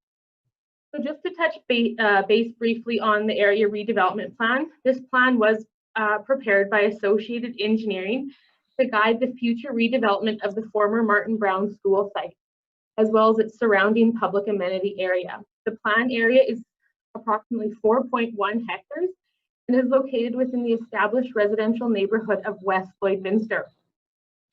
The ARP brought forward a two-phased approach as to how development would occur on the subject lands.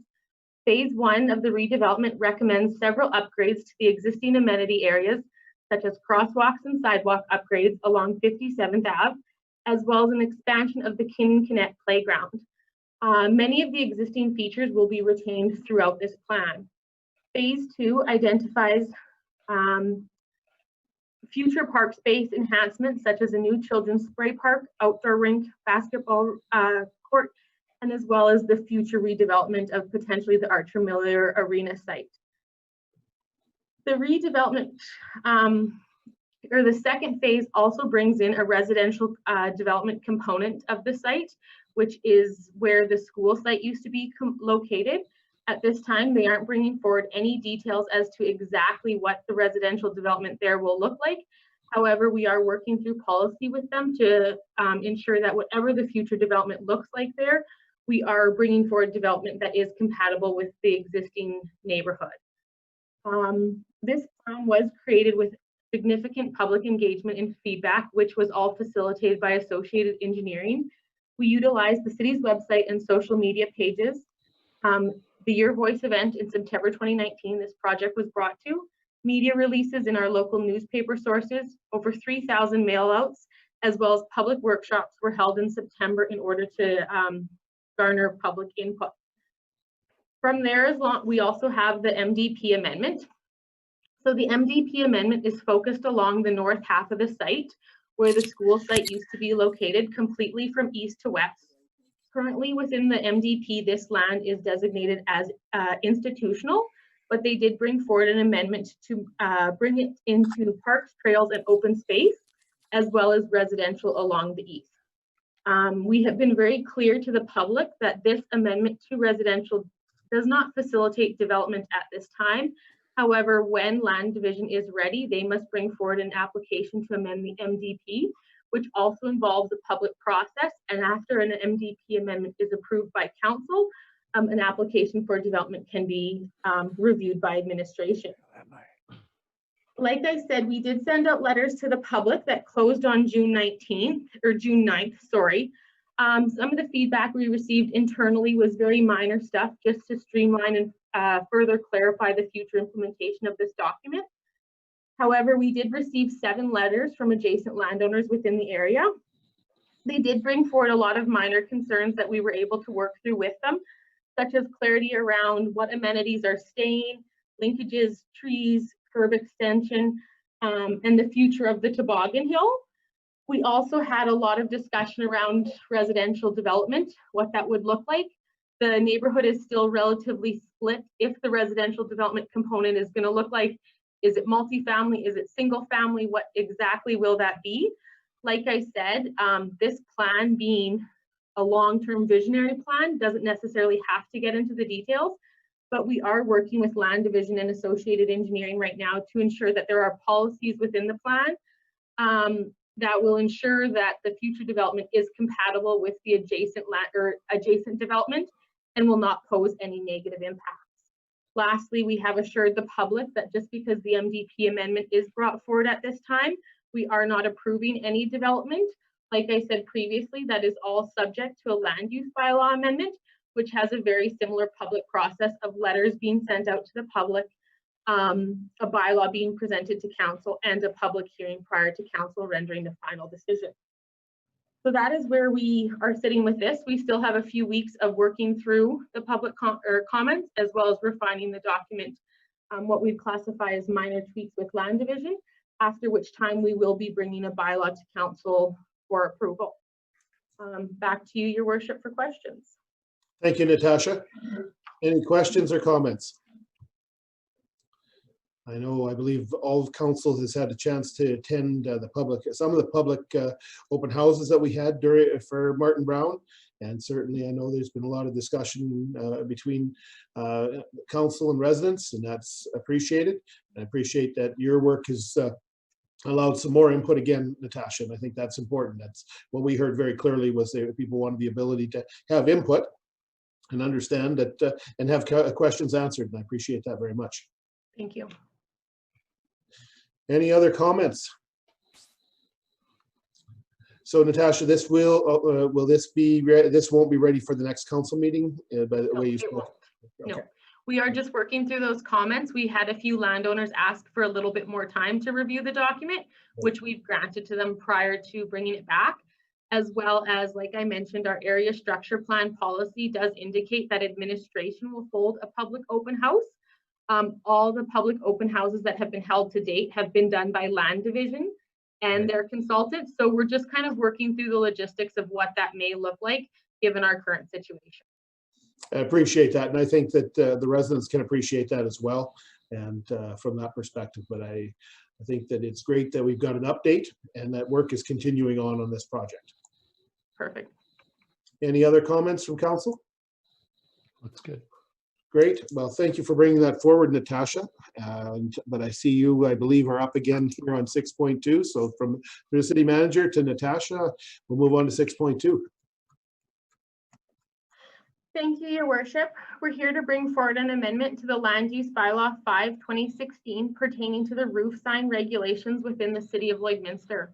Recently, administration has identified a potential gap within our bylaw pertaining specifically to roof signs. After discussion with our senior management team, administration was directed to prepare an amendment that aligns with best practices of our comparable municipalities. Currently, section 4.20.22 of our land use bylaw prohibits roof signs anywhere in the City of Lloydminster. We did complete a comprehensive review of roof signs in several municipalities in Alberta and Saskatchewan. We prepared a recommendation based on this review that was completed, as well as what made sense for Lloydminster. We have begun the process of circulating this bylaw for public comment. It is still in the public referral process. It's been advertised in our newspaper, as well as internal and external referrals have gone out. However, to date, we have received no comments on the proposed amendments. Just to have a little bit more discussion about where administration's recommendation sits to amend the land use bylaw. Like I said, they're currently prohibited in all of our districts. We're recommending to add them as discretionary uses in the highway corridor district, service commercial, light industrial, medium industrial, and heavy industrial. Consideration will only be given for roof signs when there is no opportunity for a freestanding sign or fascia sign, or where a sign will be determined that it would not be visible from the street. There will be no third-party advertising on roof signs.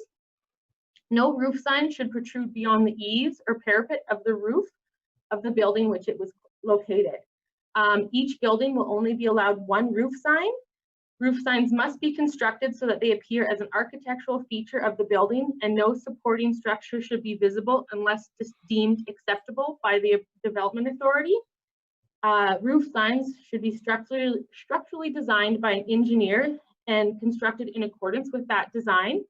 They must not be illuminated or have any electronic messaging. And roof signs must be inspected every 3 years, and a certificate of inspection must be signed by an engineer and provided to the city for our records.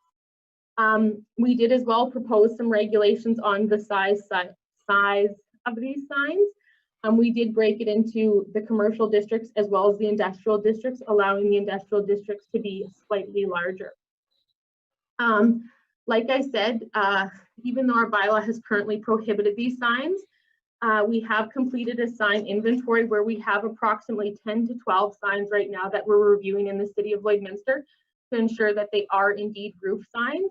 Also to find out where within our approvals they fall. There were previously some regulations prior to 2016 that did permit roof signs. So we just have to go back to figure out which of these signs received previous permits under our old bylaw and which ones are non-conforming under our existing bylaw. Should council approve this amendment, administration will look further into that roof sign review and contact landowners accordingly. that's about it. Back to you for questions. Thank you, Natasha.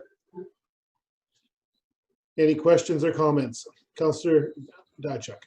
Yeah, thanks, Natasha. Just a quick question, because I'm thinking if I'm designing a building, I might build into kind of the fascia, whatever, some electronics or a sign that's lit. So is there a kind of a disconnect? Because if I have the old building, but if I put it against the building, it might be electric, or if I put it on top, I can't make it electric. So yeah, that's how we're sitting today. Fascia signs can have illumination. However, Yeah. our recommendation is that if it's a roof sign in which it projects beyond the eaves, that it not be illuminated. That is very common in a lot of municipalities. That comes down to a safety and a traffic perspective, as well as respect for some adjacent neighborhoods that may be bordering along residential areas in the evenings and whatnot. Okay. Yeah. Any other questions from council? Councillor Fagman. Thank you very much, Natasha, for your presentations there, both of them. I'm just kind of curious. I'm really straining to, you've got to picture roof signs that we have currently in the city. Can you give me a couple of examples of the dozen that you mentioned? Okay, I can give you some of the examples of the ones we're looking at right now. Granted, acknowledging that these are all in very different approvals or non-compliant signs. Some of the ones that have come up are the Real Canadian Superstore has a roof sign, ME Tire has a roof sign, Rhino Roofing has a roof sign, the Tin Man has a roof sign, Guardian Plumbing and Heating have a roof sign. So those are just some of the examples we've noted throughout our community. Again, there are a few others that we're evaluating, but we have to be very careful that we review all the definitions of our bylaw to ensure we're classifying them correctly. Okay, thank you. Any other questions? And again, this way, Executive Manager Stang.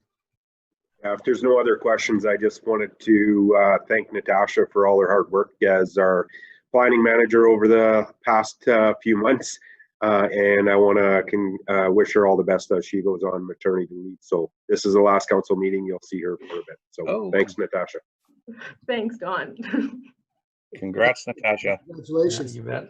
So Natasha, just to go back on, if we move forward with this, when someone has an existing roof sign, we'll try. The intention is to get them compliant, or would it be they would be allowed an exemption? Because it's that once I put it up, the rules were the rules, and now the rules have changed. Where does that leave the people that have existing roof signs?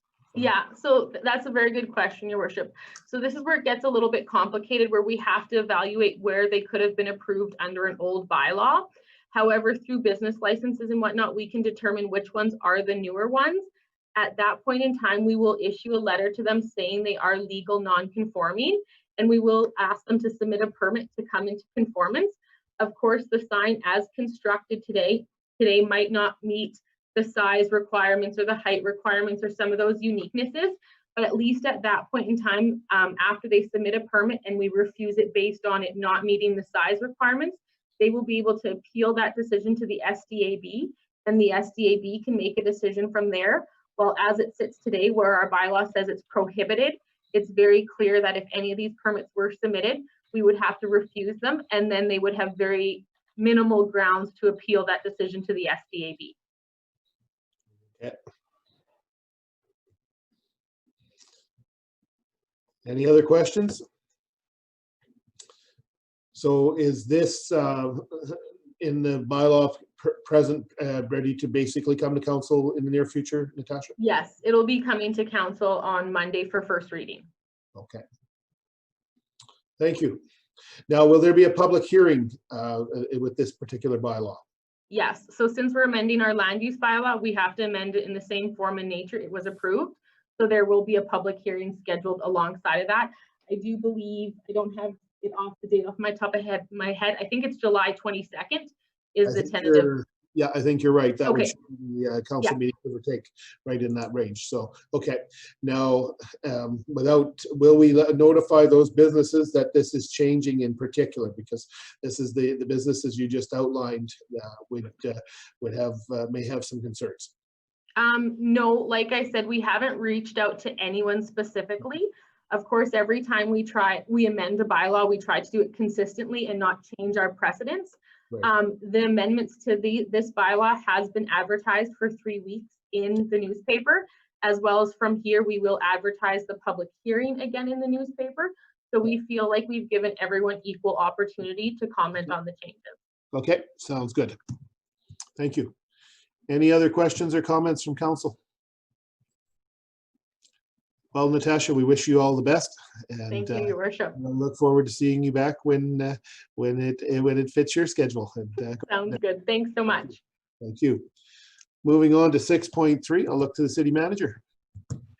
Thank you, Your Worship. To present 6.3, draft policy number 135-03, workplace violence and harassment prevention policy. I'll ask Cindy Perkins to present. Hello, good evening, Mayor, Council. I'm here today to provide the committee with draft policy 13503, workplace violence and harassment policy. Some background for you. Council approved policy 12-2016, harassment policy, on November 14th of 2016. So as per the government's document policy, administration's required to review all policies periodically. So we completed a full review and we're proposing to replace the harassment policy with this updated version. So the City of Lloydminster's workplace violence and harassment prevention policy is created to maintain a harassment-free workplace by ensuring the City of Lloydminster team is committed to an environment where everyone is treated with dignity and respect.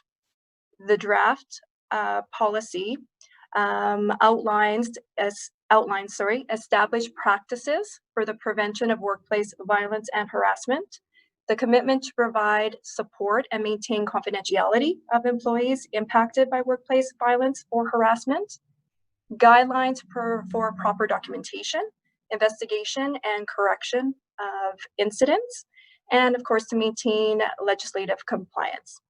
So the objective is to provide employees with equal employment opportunity, which is free of workplace violence or harassment, and prohibit all forms of discrimination in the workplace. The options brought forward today: one, that the committee accept this report as information and that the policy be brought forward to a future regular council meeting for decision.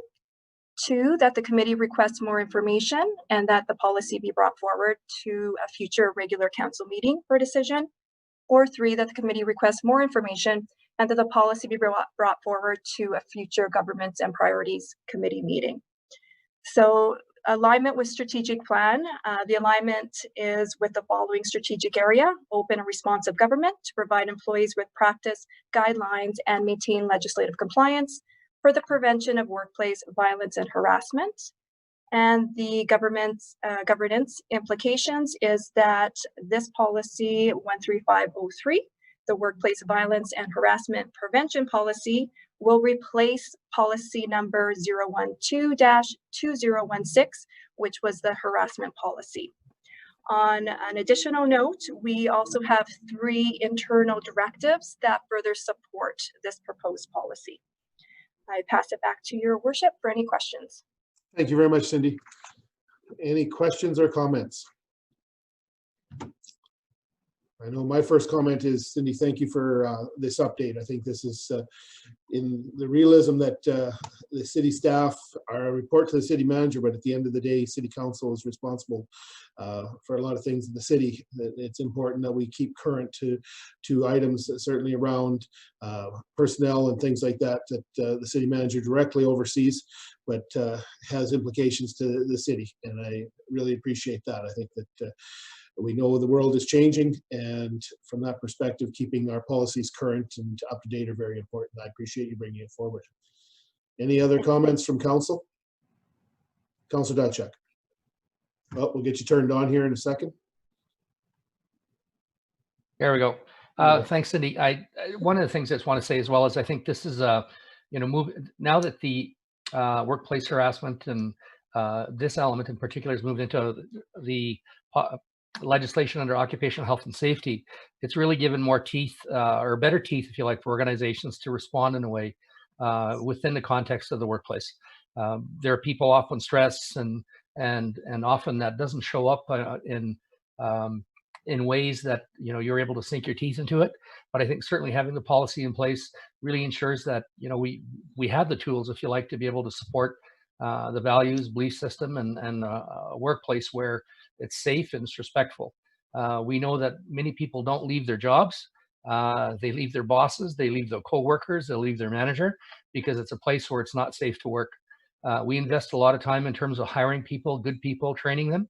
And this policy actually go a long way to enhance our abilities, and not suggesting there's rampant anything within an organization, but from time to time, I think incidents happen, and this policy gives teeth to ensure that we can retain good people and we can create an environment where people want to choose to come and work for the city. So I'm glad to see this update. I think it's great. Thank you, Councillor. Any further questions or comments? Well, I think seeing the comments that we did have, Cindy, I think you can bring this forward to council at the next opportunity, and we can hopefully move it forward. Thank you. Have a good evening. Thank you. Moving on to 6.4, I'll look to the city manager. Thank you, Worship. To present 6.4, draft 2020 election bylaw, I'll ask the city clerk, Doug Rodwell, to present. Thank you, Your Worship, and you'll note this is the last item on your agenda, so thanks for bearing with us. And yes, indeed. So in preparation for the upcoming municipal election, the administration has drafted a new election bylaw. The next municipal election will be held on November 9th, 2020. All elections within the city of Lloydminster follow the Local Government Elections Act, Saskatchewan. And Section 9.1 of the Act provides a list of matters that municipalities may decide by bylaw, including the addition of a candidate's occupation on the ballot, rules for the nomination deposit, and the use of voting machines and mail-in ballots. Some of the changes from the previous bylaw include the addition of mail-in ballots in the 2020 election bylaw to allow electors to access the mail-in ballots for the 2020 municipal election. Mail-in ballots are used when an elector is out of the city for both advance polls and the election date to ensure they still have an opportunity to cast their ballot. The requirement for disclosure of campaign contributions valued at $50 or above. And with the concerns of COVID-19, the bylaw would also allow the returning officer the opportunity to create a drive-through polling station if it was deemed appropriate. Administration is finalizing more election details, such as the polling stations, the elections officials' remuneration, which will be brought forward to a future regular council meeting for decision. The objective is to provide the committee with the draft 2020 election bylaw for review and discussion.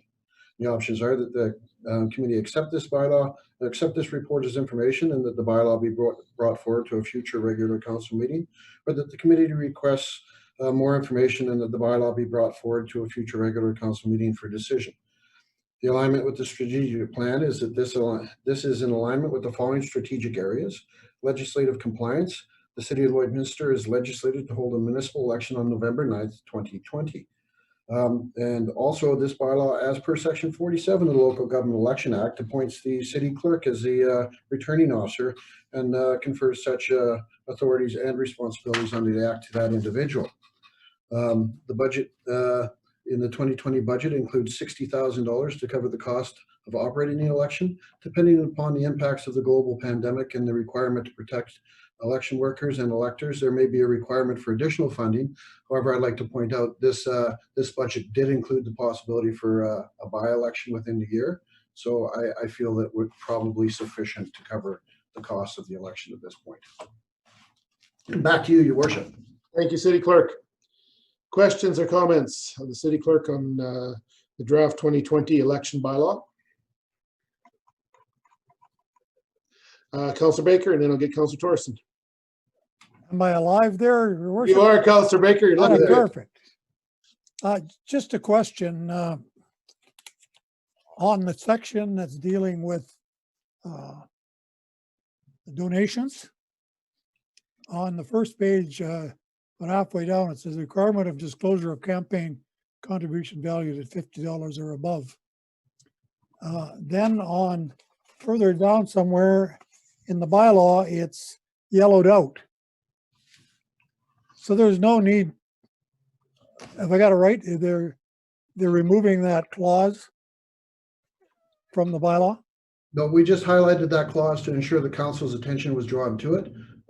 Through straw polls with council, we were advised that this is something that they may like included. So this is an opportunity for council to tell us whether they would like that included or not. So they're proposing it, Councillor Baker. Excuse me, Your Worship? It's being proposed. It's not in the bylaw today. This is what the change would be. That's a new thing. The new Okay. thing. Yeah. Thanks. You're welcome. Councillor Torreson, I believe, and then I'll get to Councillor Diachuk. Councillor Torreson. Thank you, Your Worship. Yeah, as far as I can see, I think they're good additions to the bylaw in terms of giving an additional level of transparency and also giving us some opportunities depending on what the world looks like with this COVID situation come November, so that we can have options available to us for how we conduct the election to ensure that it's fair and keeps people safe at the same time. One question I did have that's not necessarily covered within this, and maybe it's something for the mayor to take in one of his meetings with the other mayors in Saskatchewan or with other levels, elected officials in Saskatchewan, is whether or not canvassing is going to have specific requirements. I see that as being a concern somewhat with people going door to door and things like that. And, it could potentially create a scenario where you're going to a lot of places and contacting a lot of people. So I'm just curious if that's something maybe you could take back and see if there's some answers you can get in terms of whether or not there's going to be guidelines on canvassing for all the municipal and provincial elections in the fall. I certainly will take that one up. From my perspective, I know the city clerk through the provincial city clerks group has also, I'm sure, have that on their agenda as well. Just to remind everyone listening, there will be a Saskatchewan provincial election held on October 26th. So that's 2 weeks prior to the city. So this is definitely going to be an agenda item discussed at various levels of government in Saskatchewan. People will need to deal with that accordingly. And I don't have an answer for you, but I believe we'll be attending a meeting on Friday, the city manager and I, by Skype or Zoom. And this will be discussed, because I know there's been discussions among some mayors already, just trying to get some clear understanding of where the provincial regulations will be, guidelines, and trying to be proactive on this issue. Good question. Thank you. And if I could expand on that, Your Worship, any restrictions on door-to-door would not necessarily come from the Elections Act itself. It would likely come from the medical officer of health. So that would be one of those unique situations where the government departments would have to once again discuss how they're going to deal with that situation. November is a ways away, so hopefully we're out of this by then. Hopefully. Councillor Diachuk.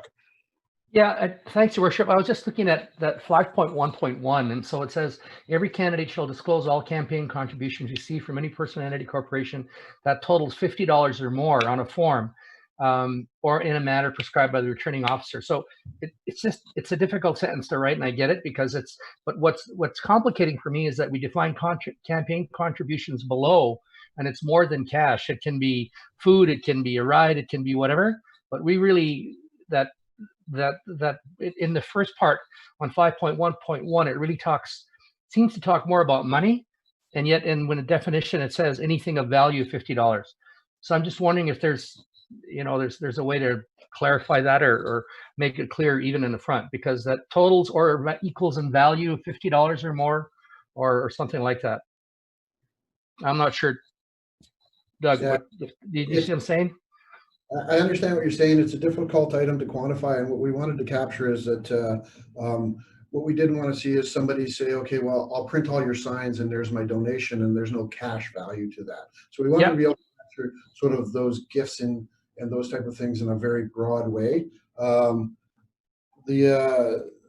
donation of an item which is a monetary value, which may be but is not limited to cash, food, meeting space, signs, printing, etc. So we tried to be very broad in that content. So say somebody wants to hold a rally and one of the local hotels rents a room out for $250 a night, and that value would be a $250 donation at that point. So that's really what we were trying to capture in that sentence. We can look how that, but Yeah, I absolutely get what you're trying to do. It's not really clear in 5.1.1 that it could be a hotel room. yeah, we can alter that. I don't know. It's not a big deal. It's just because, I mean, the other part is that I had to read it twice so that, you know, that what I wanted to say was every candidate shall disclose on a form or in a manner prescribed by returning officer all campaign contributions. I would have put that form in the front, just so it was like, I'm going to report it on a form. But then I would have added, you know, that totals in $50 or equal value or something like that, I guess. But yeah, and it's not a big deal. Just a thought. Appreciate it, Councillor. We'll leave it to the city clerk to do that massage. However, he needs some work. Yeah. Yep. Councillor Torreson, then I'll get Councillor Baker. Councillor Diachuk's just trying to figure out whether he can get dirt from the Russian government and whether it counts as a campaign.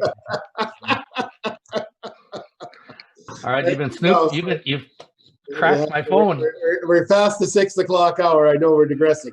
All right, Councillor Baker, you got the floor. Thank you, Your Worship. For a fellow that's coming up with retirement here, I think this is a bad idea.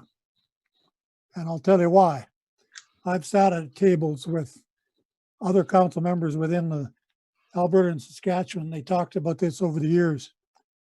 And here's what happens if, for example, you got 6 or 7 candidates running, and they might be your personal friends, some of them. And somebody gives you $50 to one of them and not to the other one. It creates kind of a bad situation. So the person giving the $50 doesn't help out at all. And you got candidates that maybe can't afford $500 or $600 or $800 to buy signs and put on a campaign. And we shouldn't be disqualifying people for that. And I think the little bit of money that's donated or collected should be left alone. It's been going on for 100 years. Nobody's writing a check for $10,000. And it's just $10, $50, $20. Maybe somebody buys an ad for you in the newspaper. I think you're just asking for trouble. It's not about transparency. And after it's all over and you get in the council chamber and you look over and you say, well, my friend Joe gave him $50 and he didn't give me anything. And on it goes.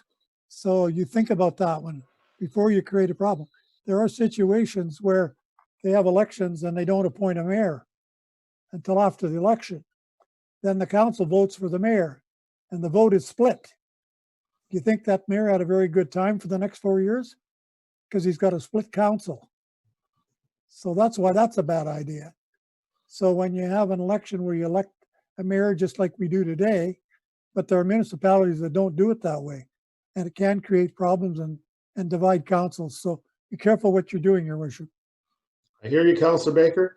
Councillor Baker, if I could ask you this question then, would 150 or 250 be more a realistic number? Because I think absolutely.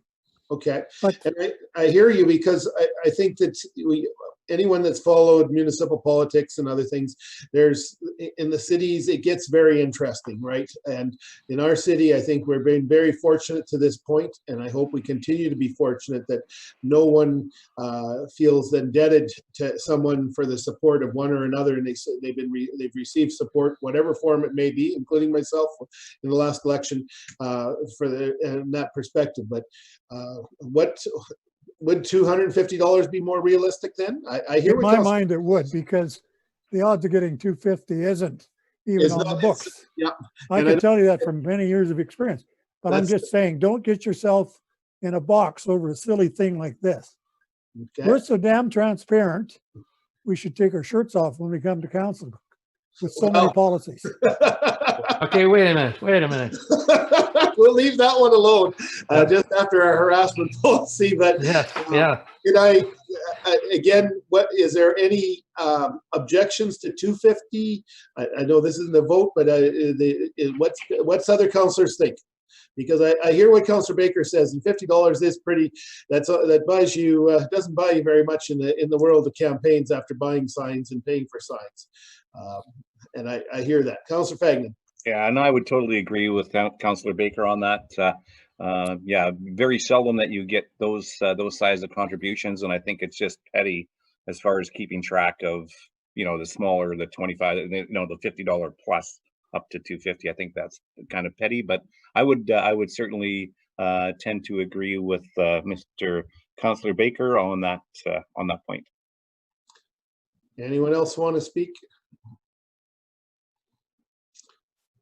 I see Councillor Buckingham first, then followed by Councillor Thorson. Councillor Buckingham.